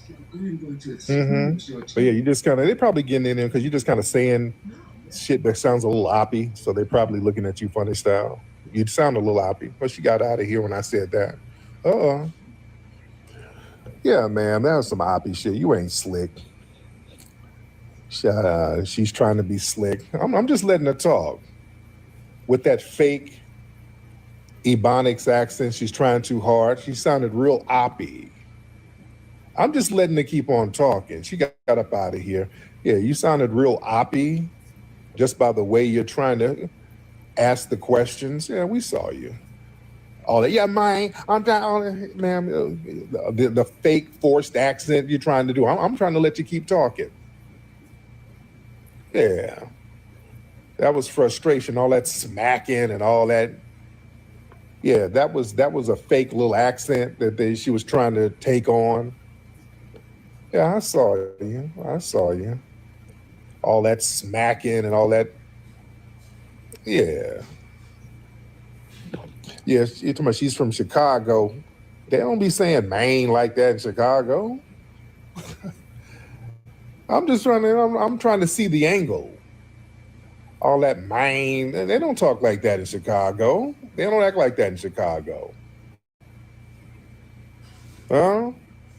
We know. I know slang. I know our slang. Yeah, Chicago slang. Yeah, what up, gang? You know, they it's a little different. They don't be all that mine. That's somebody trying to sound like an FBA. Yeah. Okay, who is this person? This better not be a Pakistani man. Stop. Hi, brother. How are you? God damn it. Get out of here. All right. All right. Yeah, we got, we know the regional slang, like, like Detroit and all that Midway. Yo, what up, dog? No, gang, what up? We know the slang. All that, hey, man, I'm just trying to get to understanding, man. Just stop. That's Fed Talk 101. If you don't stop, man. All right. Now let's see who we got in here. Let's get Samaya. Let's get Samaya in here. All right, let's talk to him. Hey, Samaya. Hi, Tariq. How are you? I am good, Samaya. Where are you calling from? I'm 40 years old, and I'm calling from New Jersey. Shout out to New Jersey. What's going on out there in Jersey? Thank you. Just the same old.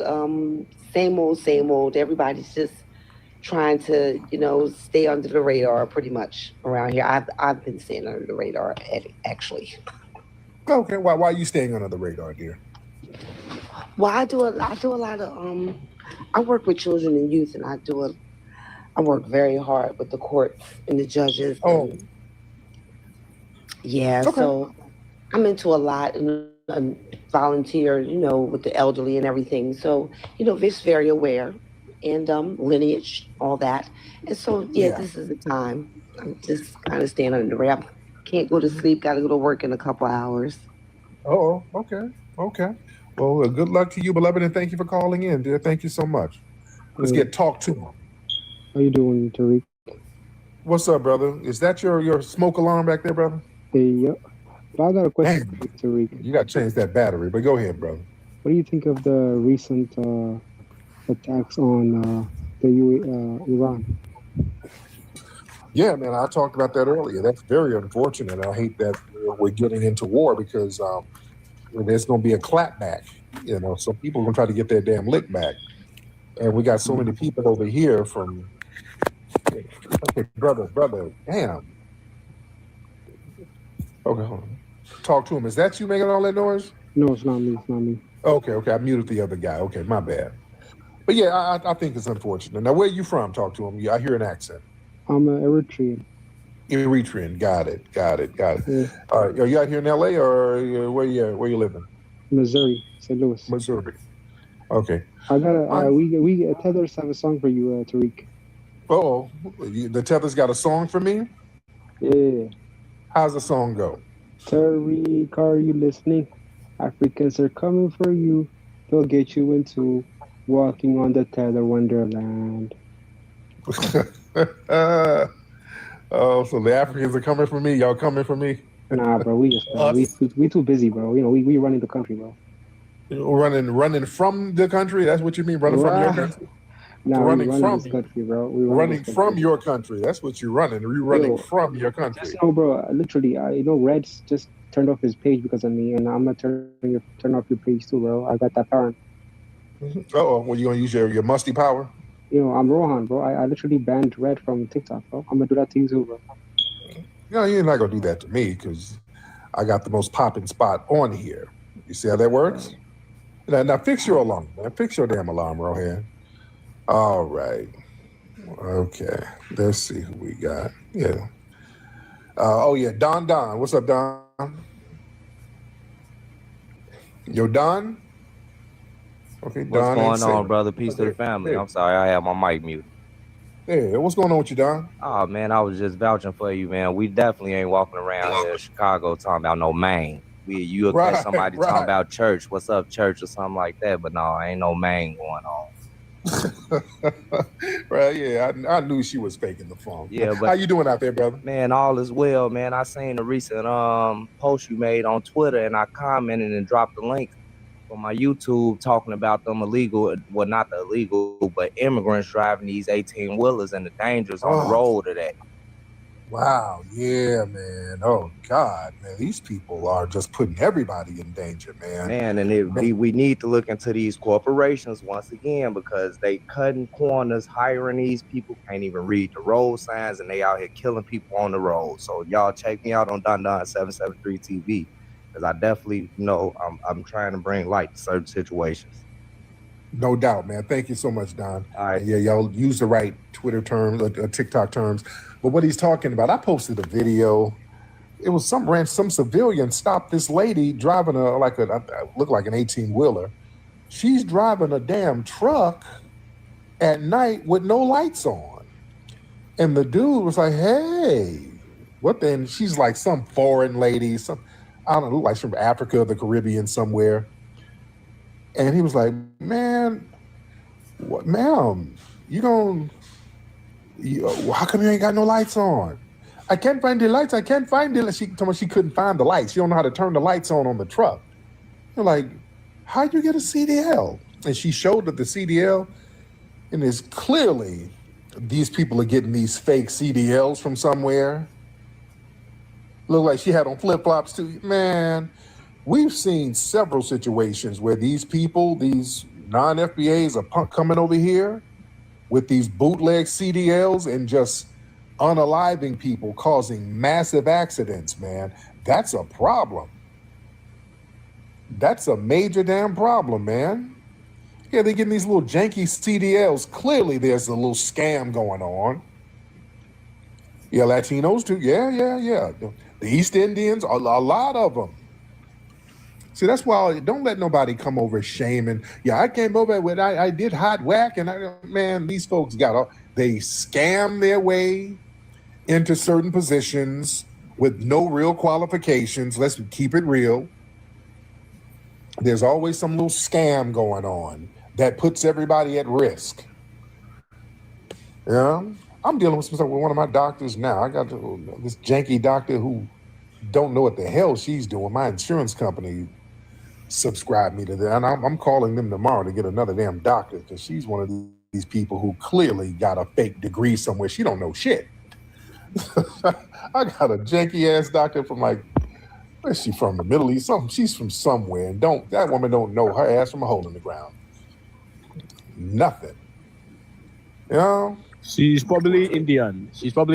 Right? Probably so. I mean, she don't be knowing shit. I go in there with all types of aches and pains and leave with aches and pains.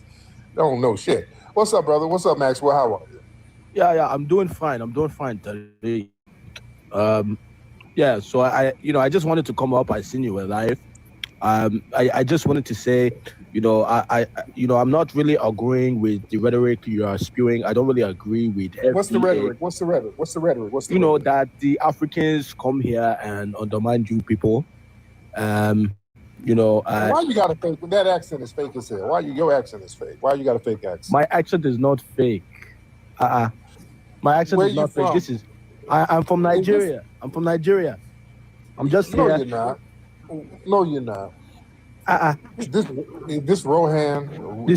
I'm not Rohan. I'm from Nigeria.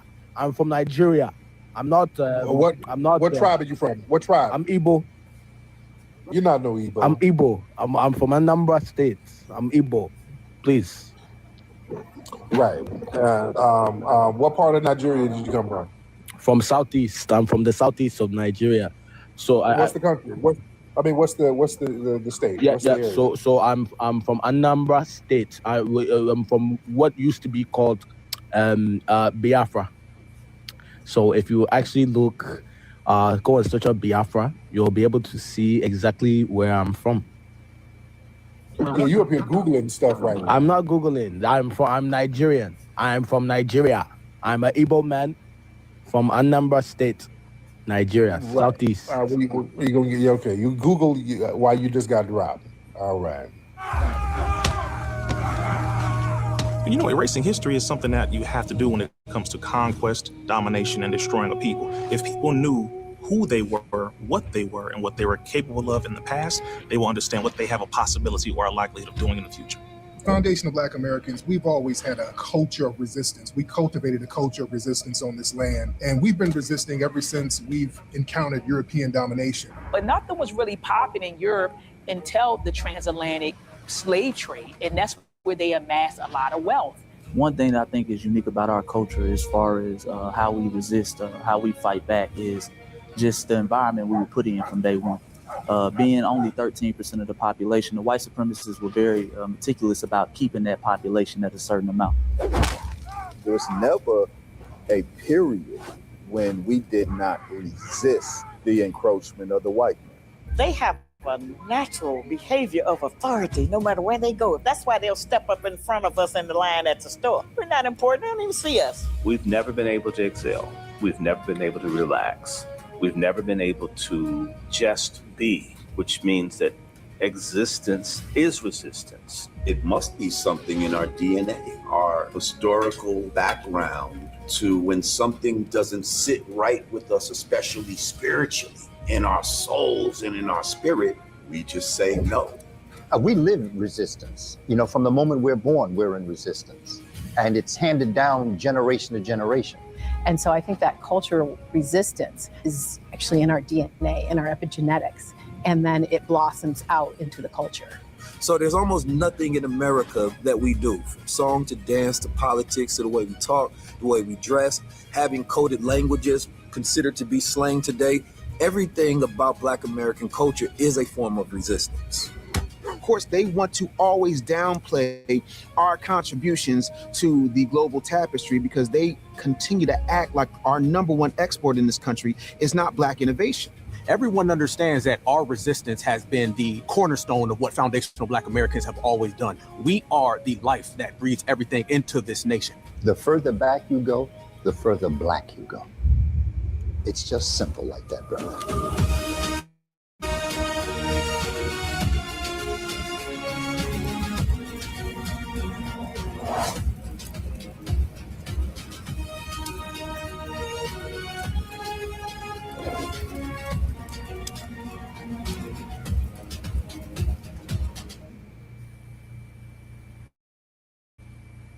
In the heart of African American culinary traditions lies a rich tapestry woven with flavors, history, and resilience.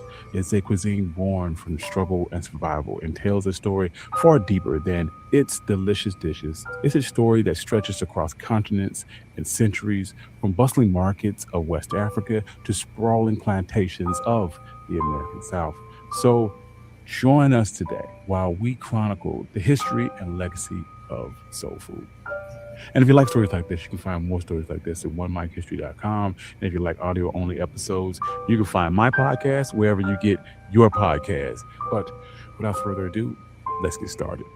Soul food is more than a type of cooking. It is a symbol of Black culture. This cuisine traces its roots back to the agriculture and culinary traditions of enslaved Africans in the American South. It includes dishes like fried chicken, collard greens, cornbread, and black-eyed peas, known for their comfort and rich flavors. Soul food is not only about providing nourishment, but is a symbol of community, cultural pride, and identity over generations. But beyond its taste, soul food has played a crucial role in American cuisine, influencing dining habits and spotlighting Black heritage. The recipes and techniques that they have been passed down through generations, each telling a story of adaptation and perseverance.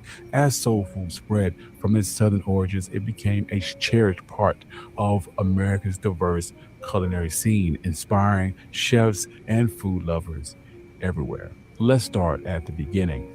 Born from West African culinary traditions, the staples of West African farming societies included grains, yams, legumes, vegetables, and some meats, elements that are closely aligned to soul food's basics.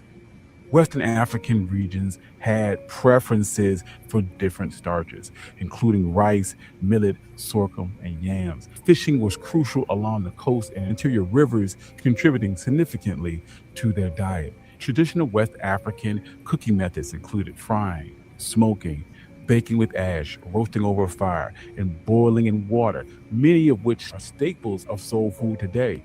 Seasoning were commonly used to enhance the flavor and the color of meats and showcase the shared culinary practice between Western Africa and the Americas. Culinary knowledge was passed down orally since there was no written cookbooks before European contact, and the Columbian exchange, which brought Europe and Asia and the new world crops like maize and plantains to Western Africa, was skillfully incorporated to their already rich cuisine. So during the transatlantic slave trade, enslaved Africans would bring their culinary traditions with them to the Americas, laying the groundwork for what would become soul food. Their culinary framework was centered around savory sauces and stews served on top or with a starch, embodying a resilient and adaptive approach to cooking despite their harsh conditions. The basic diet of the enslaved was extremely limited. It often consisted of the three M's: meat, meal, or molasses, with corn serving as the staple crop. They creatively used the ingredients they had to produce nourishing meals, such as sweetening cornbread with molasses, which they would call long sweetened. And despite these limited rations and being provided the least desirable cuts of meat, the enslaved demonstrated resourcefulness by transforming their least desirable cuts into flavorful dishes. They mastered slow cooking techniques and used flavors like onions and garlic and peppers to tenderize tough cuts of meat while infusing them with rich flavors. This fusion of African culinary traditions with available ingredients and cooking methods from the Americas led to unique dishes reflective of their diverse cultural influences. For example, gumbo from southern Louisiana showcases African, French, Spanish, and Native American elements, with okra serving as a thickening agent akin to its use in Western Africa. The enslaved would often supplement their meager diets by foraging, hunting, and tending to small gardens. Leafy green vegetables like collards and turnip greens provided essential nourishment, while black-eyed peas served as a crucial protein source. They also would introduce hot and spicy sauces and oils that would add depth and complexity to their meager meals.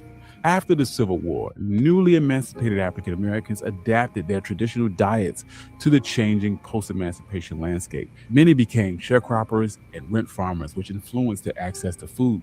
Cornmeal became a staple used in cornbread and hush puppies, and often paired with collard greens. And again, with limited economic resources, they relied on inexpensive ingredients and less desirable cuts, such as those of chitlins and ham hocks. Pork would grow in prominence and become a mainstay through farming and hog butchering practices. This post-war period allowed African Americans to reclaim their culinary heritage, with black-eyed peas, collards, and pork dishes become emblematic of their culture. As economic opportunities changed, it gradually led to the diversification of available food, and the Black church would emerge as a central community hub where church gatherings and suppers became important social events where culinary skills were showcased and reinforcing traditions and strengthening communal ties. As Black folks migrated out of the South, they carried their Southern cooking traditions nationwide, contributing to the establishment of a diverse range of culinary offerings. African Americans also started open restaurants and food businesses, utilizing their skills that they had developed during enslavement. They specialized in barbecue, fried chicken, and fried fish, which would solidify their place in African American culture.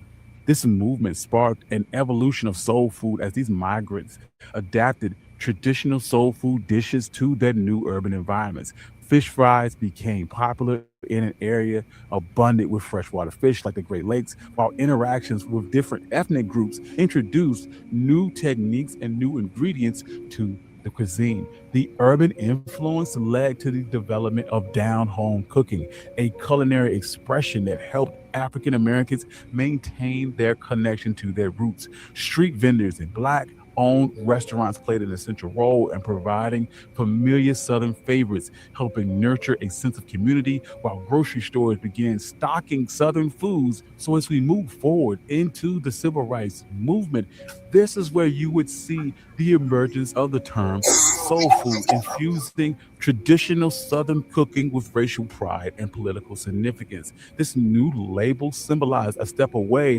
from regional descriptors like Southern or down-home cooking, and instead fostered a sense of Black solidarity. Soul food connected African American heritage to a broader culinary identity, and dishes like neck bones and chitlins and turnip greens and fried chicken not only became culinary staples but icons of Black pride and unity. Eating these foods became a form of edible Black power that celebrated and affirmed Black culture. However, soul food was not without its criticisms and challenges. Class divisions shaped the reception of soul food, as some wealthier Black individuals often regarded soul food as merely a fad, referring to traditional terms such as down-home cooking. Black Panther Eldridge Cleaver criticized the idea of soul food being empowering, suggesting that it instead serves as a mocking slogan of the Black bourgeoisie. Health concerns also arose due to the cuisine's high fat, high sugar, high salt content, often linking it to poverty. Additionally, the commercialization and co-opting of soul food pose additional challenges. The innovation of African American fine dining has sometimes mischaracterized it as inauthentic, while other restaurants that don't serve soul food staples are criticized. Media portrayals often confiscate the different aspects of Black cuisine with this legacy of being a slave food, raising questions of whether or not it perpetuates stereotypes. And soul food spread was also resisted by some conservative whites who saw it as the domain of Black people or Black people food. Yet, despite these challenges, the rise of soul food symbolizes cultural identity, pride, and resistance. And today, soul food stands at a bit of a crossroads, balancing its preservation with its rich heritage with the need to address modern health concerns. Its journey echoes the complex history and the cultural identity of African Americans, reflecting a connection to both its past and a vision for the future. The contemporary soul food scene is marked by simultaneous celebration of tradition and innovation. This movement emerges where upscale dining establishments reinterpret traditional African American dishes, blending nostalgia with modern culinary trends and health concerns. The health conscious approach is increasingly prevalent as chefs and home cooks aim to reduce fat and salt content found in soul food. Some establishments have even moved away from the soul food label, opting a return to down home with things like down home healthy or even vegan soul to highlight their healthier options. The rise of vegetarian and vegan soul food further expands the accessibility of the cuisine while aligning it with broader plant-based diets. Contemporary soul food also embraces global influence and fusion cuisines as Americans become more culturally diverse. Chefs have incorporated flavors and techniques from other regions while honoring the spirit of soul food. Additionally, there is an emphasis on fresh, local, and seasonal ingredients and moving away from processed foods and inexpensive cuts that characterize earlier versions of these dishes. Soul food remains a powerful staple of the Black community and continues to showcase our ability to adapt and stay resilient, and in that way mimics the African American story as a whole. Thank you. This has been One My Black History. I'm your host, Country Boy.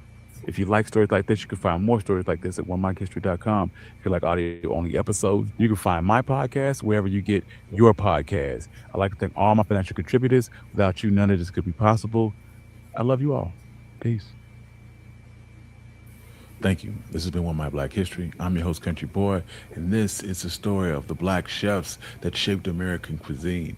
I like this compilation album. I've amassed a bunch of videos, and I think it's nice to sometimes mash them together so that you can kind of see a total picture. I hope that you appreciated this. Of course, we're still working on new videos. I'd like to thank all my financial contributors, all my day ones, everybody that supports me. I love you all. Thank you, thank you, thank you. Check out my Substack. I create new content every single week. And peace.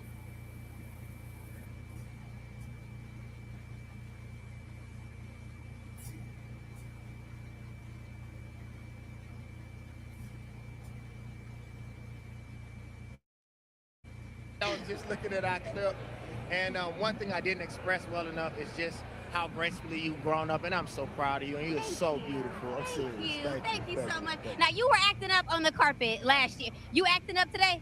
Yes. Yeah, every day? Yes. Honestly, I realized that I'm a demigod, and my purpose is to come down and show them how to be godly. So hold on. Oh, y'all got it? Oh, all right.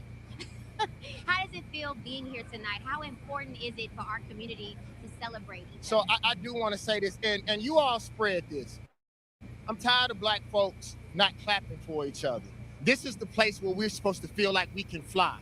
So those of us who are accomplishing things, we should make sure that as they move to the next level, that they know that they're loved by their community. I was at the dinner yesterday, and I just didn't feel like we was giving each other enough love. And somebody like Tiana Taylor, I watched that young girl just claw her way up, and I just don't think we give her enough love. And I am so proud of her. She came from Harlem, you know, scratching her way up, and she's finally here. And I don't believe we lift her enough and people like her enough. And so I just want to say, make sure tonight, man, that we love and hug and really celebrate each other. And how do you make it through when you feel like not enough people are clapping for you? What gets you through your days and all your hard work? God is with me. I don't really worry about. T.I. told me one time, he said, if you live by the applause, you'll die by the boos. Yeah.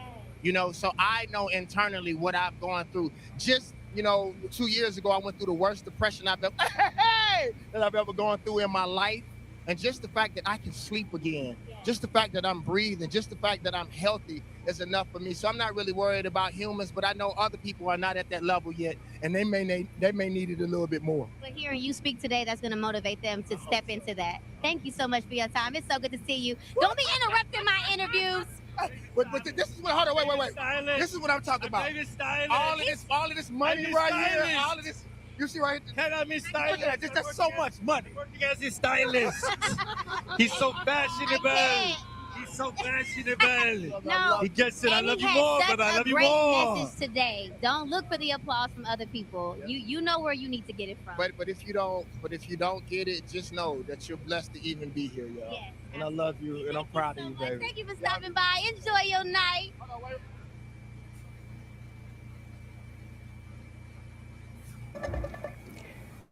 Colorado's governor is sending his strongest signal yet that he will grant clemency to Tina Peters, as President Trump is demanding. Trump has been pushing Colorado in a variety of ways, punishing it for not freeing his political ally from prison. Tonight, Democratic Governor Jared Polis is pointing to a case involving a Democratic state legislator who just got probation for the same charge that sent Peters to prison for her scheme to sneak into Colorado's voting systems. 9 News reporter Spencer Soysher is here. And Spencer, Peters is serving 9 years for her role in a breach of voting systems. The governor is presenting this other case as similar to suggest that Peters was harshly sentenced. But we're talking about two very different cases. Yeah, Polis is comparing Peters' prison sentence to the probation sentence given to former state senator Sonia Jaquez Lewis. Their convictions each involve multiple counts with one charge in common. So let's explain what they each did. Jaquez Lewis, a Democrat at the state capitol, was being investigated by fellow Democrats for claims she mistreated her staff when they said she fabricated at least one letter of support from a former employee. Jaquez Lewis will serve 2 years probation for her conviction on 4 felony counts of forgery and 1 count of attempting to influence a public servant. Now, Polis posted on social media tonight, writing a part, quote, "It is not lost on me that she was convicted of the exact same felony charge as Tina Peters, attempting to influence a public official, and yet Tina Peters, as a nonviolent first-time offender, got a 9-year sentence. Justice in Colorado and America needs to be applied evenly." But of Peters' 9-year sentence, she got 3.5 years for 2 counts of attempting to influence a public servant. And in Peters' case, the Mesa County DA argued it was the most aggravated account of attempting to influence a public servant he'd seen in his career. Peters defiantly faced off with the judge at sentencing, showing no remorse to this day. You are no hero, you abused your position, and you're a charlatan who used and is still using your prior position in office to peddle a snake oil that's been proven to be junk time and time again. Now, unlike Peters, Jaquez Lewis said she made a mistake.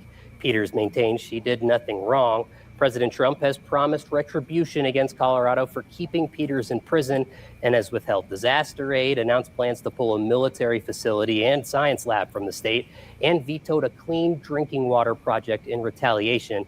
County election clerks on both parties have begged Polis not to give in to Trump and to release Peters. Spencer Soysher, 9 News.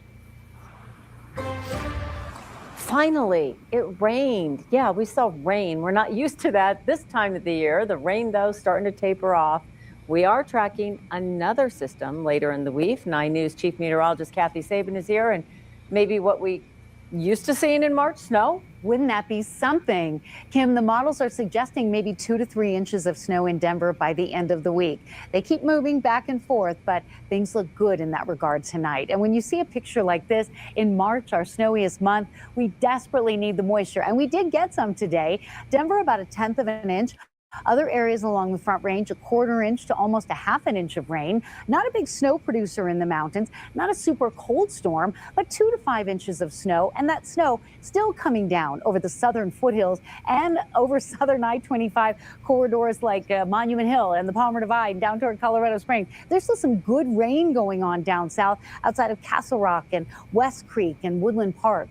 The rain and snow coming to an end from north to south. We're heading into a warm, dry day tomorrow. Temperatures not all that cold out there at 43 for the 9 News studios. A little bit more time to see some more rain and snow across Jefferson, Douglas, Elbert counties, and then skies will clear. And so we'll look for, well, your weather headlines to include the storm system that we're all waiting for on Friday, storm system number 2, and a chance for snow in Denver. The timing and impact that's coming up.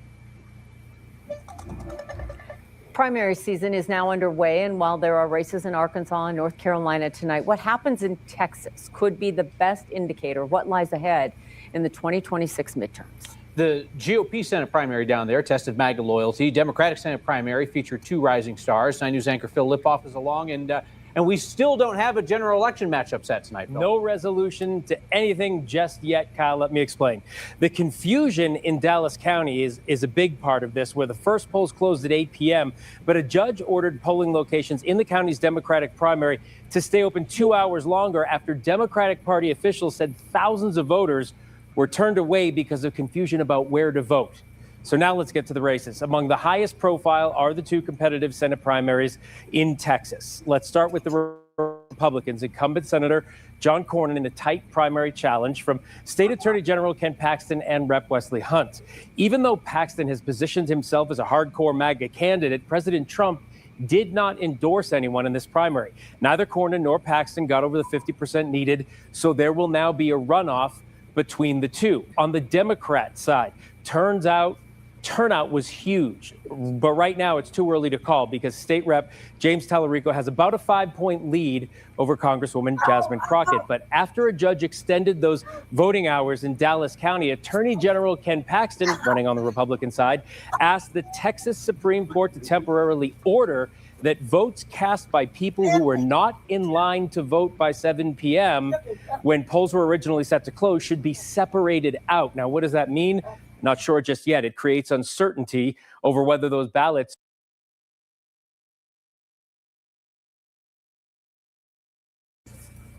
Now, I'm in the show now. Thank you for tuning in. This is going to conclude season 6, episode 15, part 3, continuation of the Line Blacc News. Join us Friday. We're on Rise. Anytime this year, I'd like to start all of our platforms. Line Blacc News on YouTube and Facebook. Revolutionary, you know, on YouTube and Facebook. It's a lot about Conspiracy Hands on YouTube and Facebook. Thank you to everybody that tapped in. Shout out to Goddess Nobby for coming through. Shout out to Breeze on Megan for coming through. Make sure y'all sub to his channel. Twin for coming through. Shout out to Twin. And anybody else speaking and not speaking. So we'll see y'all Friday. Graham Rising with the chocolate, in the shades. Peace.